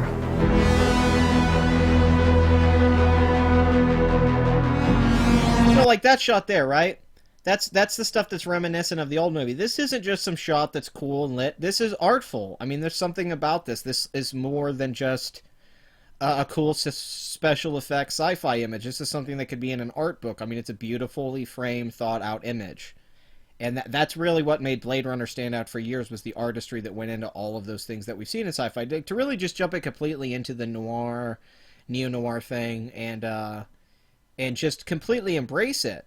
Like, make it a noir, treat it with those, but make it as artful and beautiful and nuanced and as textured as a noir as you can make, and then put sci-fi on top of that, and you have just so many good things. Then you get the comic book sensibilities, then you get a different dynamic, then you can get the action in a way that you wouldn't if you did a typical noir, but then you still keep it in that original place. That's great, going back to like a Maltese Falcon or you know, The Big Sleep or something. Just Raymond Chandler, you know, just something like that, a Raymond Chandler book.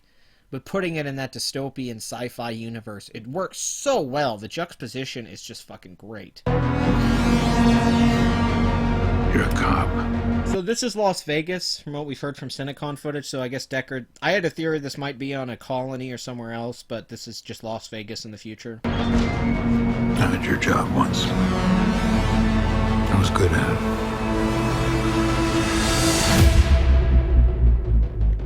See, that's just terrific lighting, like the silhouette, the shadow. Roger Deakins' work here. I mean, the guy who hasn't won an Academy Award, 13 noms, but worked on a bunch of Coen Brothers films. I mean, he shot No Country for Old Men, just terrific works. Skyfall. But yeah, I just love that Haze in the Shadows. He comes out. That's great stuff. I mean, that's the stuff you want from a Blade Runner movie. That's the stuff that like was in the original movie Ridley Scott did. You want that level of detail because that's so important. And you also want the moral gray. You want that moral ambiguity. That's going to be the other key to Blade Runner, is playing with the morality of are the replicants really any different than us? What makes a human? And not explaining it to us, just putting those ideas out there.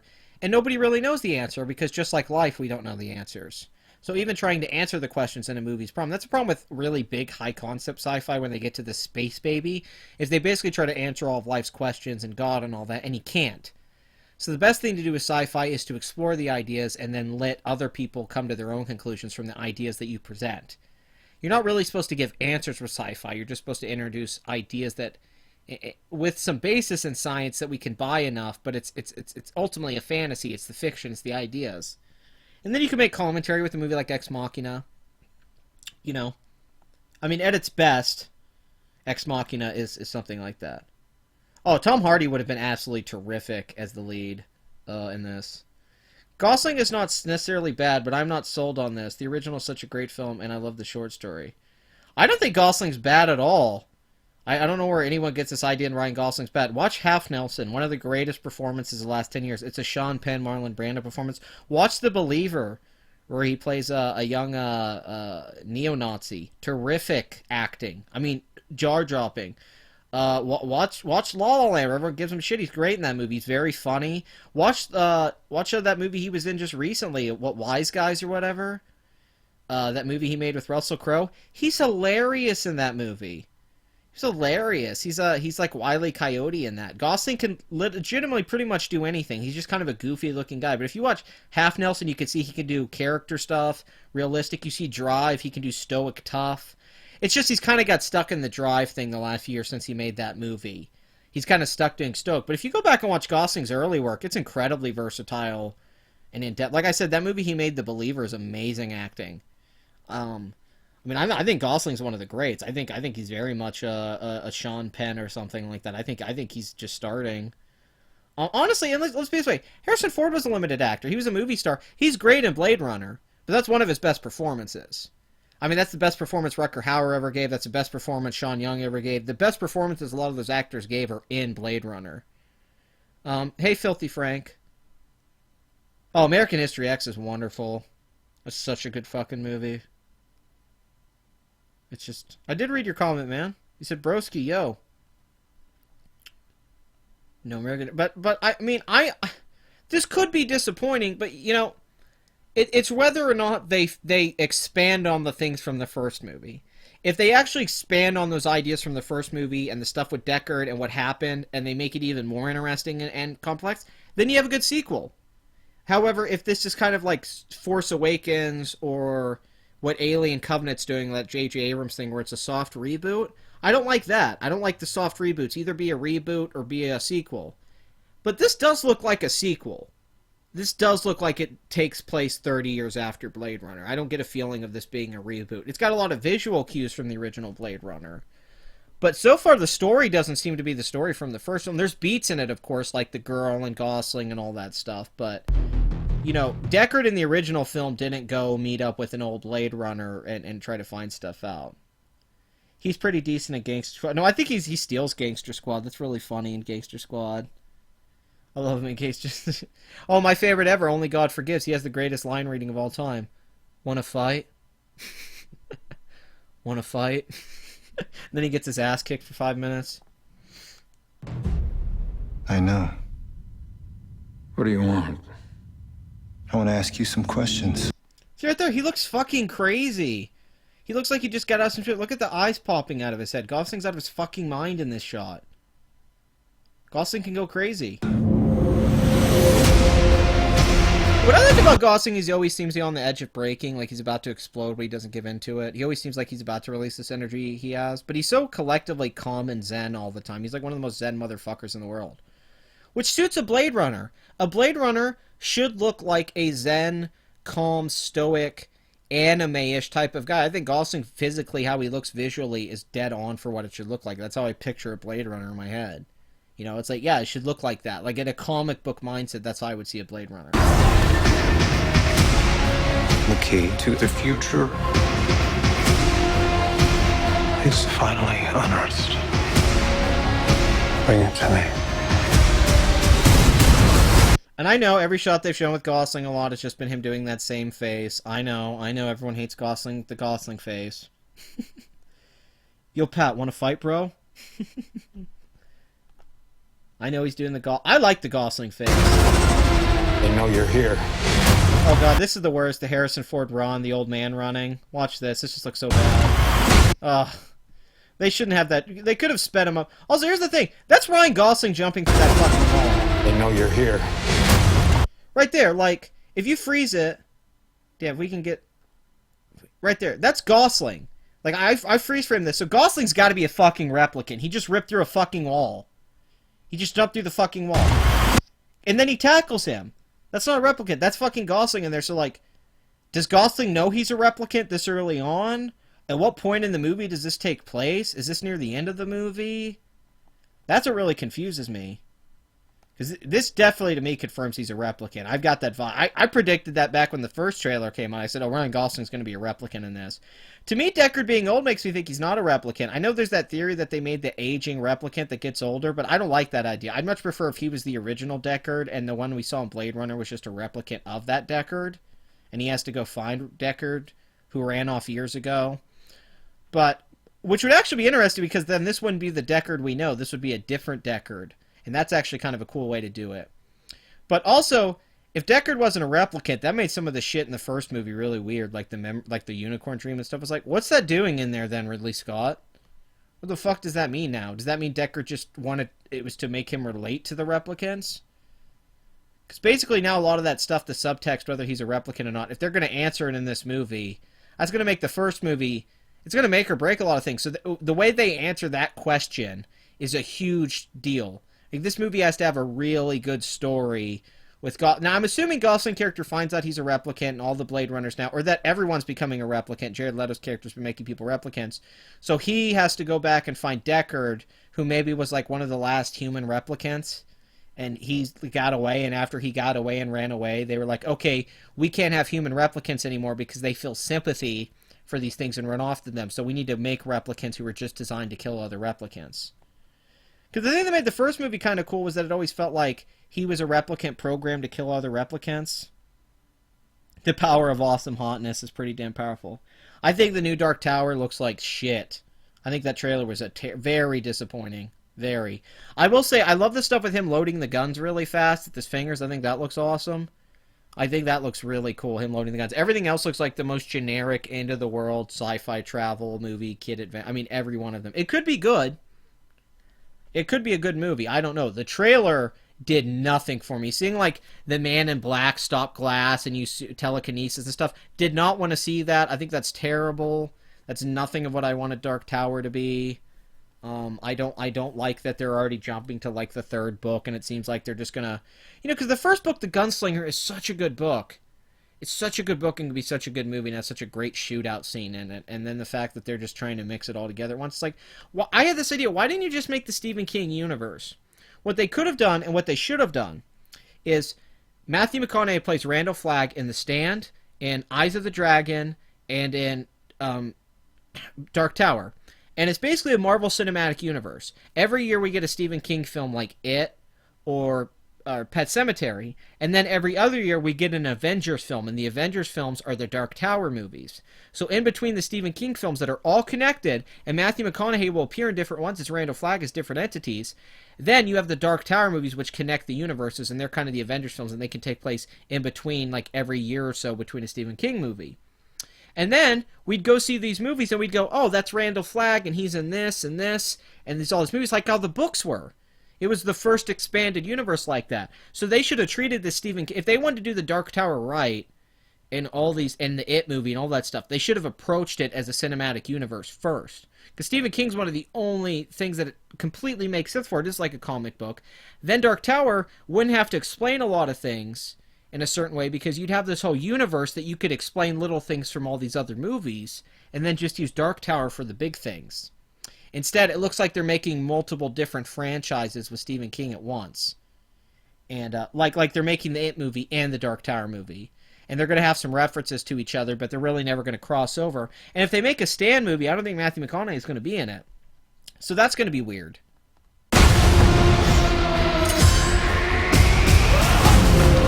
Dave Bautista. I have to assume he's a replicant if he's throwing Ryan Gosling through the wall like that. I have to assume Dave... And why would you cast Dave Bautista and not make him a replicant? Like, really? Oh, man, if Bautista and Gosling have a fist fight, holy shit.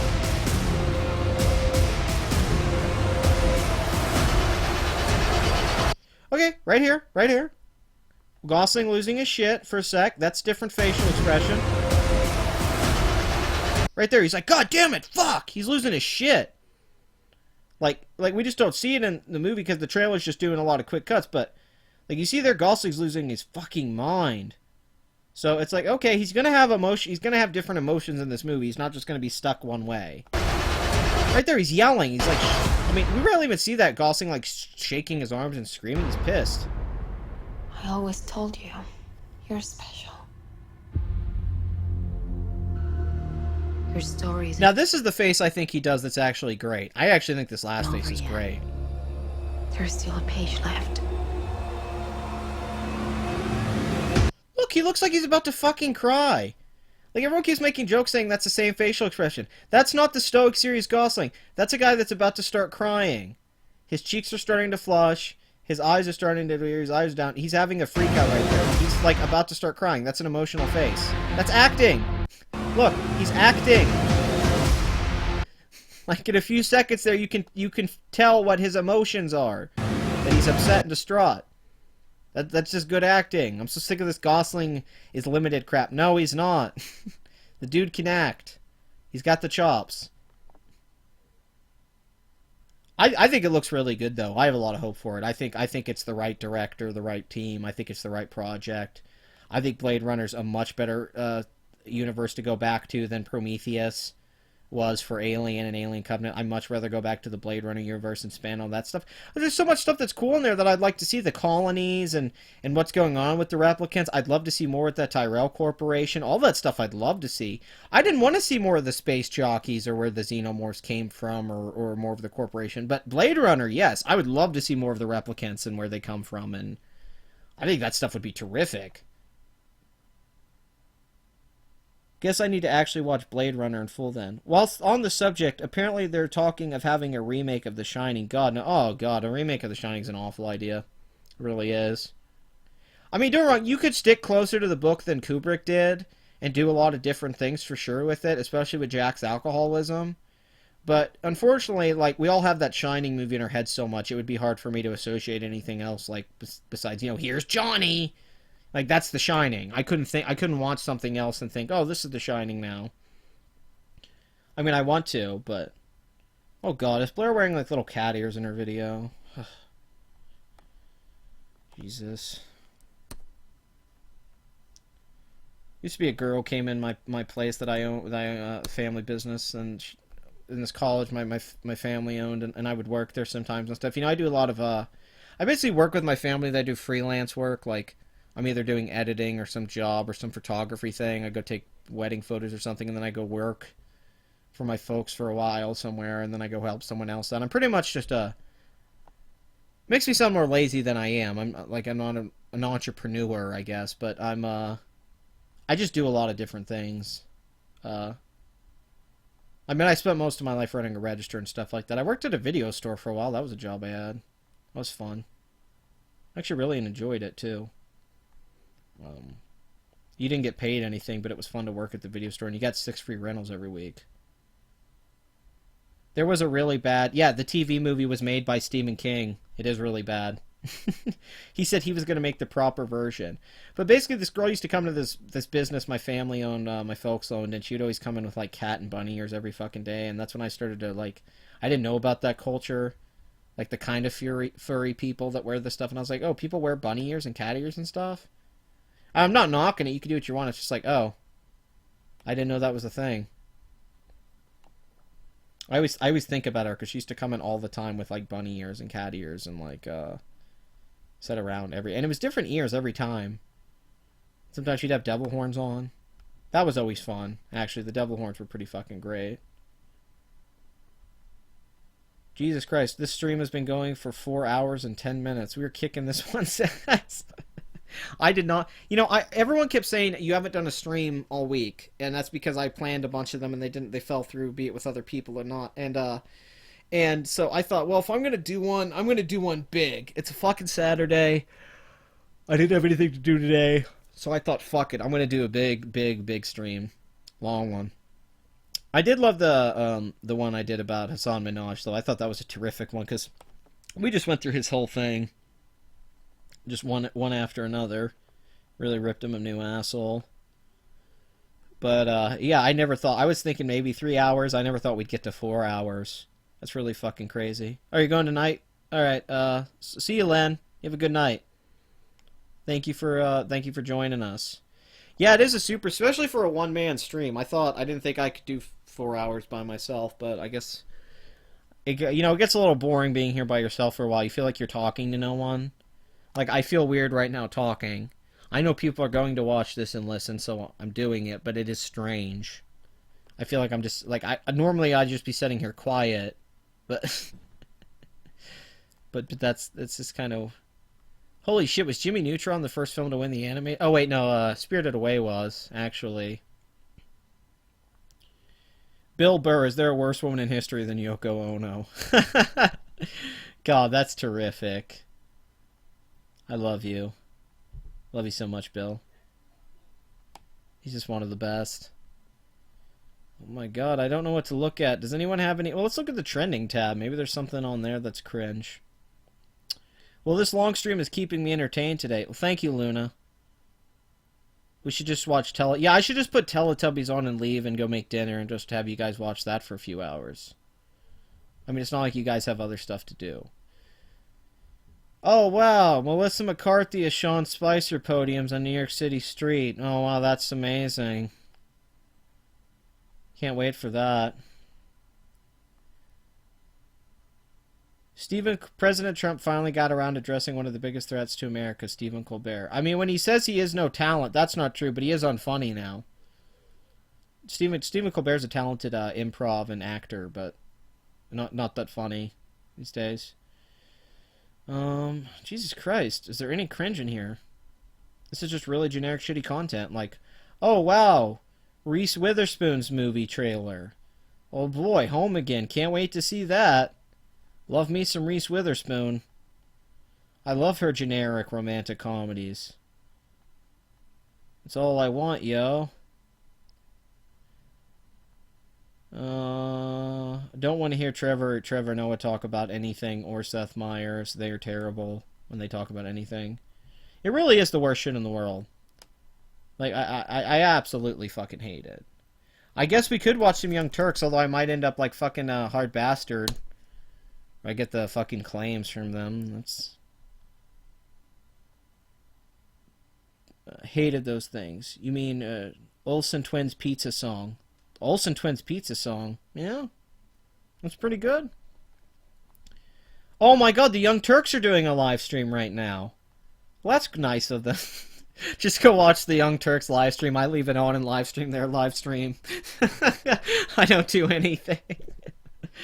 I just put their stupid Watergate plot thickens. The real reason Trump fired Comey. Oh, the Young Turks know the real reasons. Okay. Breaking. Eric Trump is staggeringly stupid. Ted Cruz owned. Again. Trump's pathetic excuse for firing Comey.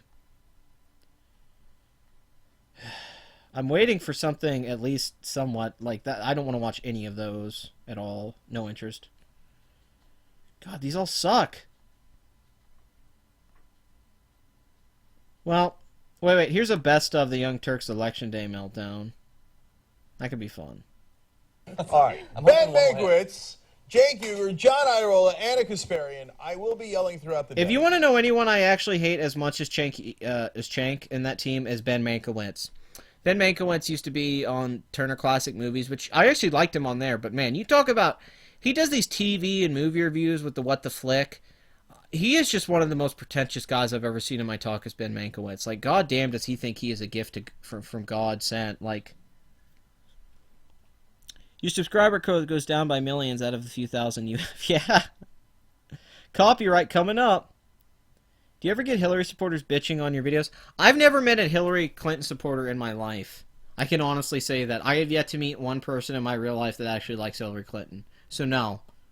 I've never had a run-in with a Hillary Clinton. I've ran into Bernie bros and Bernie people that like Bernie Sanders. They get mad at my stuff. I've honestly, I've never met a Hillary Clinton fan. I've tried. I've asked people. I go, "Oh, you're gonna vote for her?" They go, "Yeah." I go, "Do you like her?" And they're like, they go, "No, not really." They go, "You know, it's just she's our party." I'm like, "Well, you don't like her though?" And I'm like, "Oh, I guess nobody likes Hillary Clinton." Like so. The most I ever get is people come on and tell me sometimes that my videos suck. And that's really not that big of a deal. If you don't like the video, that's fine. I get that sometimes. Your videos suck. They're not funny. They're cringe. They're bad. You're just parroting other people's opinions. You're just your second-tier version of TLD or Bearing. I'm like, dude, I was like, Bearing wishes he could do the shit I fucking do in my videos. Bearing could kiss my ass creatively. I like Bearing and all, but really? Like, no, I don't make 6-minute, quickly edited videos where I just cut back to my cartoon of a bear and then cut back to the video that does most of the work for me. No, I'd say I'm not comparable to those guys at all. I'm not like them. Now, if you want to say like I'm like a Captain Cummings or something or Hard Bastard, and you know you like them better, I can hear that. You know, I think we make long videos and talk about a lot of different topics, but I'm definitely not like a Sargon or a fucking Bearing or Teal Deer or something. I never get that comparison. My content's not even like theirs. It's nothing like theirs. Cenk is better than I'm better than you, Anna. You are lucky to not have met someone. All the people I know almost in real life are blue-pilled. In your real life, gosh, don't you just hate having all those folks hate life? Zarna Joshi is back in the limelight. She would have to actually be in the limelight from the first place for that to be. You can kiss my ass, Creed. No, I'm sorry. It's just like, what are they talking about? It's like, I always say that to people. I go, what YouTube video are you watching that's so brilliantly edited and commented? Like, a Colosso's Crazy video, sure, that Triple Pursuit one, but like, what anti-SGW video are you watching that's brilliant? They're all the same. It's somebody cuts to their avatar, cuts back to the article, they do bullshit research, they give their opinion, they try to make some jokes, and they either drag it out or they don't. It's not that different. There's not a quality standard. It's like the commentary community. It's like Leafy was the biggest one in it for a long time.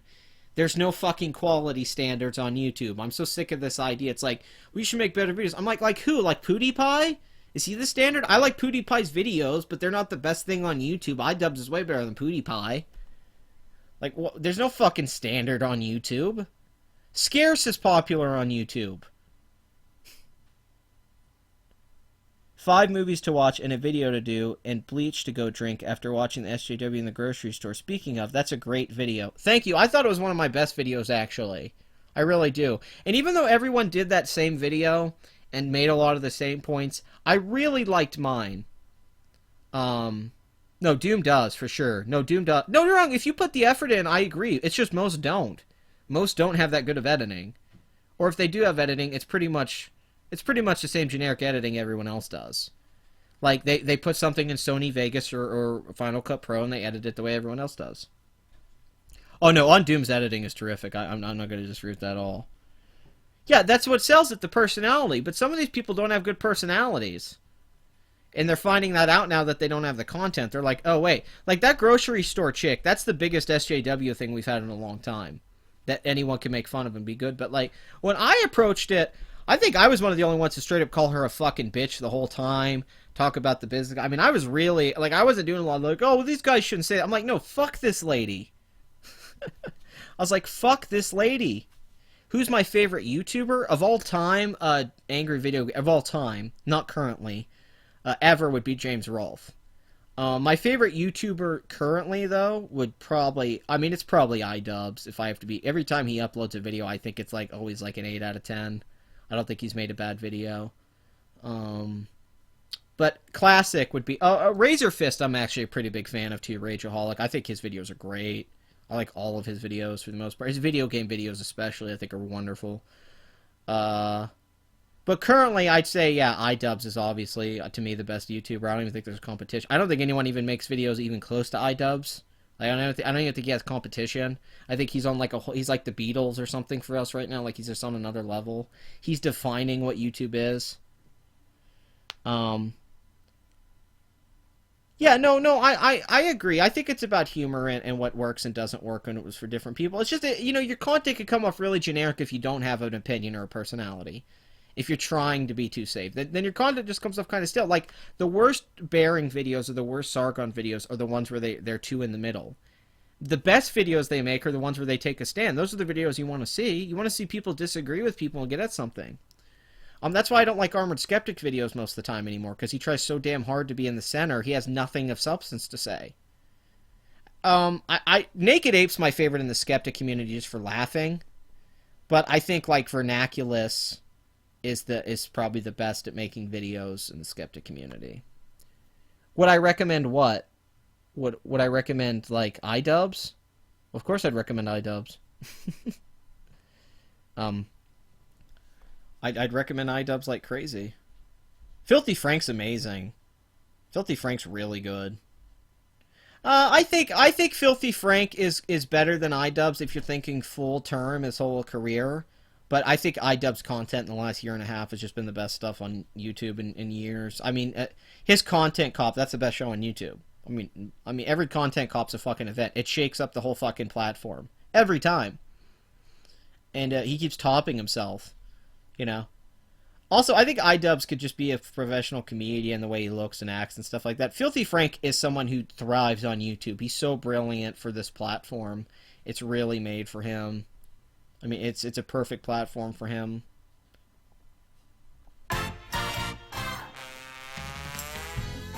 I was eating breakfast with my kids this morning before I went to go vote, and they're both so excited at the idea that a girl could be president. The idea...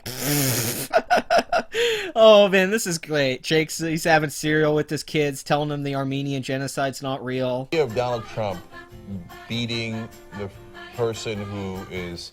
Well, his kids were eating cereal. He was putting, like, bacon grease in his bowl. Could be the first female president. Yeah. Oh, yeah, it doesn't get any worse than that. That's right. And as I was waiting in line, there were 2 older white guys. Look how happy they are. They're all smiling smugly together. Fucking Mankiewicz, you fucking cuck. They're all smiling, and she's like, there was 2 older white guys. They're so happy. I mean, they got up today like, this is our day to just sit back and watch Hillary Clinton win. They're behind me, and in the span of 5 minutes, they badmouth Latinos loudly and very transparently. Badmouth Latinos. This is the woman who says she's better than you, you're a fucking piece of shit and you're garbage and all that, and she's on there saying they badmouth Latinos. Who cares? Mind your own fucking business, you psycho. Muslims and black people, okay? And I just couldn't take it anymore. And I just turned around and I told them to shut the F up. Shut the fuck up! I'm better than you! And she didn't explain that this probably didn't actually happen, because if she had done that to me if I was standing in line, I'd say, you tell me that again, I'm going to say for you to shut the fuck up even louder, to a point where you're going to go nuts and run out of here screaming and crying and say that I attacked you in the store for calling you a fucking bitch. Anna does not want to deal with my wrath. See, I am in the center and I try to be, but I know what's wrong and what's right. I know when I do these videos too long, you're going to take a side eventually. It's going to happen. I just don't like centrism. I don't like middle ground people. I don't like neutrality, because I mean, I like it to a point, but when your whole thing, when your whole build up around it, basically. Oh, I know. No, TYT just getting shit on is like crack to me. It's just amazing. I mean, I'm an addict. I need to go to a place and get help. Like, hey, I'm addicted to crack. Or I'm addicted to heroin. I stand up blank. I'm addicted to TYT cringe. I can't stop. No, I love it. She turned around and told these guys, shut the fuck up. That's so funny. I have this feeling, I mean, she's crazy enough to do that, but how much money you want to bet she actually didn't do that?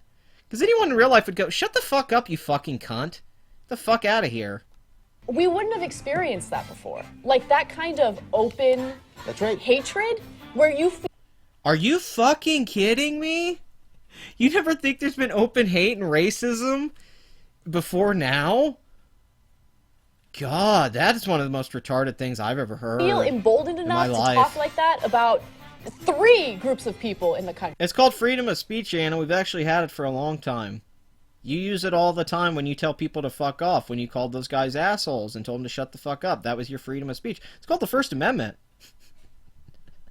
We've had it quite a while, actually. It's pretty important. It's not a new thing. It's like, hey, you know what? The First Amendment, maybe we should add that now. It's like, no. That's why I like being American. Country that are different from you. And it scares me. I don't want to live in a country like that. Yeah. There was only 2 guys. You've always lived in a country like that, you dumb bitch. The country's always been that way. People talk about white people sucking all the time. Social justice warriors, every video they make is about white men. Guys we'd ever banned in TYT history, and one of them was Donald Trump, way before he ran this time around. Yeah. And he broke us on that, to be fair. Look, this election is over, okay? Trump cannot win. He can't. They have their token Asian guy there. It's like, Trump cannot win. It's just not going to happen. 98%. It's impossible. He can't win for a number of reasons. I mean, putting aside his xenophobia, racism, sexism, and all that gets Latinos and other groups. I keep trying to figure out when Trump said one thing ever that was racist or sexist. I still have yet to this day to hear a racist or sexist statement from Donald Trump. To vote in large numbers. He's incompetent. I mean, in terms of the popular vote, would be always would be kind of close, but the electoral vote won't be close at all.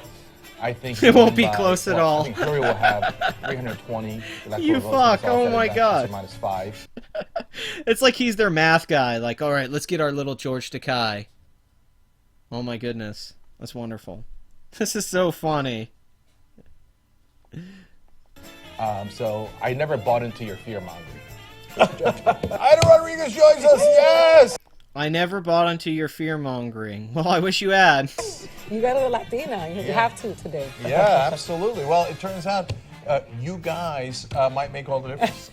I'm an anchor baby. I want you to tell me specifically why you don't like Hillary. And the reality of it is that you don't like her because she has a vagina. Yeah, that's what it is. It has nothing to do with anything else, you Latino woman. It just has to, you token Latino woman. It just has to do that Hillary has a vagina. Yeah, grab him by the pussy. You know the biggest hypocrisy of grab him by the pussy? Is that every single man that's a celebrity, when you read about them going to Playboy mansions or to parties, they're all... I mean, Bill Maher got called out immediately by Jenna McCarthy. She's like, you've grabbed women's pussies in front of me. Many times. Like, they're all Alec Baldwin. There's a famous story Norm Macdonald tells where Alec Baldwin comes to the set of Saturday Night Live back in the 80s and just talks about how much he wants to fuck women and he hates his fucking bitch wife, who was Kim Basinger, by the way. He was mad at her for buying a town.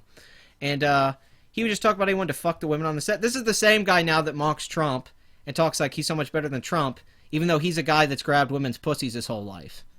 It's no different. These are men who have become powerful and famous and then got to fuck a lot of women. The reason they were mad about what Trump said wasn't because it was insulting. It's because it was true. That was the worst part about it, is that it was true. It's that if you get rich enough and famous enough, women will come up to you and let you do whatever you want to them. And some women. Not all women, but it's definitely going to happen if you have enough money. And that's why it made them mad. And most of us who heard that go, yeah, that is true. And we know it's true. But the left likes to pretend that it's not true. And it's ridiculous because they all do the same thing. Literally, they have one night stand. And these are the people that get divorced and stuff, and they cheat on their wives. They always get caught cheating and stuff like that, and then they tell us, like, Donald Trump's such a piece of shit. It's like, you're not loyal to your wife. You're no better than Donald Trump. At least he's being fucking honest. He's like, hey, I like Poon. When my wife gets too old, I get a new one. I like that. It's like an upgrade. You know, and that's the thing. And all these leftist celebrities and all these men who criticize Trump morally, they're almost all as bad as Donald Trump. When you actually go read about them, they've been sexist. They've treated women like sexual objects. They've said the stuff that Trump has said. They've done that stuff. Yet they act like they're so much better. It's hilarious. No, it has nothing to do with what he said. If someone else had said that was not Donald Trump, it wouldn't have been controversial. It would have been completely insignificant. It was only because it was Donald Trump. You're totally right. Okay, now I'm going to keep it super real. She chose to not come on this show. Oh. Okay, so it's not like we didn't ask, right? And we asked over and over. And you voted for that. And they, not only that, but that's part of it, Jimmy. You're a cuck. Well, one You are a cuck. That was the only true statement in that whole segment there.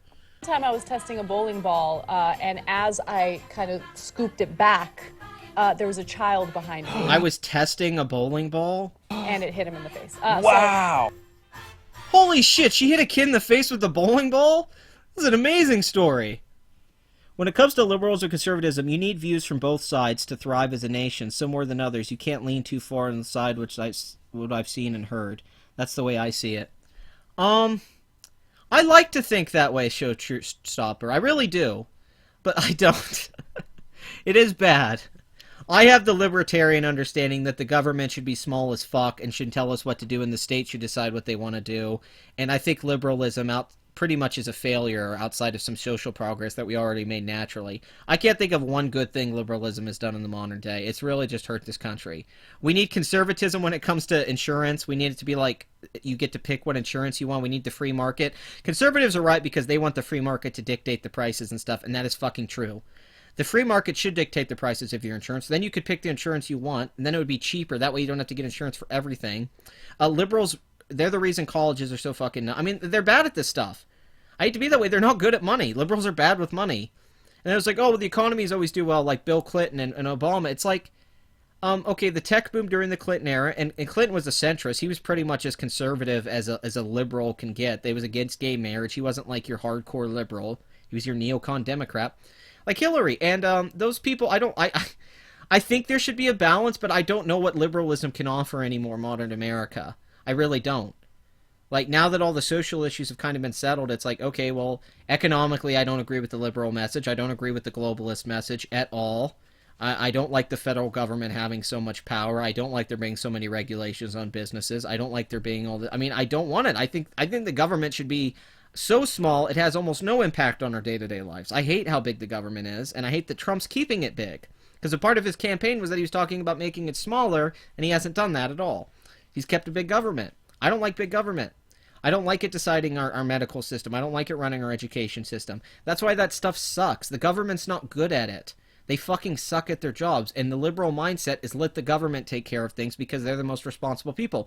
My mindset, and to me it's the libertarian conservative mindset, is let people make the progress and the decisions and help us because the government isn't going to do a fucking thing for you. It's a JFK thing, even as a liberal. He said, ask what you can do for your country. It's not what the government and America can do for you. It's what you can do to make America a better place and a better country. It's what you can do to make it a better place. It's what jobs you can create, what inventions you can make. The innovation in the world, how you can make it a better America. It's not about America having to suit your needs. It's about you making it a better place with the abilities you have in this country. And I don't like them getting in your fucking way, telling you how you can do it. The best thing for America is, because liberals are always the one telling you how to do it, that you have to follow these structures to do this or that, or you have to believe with us morally. It's always a moral argument with them. And sure, conservatives have the moral argument too with abortion and all that, but God, that's a good moral argument to fucking have, abortion. I could deal with that being a moral argument. But if we're getting into it, the American dream isn't promised. It's that you have the opportunity to have it. It's not a fucking guarantee. Liberals are mad because they think the American dream is a lie because it's not guaranteed. It was never guaranteed. The American dream is a promise of something you can have. And Donald Trump being the president is fucking proof that it still exists in this country as much as it ever did. And I am sick of people saying otherwise. You still have an opportunity in this country to do something like you could nowhere else. That's why everyone moves here to make movies, to do entertainment. That's why people don't go to other countries to do their shit. You can't have a... That's why nobody moved to Canada. Because they're not going to make the money in Canada they would make here. What makes America the greatest country in the world is that when the government stays out of the way, America fucking thrives better than any country ever has throughout history. And that's because the government, they learned, the founding fathers, to let the government stay out of the way, because that's what fucked Europe up and is still fucking Europe up, is that they want to have the government unite and control everything. How much money you make, how much we pay people. They don't care about the free market. If they had it their way, there wouldn't be tipping waitresses. In Europe, they don't even tip people. They try to have the salaries. Tipping is a great free market thing, because if you're the best waiter and waitress at the place you work at, you make more in tips than you would if you got a salary. It's not a ripoff. It's a way for somebody who has skills, people skills, and a job skill to make a bunch. I have friends who are waiters that make shitload of money, hundreds of dollars a week. They would never get paid being a waiter. It's because the free market lets them dictate that. It's the fucking prices. That's the America I believe in. Then I can open a business, sell whatever the fuck I want to whoever the hell I want, the way I want to. And if I make money, I succeed. If I don't, I take the burden of failure. You don't get to dictate my failure or success. And to me, liberalism, the basis of it is pre-dictated success. For minorities, for people, it is long-term band-aid. It's trying to predict things in the future. Instead of sticking to the structure we have now and trying to evolve it organically, it's trying to fix things and build to this utopia, this idea of perfection that isn't true. What I think is the real thing is saying, fuck progress, fuck progressive politics and stuff like that. We already figured out what works. That's why Western civilization kicks fucking ass. We already took all the best shit from Europe and we got rid of all the bad shit, like the religious control from the Catholic Church. We already figured out everything that's badass. It's the free fucking market. I know people say, like, people blindly love capitalism. It's not blind love. It's just it works better than anything else. The internet exists because of fucking capitalism. If you can name me another invention as significant, as important in the internet, then fine. But you can't. There isn't one. And that only would exist in a capitalist society like America. And it's the greatest information box in the world, and it's changed our entire lives. And people abuse it because they can't understand how significant things like this happen. NASA happens in a free market. That's the world we live. Innovations happen. Apple happens because Steve Jobs fails for 20 fucking years. Quit telling me about Trump's failures and failure. People that are willing to fail are the people who came over here from Europe that could have failed. And we came here and we succeeded. And now the rest of the world wants what we have because we took the risk and got the reward for the risk we took when we sailed over here. That same mentality works today. It never fucking changed. That's the American idea. It's fuck what you tell me what to do. I'm going to do it my way, any way to get by, to get ahead, because I want to win. And I like people who want to win. We actually have some actual election results. Yeah, from Indiana? From 3 states, Indiana, New Let's Hampshire, and Kentucky, all with less than 1% of precincts reporting. So they're a little meaningless. Here comes Bernie. But they're all bad news. Let's start with Kentucky because we don't care. Oh, 73-25 Trump. Okay, have Kentucky. Who cares? Oh, fuck Kentucky. I don't care about Kentucky. If Hillary had won Kentucky, they'd be like, yeah, Kentucky. We love that fried chicken. I like everyone left the stream during my rant. like it started with like 10 and then we get to the end and there's like 3 people left. Like, oh no, he's going all libertarian on my ass. I gotta get out of here. I'm sorry, the government's too fucking big. Everything that's wrong with the country right now is the size of the government.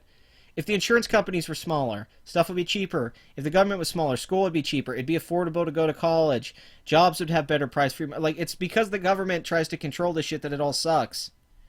When they don't get in the way, you can find that you have much more success. Look at them. Look how YouTube was when you could do the ad revenue or stuff now. Like, you'd make a video, and if people liked your videos, they watched it, and you got ad revenue. That was the free market.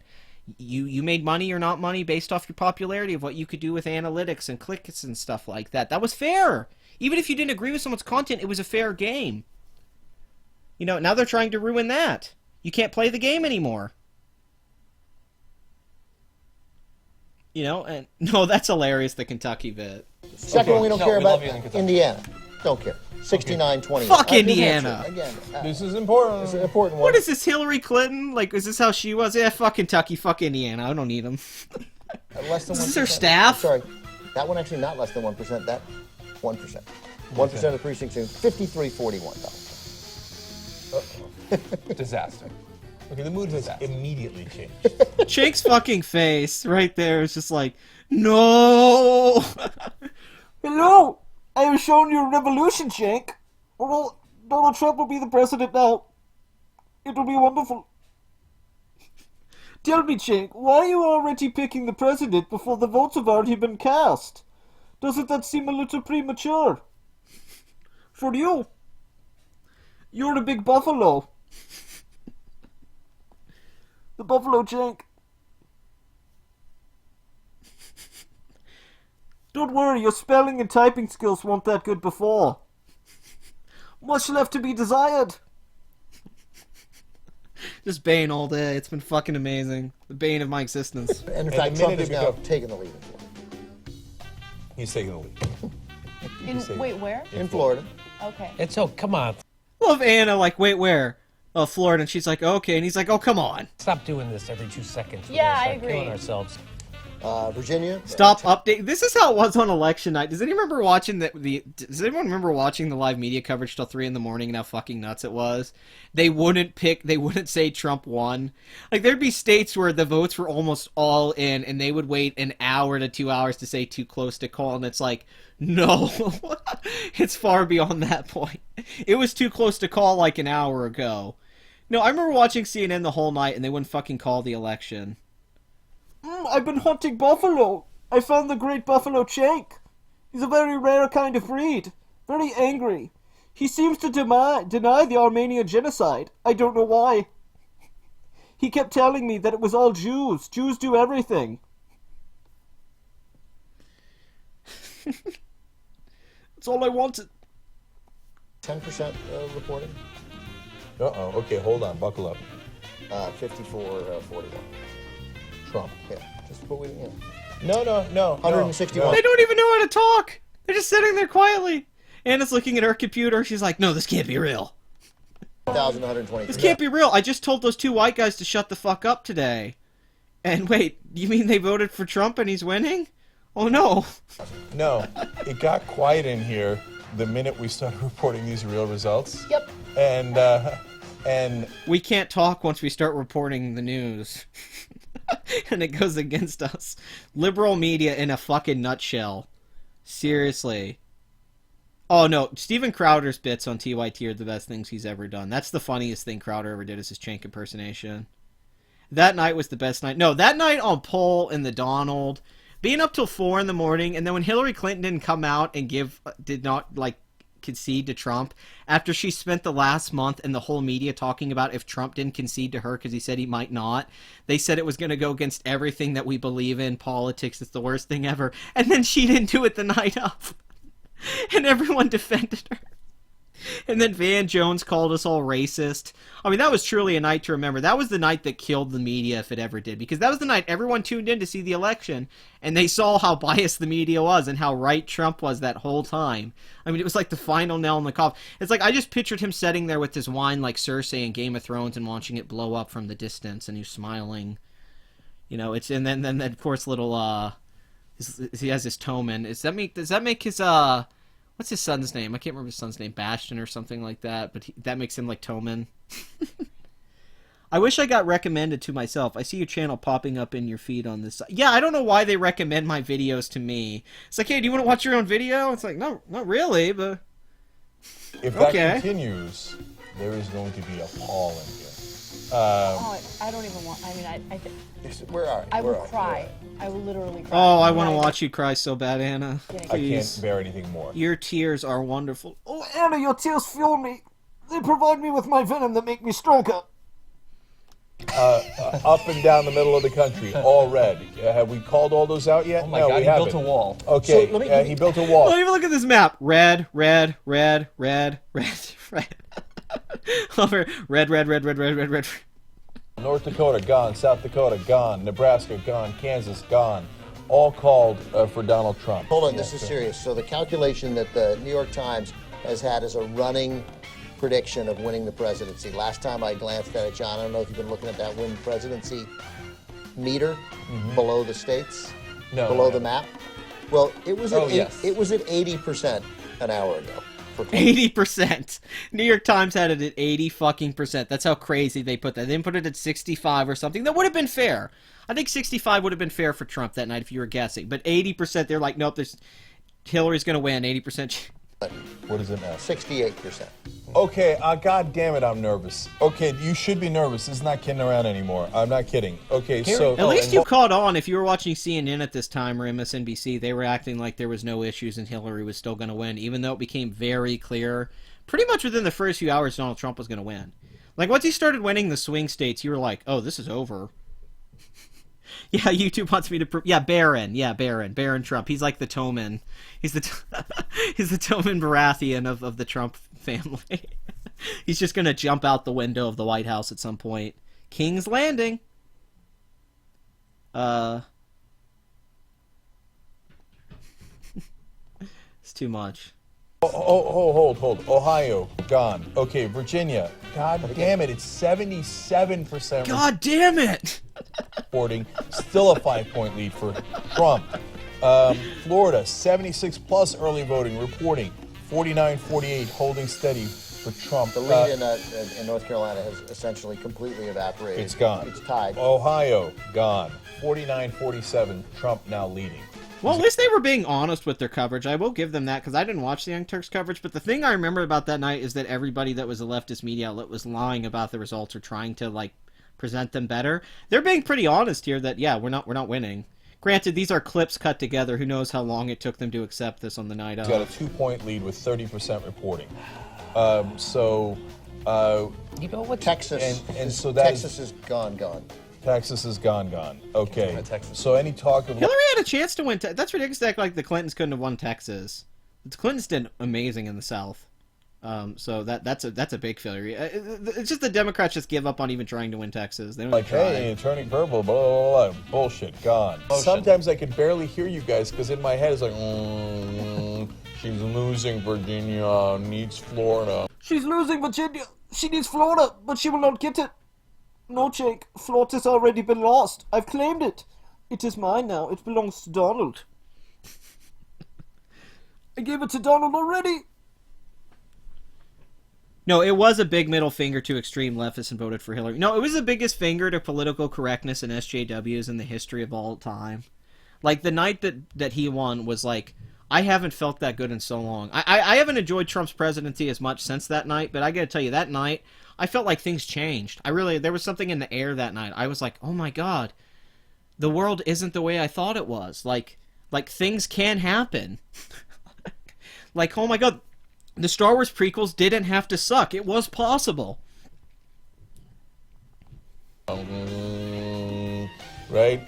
And, God damn it, if we need Florida, are you shitting me? More bad news. Yeah, it's a pretty important state, Shank. Should always want to get Florida. Just saying. Ohio. Now he has built a 6-point lead. I mean, do we really need that Wisconsin?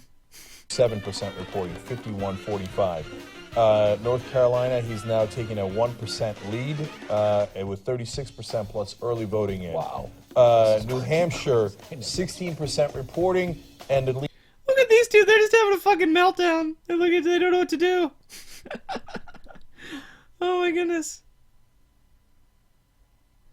Oh my goodness. They're freaking out. Lead is down for Hillary Clinton down to 3 points. Okay, yeah, I don't see a fucking landslide here. I don't see it at all. New Hampshire has been totally... It's pretty weird because at the beginning you were talking about it being a landslide and how he had no chance. Where's that Asian guy now? Can you bring that Asian guy back out? Oh. Tied. He seemed like an expert. 64, 200 votes for Clinton. Jesus Christ. It is fucking panic time. New Hampshire has flipped. he's now leading 48-47. So he's leading in Florida, Virginia, New Hampshire, North Carolina, and Ohio is now in. Anna's about to have a fucking breakdown. Oh my god. That's a woman that, like, the cocaine is just shooting out of her nostrils right now. 8-point lead for Trump they're gonna call with Ohio. with 42% reporting. So Ohio is gone and soon to be gone. Tick, tick, tick, tick, tick, tick, tick, tick. You're running out of votes to count. The New York Times forecasted who's likely to win. Donald Trump, now the favorite to win the presidency, Oh! 51%. Jesus. This is the most haunting thing I have ever had.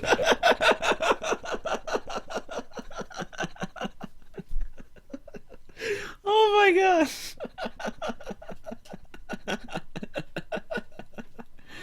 Oh my god. Well, Florida's actually Florida's more conservative than people think. I used to live in Texas and I went to Florida a lot. People have this idea that Florida's like California where everyone's just a liberal asshole, but it's actually got a lot of people that lean right, especially the older people who live there. And Donald Trump, he was kind of a center candidate, really. He was more of a center candidate. Hillary tried to play centrist, which is what the Clintons were, but Trump kind of came in as an actual centrist because he was kind of liberal in the way he talked. He didn't talk like a conservative, but he had a lot of conservative policy. So I think he was able to get a lot of the people that were in the middle in like states like Florida that was like, well, I don't really lean this way or that way, but he kind of agrees with me in the sense. No, I forgot how funny this shit was too. Every time you need a good laugh. I won't lie, I'm going to be ending the stream here soon when we get done with this video at some point. Because, you know, we've almost been going 5 hours. This has been a 5-hour stream, and it started with Johnny Depp having financial trouble. And we've gotten to talking about the Young Turks, so we've gone back to the Trump election. Yeah, that's the thing. Florida is filled with old people that vote right, yes. That vote red, yes. A lot of old people go retire in Florida. I have several relatives that own houses down there that I'm like, why do you just move to fucking Florida when you retire? That's so weird. It's like, I like Florida, but I would never want to fucking live there. I love visiting it, but goddamn, I would never retire there. There's no fucking way I'd move. It's like moving to California. It's like, fuck no, I ain't doing that. Jesus Christ. Oh, thank you. We've ever had on the Young Turks. 14 years we've been on the air, and we thought John Kerry was going to win in 2004. This is Trump. We are fucking talking about a madman, incompetent buffoon. A madman who's incompetent and a buffoon has the gall to call someone else any of those things. Being the most powerful. Oh, Jake, don't you understand the fool here is you? You're the fool, Jake, because you think that you knew what was going to happen, but in reality, Donald was way ahead of you.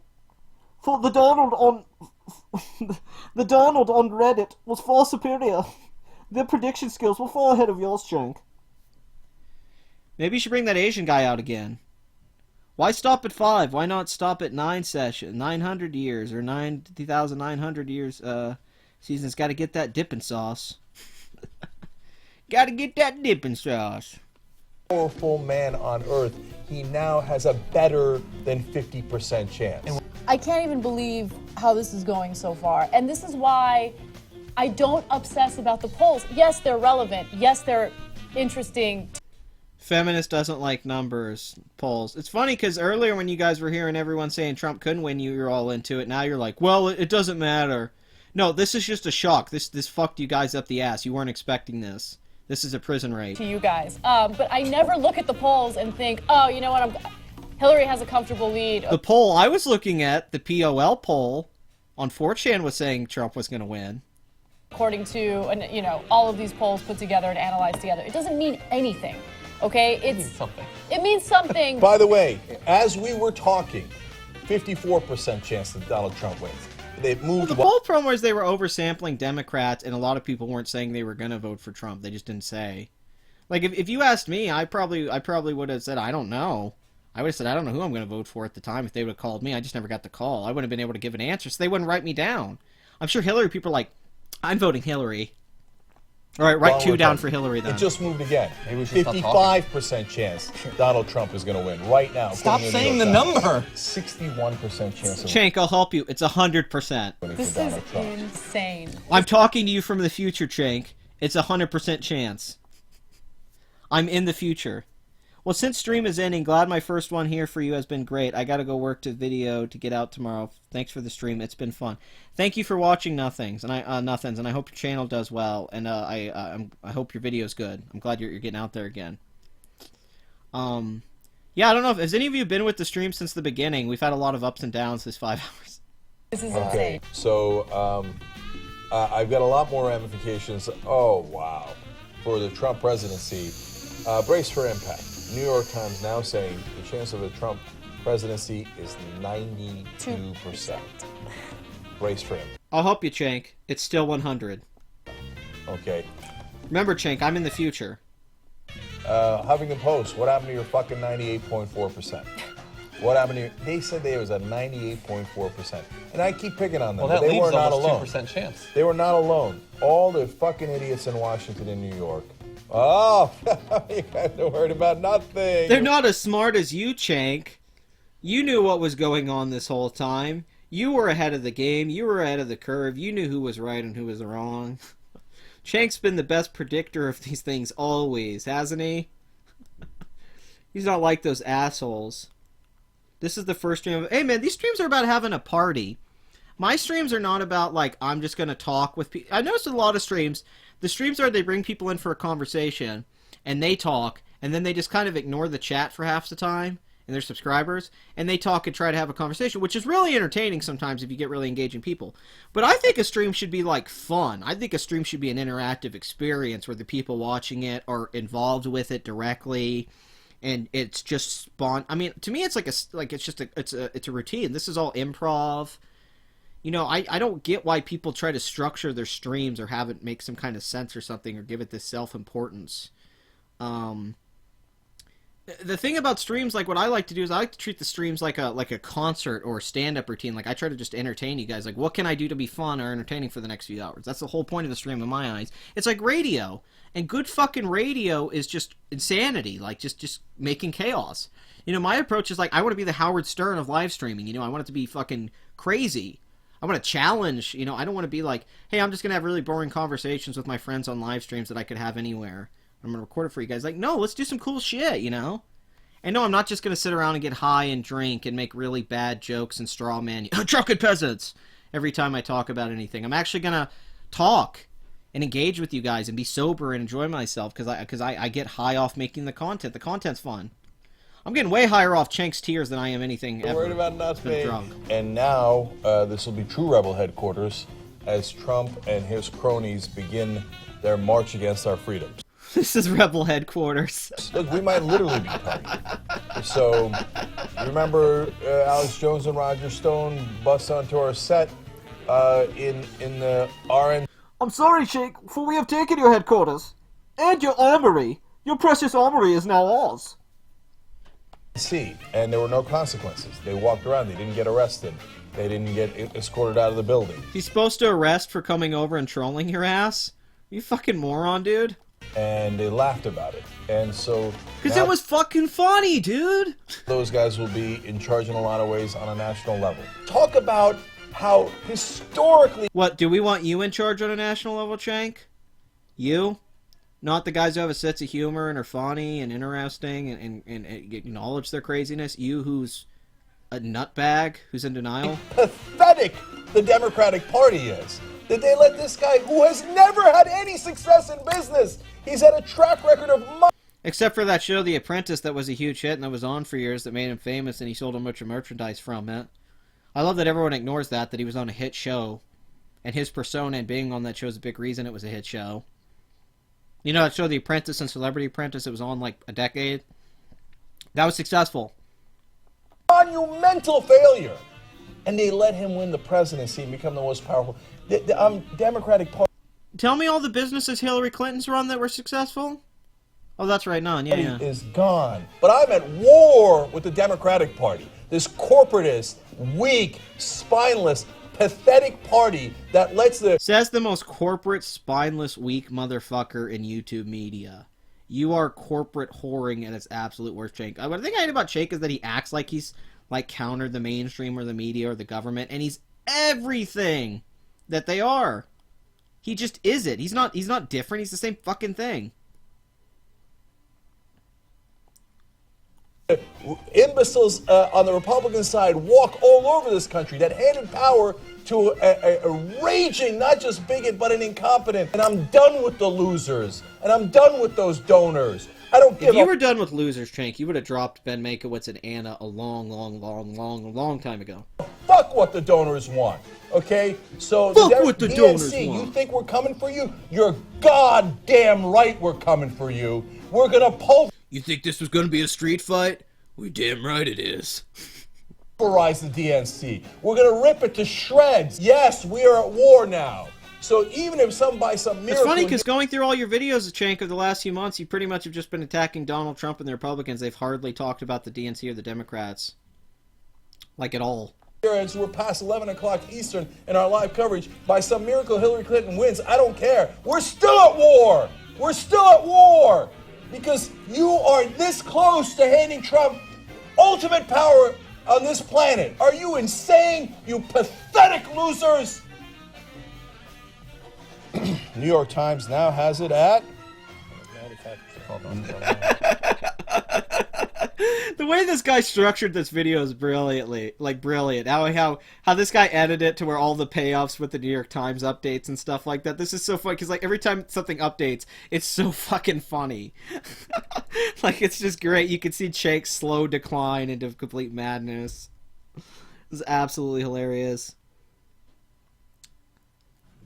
Oh god, if Chank was Chank would be much scarier in the White House than Alex Jones any day of the week. 95% chance that Donald Trump is going to be At president. 11, 538 still had it at 50-50. It's now 37. North Carolina has been called. It goes to Donald Trump. And Wisconsin and Michigan still leaning red. Brought to you by the fucking morons at the Democratic Party.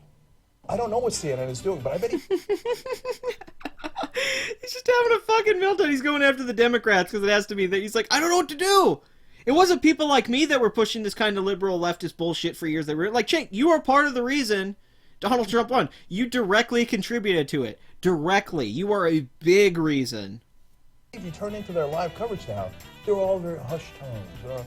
Okay, now reporting for Wisconsin still going to Donald Trump. Nobody's saying, hey, we're going to war. Nobody's saying, hey, oh my God, this was a monumental, grotesque failure of the Democratic Why Party. would someone on CNN or the media say they're going to war with the fucking party? That's insane. That every single person at the DNC should be fired because they're not that animated. They don't care. Oh, I'm a news actor. What does it say in the prompter? Let me read the goddamn prompter. I get paid for this. Am I still getting $10 million a year? Great. Let me read the goddamn prompter. So TikTok, okay? So, okay, hang on to your 68-year-old audience, okay? But the younger people have no... Yeah, all the young kids love Chank. Chank's got all the teenagers, and all the 20-something-year-olds. The kids love Chank and Anna. They're just the best child content out there. Interest in Wolf Blitzer reading anything to them. No interest at all. So keep on reading your stupid-ass script. We're gonna murder you, okay? We're gonna end you. We're gonna finish you. She can still win. Yes, it's only a 5% chance now.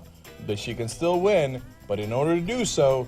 Chank's like a guy who's trying to rationalize to you why his wife caught him fucking another man, and he's trying to explain to his wife why he fucked this other guy. He's like, I mean, honey, it's like he just can't find the words to explain it. He has to put the blame on other people. And Michigan, which we previously thought was not an issue, but it most certainly is an issue now. The big winner tonight seems to be marijuana, though, and that's a good thing because we We're need gonna something to need ease it. the pain. Yeah. Yeah, exactly. That's what I'm gonna do as soon as I get home tonight. Look, you know what? Oh, you're gonna go home and smoke a bowl? Anna, you need to smoke way more weed because it's not working for you. It's supposed to keep you calm a lot of the time. You need to stop doing cocaine. What's still possible? My exact prediction.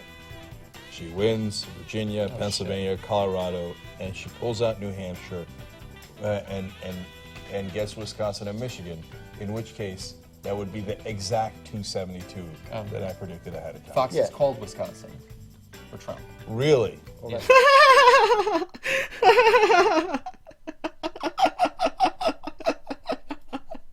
That's fucking great. Jake didn't even know. He thought she still had a chance. If Fox is right, first of all, this I'm not going for, okay? We're going to rebuild the Democratic Party to a point where they're going to be afraid of us. But there's still tens of millions of Americans who wanted nothing more than a guy who wasn't just endorsed by the KKK, but fucking earned that endorsement. I love that, the endorsement of the KKK. So this group with like 3,000 members in it said they like Donald Trump, and then he said he doesn't associate with them and he disagrees with them. Oh no, but he earned it, so he's a racist because of the KKK, this group that's not relevant or exists anymore. Yet when I bring up, well, hey, Black Lives Matter endorses this person, they're a hate group. How dare you say that about Black Lives Matter? It's like, wait a minute, so you're talking about a group that's had no relevancy for like decades, and that has no base either? Like, who gives a fuck what the KKK says? That was always one of the worst arguments during the Trump election, was that, like, the KKK endorsed him. Lacey Green said that, our great friend Lacey. It's like, oh, wow, really? So cool. That's great, because, yeah, the KKK, they understand everything. Their opinion, like, we should just go with them on everything. I mean, if they like it, it's got to be bad. Worked for that endorsement. And the sexism is so deep. The sexism is worse than the racism, because you see black men being exterminated on the streets and you still let a black man in the... You see black men being exterminated on the streets. By who? Other black people?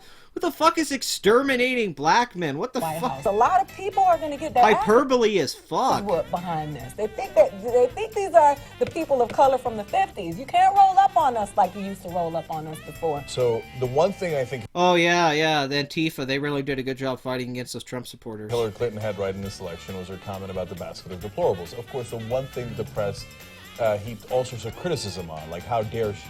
College white men, so even college... No, I still have people telling me when she said deplorable, that was the most honest moment in the election and a great transparent moment for Hillary, and she should have done that more. It's like, that was one of the worst things she ever said in the world. That was just a stupid thing to say, and it's just not true. It's objectively not true to say all those people are deplorable. It's just stupid. It's dumb. I mean, it's just a dumb thing to say.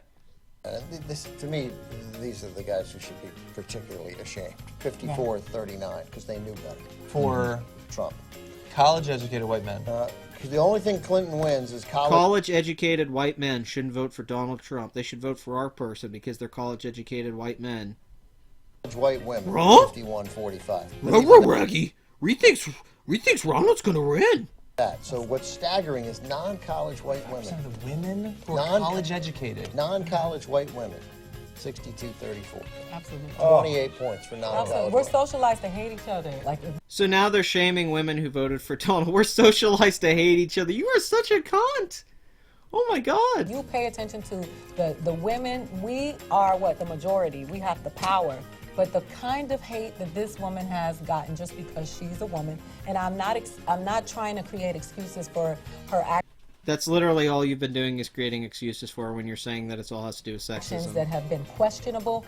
I'm just saying simply on the fact that she is a woman, she is losing, and it's because she's a woman. I love she just said that. She said, I'm not trying to make excuses for her. She said, I'm just saying simply the fact she's losing a woman, and it's a fact. How's it a fucking fact? Do you know what a fact is? I'm just gonna pull facts out of my ass. It's a fact. Clinton underperformed Obama with blacks. That was expected, and Hispanics. Oh my God! Clinton really? only won 88% of the black vote. Exit polls in 2012 had Obama at 93. She's at 65% among Latinos, and Obama won 71%. Only 65%. Only 65%. Look, everybody... Because Latino people can think for themselves, and some of them are actually here legally, and they're against illegal immigration, Shank. I know that blows your fucking small brain. Everybody today. Okay, let's just keep it real on that. But at the same time, Latinos, what have you done? They voted for the person they wanted to vote for because they listened to what he had to say and they agreed with it. That needed to be 95%. So for the... Oh no, we couldn't get the minorities to vote for us on our side so we could win this election like we've been doing for years. Oh no, it turns out when the majority of the country actually has to go out and vote and we can't rely on the minorities, we lose elections. Welcome to Reagan era, the 80s, where Democrats lost 3 elections in a row before Bill Clinton came in. Latinos who voted for Trump, well, if he kicks out any of your family members... If he kicks out any of your family members that are here illegally, then he should. This is Clinton headquarters? That looks like it. Yeah, I can't wait for this fucking speech. Yeah, sorry I let you down. Can I jump in for a second? Speech. On that? So I went outside to take a breather, have a beer, and now I'm back and I'm fired To cry. up. Okay. Yes, we have the internet, but it takes a significant time or a significant amount of time and resources to sit there and research all the issues on your own. God, Anna's so bony. Her skin's just like stretching all across her fucking body. It's just strange. It's like her skin's peeling off. She always looks like she's melting. I have no respect for women who voted for Trump. Okay? I think so poorly of them, and the reason That's the most sexist thing I've ever heard someone say about women. why is because, look, I don't think that you're a single issue voter. I just think you're dumb. Okay? I think you're fucking dumb. I'm losing my mind tonight because of how. Oh, that's really nice. Women who disagree with you are fucking dumb and not single-issue voters. So as long as someone disagrees with you, they're stupid. Because you have all the information, you and Shank. How And stupid that Asian guy. the majority of the country is. So my country's stupid, and the country I live in stupid, and you hate my country because they didn't agree with you. Okay. You guys hate America. That's fine. I mean, I know that's pretty typical.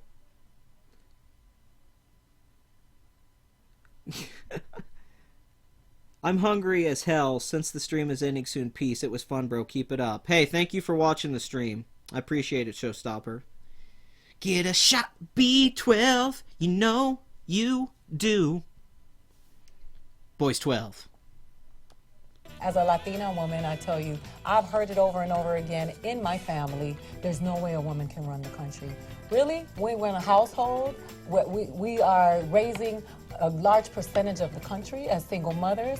We have to. Oh, anecdotally, some people in my family said this, so it's how the whole country feels, even though Hillary still got a shitload of votes. It was a close money election. that we don't have. We have raised people that go get post-secondary educations. How is it that we cannot run a country? I don't respect women, specifically who voted for a man who is going to be on trial for sexually assaulting a child.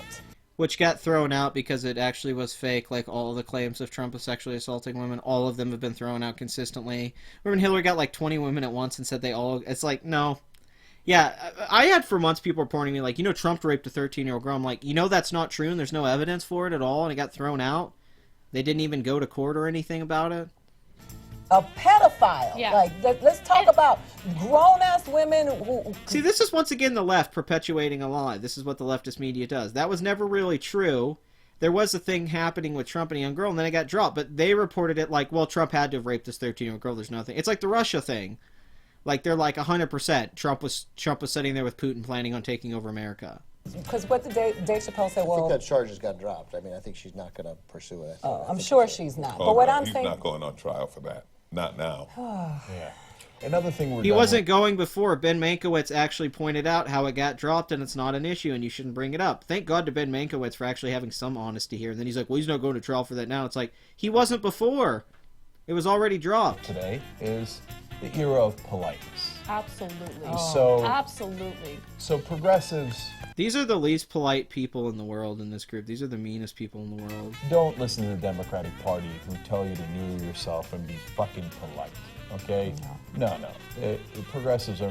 We're not going to be polite anymore. You know what we're going to do? Progressives have been polite for 8 years? Holy shit. That was Somebody with politeness? The DNC has cock-blocked this entire fucking time.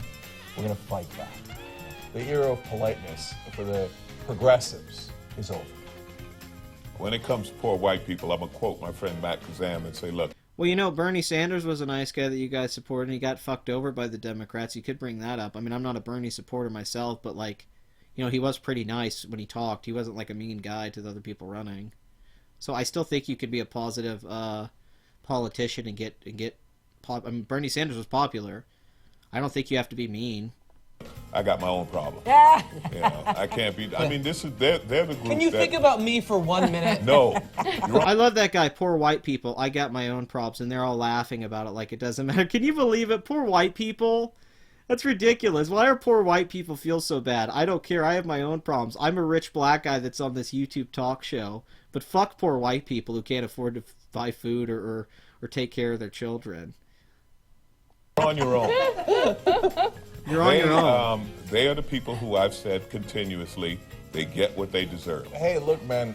All right, dude. Well, I guess everyone in Africa gets what they deserve. If that's your logic, everyone in Africa who has AIDS and all the children that are getting murdered and used as child soldiers so we can get diamonds over here for women. I guess they deserve it with your logic.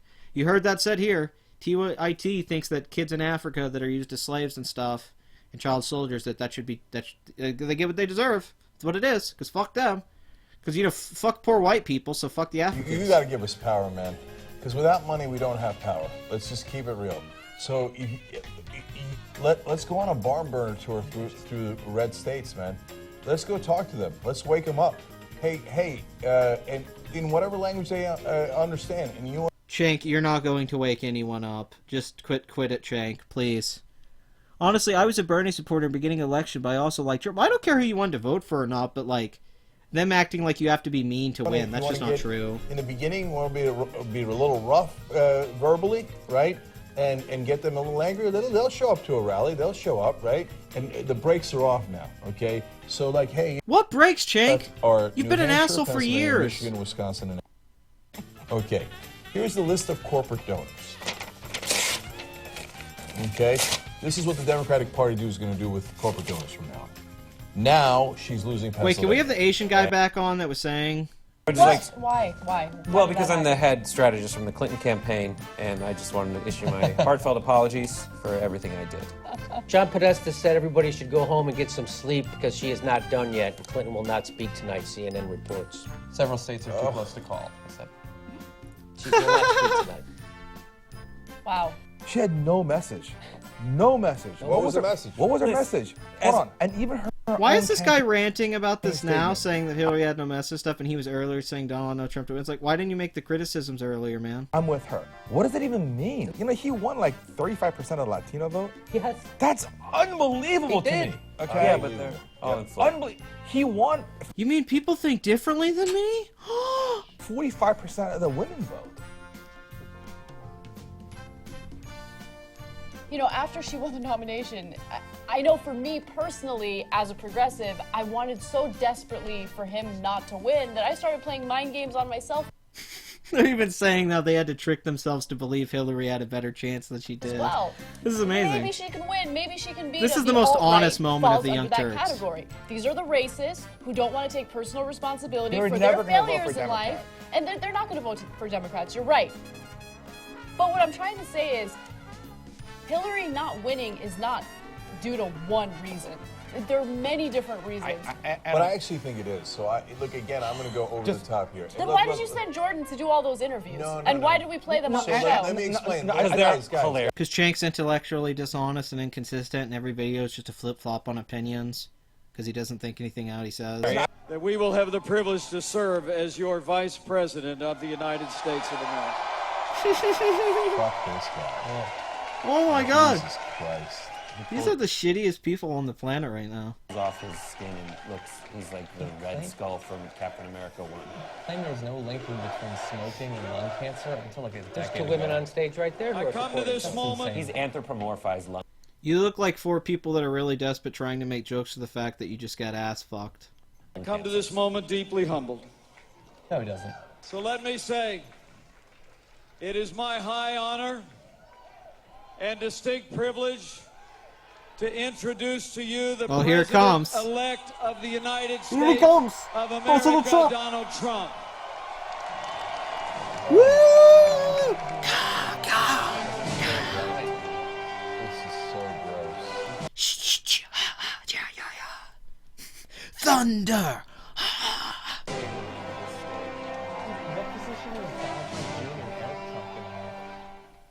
Okay. So did you? I can't believe Melania, their first lady. I want to throw up. Yeah. I want to throw up. Yeah. So if you'd said election night 2016, the president-elect comes down, it's Donald Trump. 2 years ago, This morning. everyone would have laughed their ass off. Welcome to the American dream, my friend Shank. It is possible. Anyone can be president.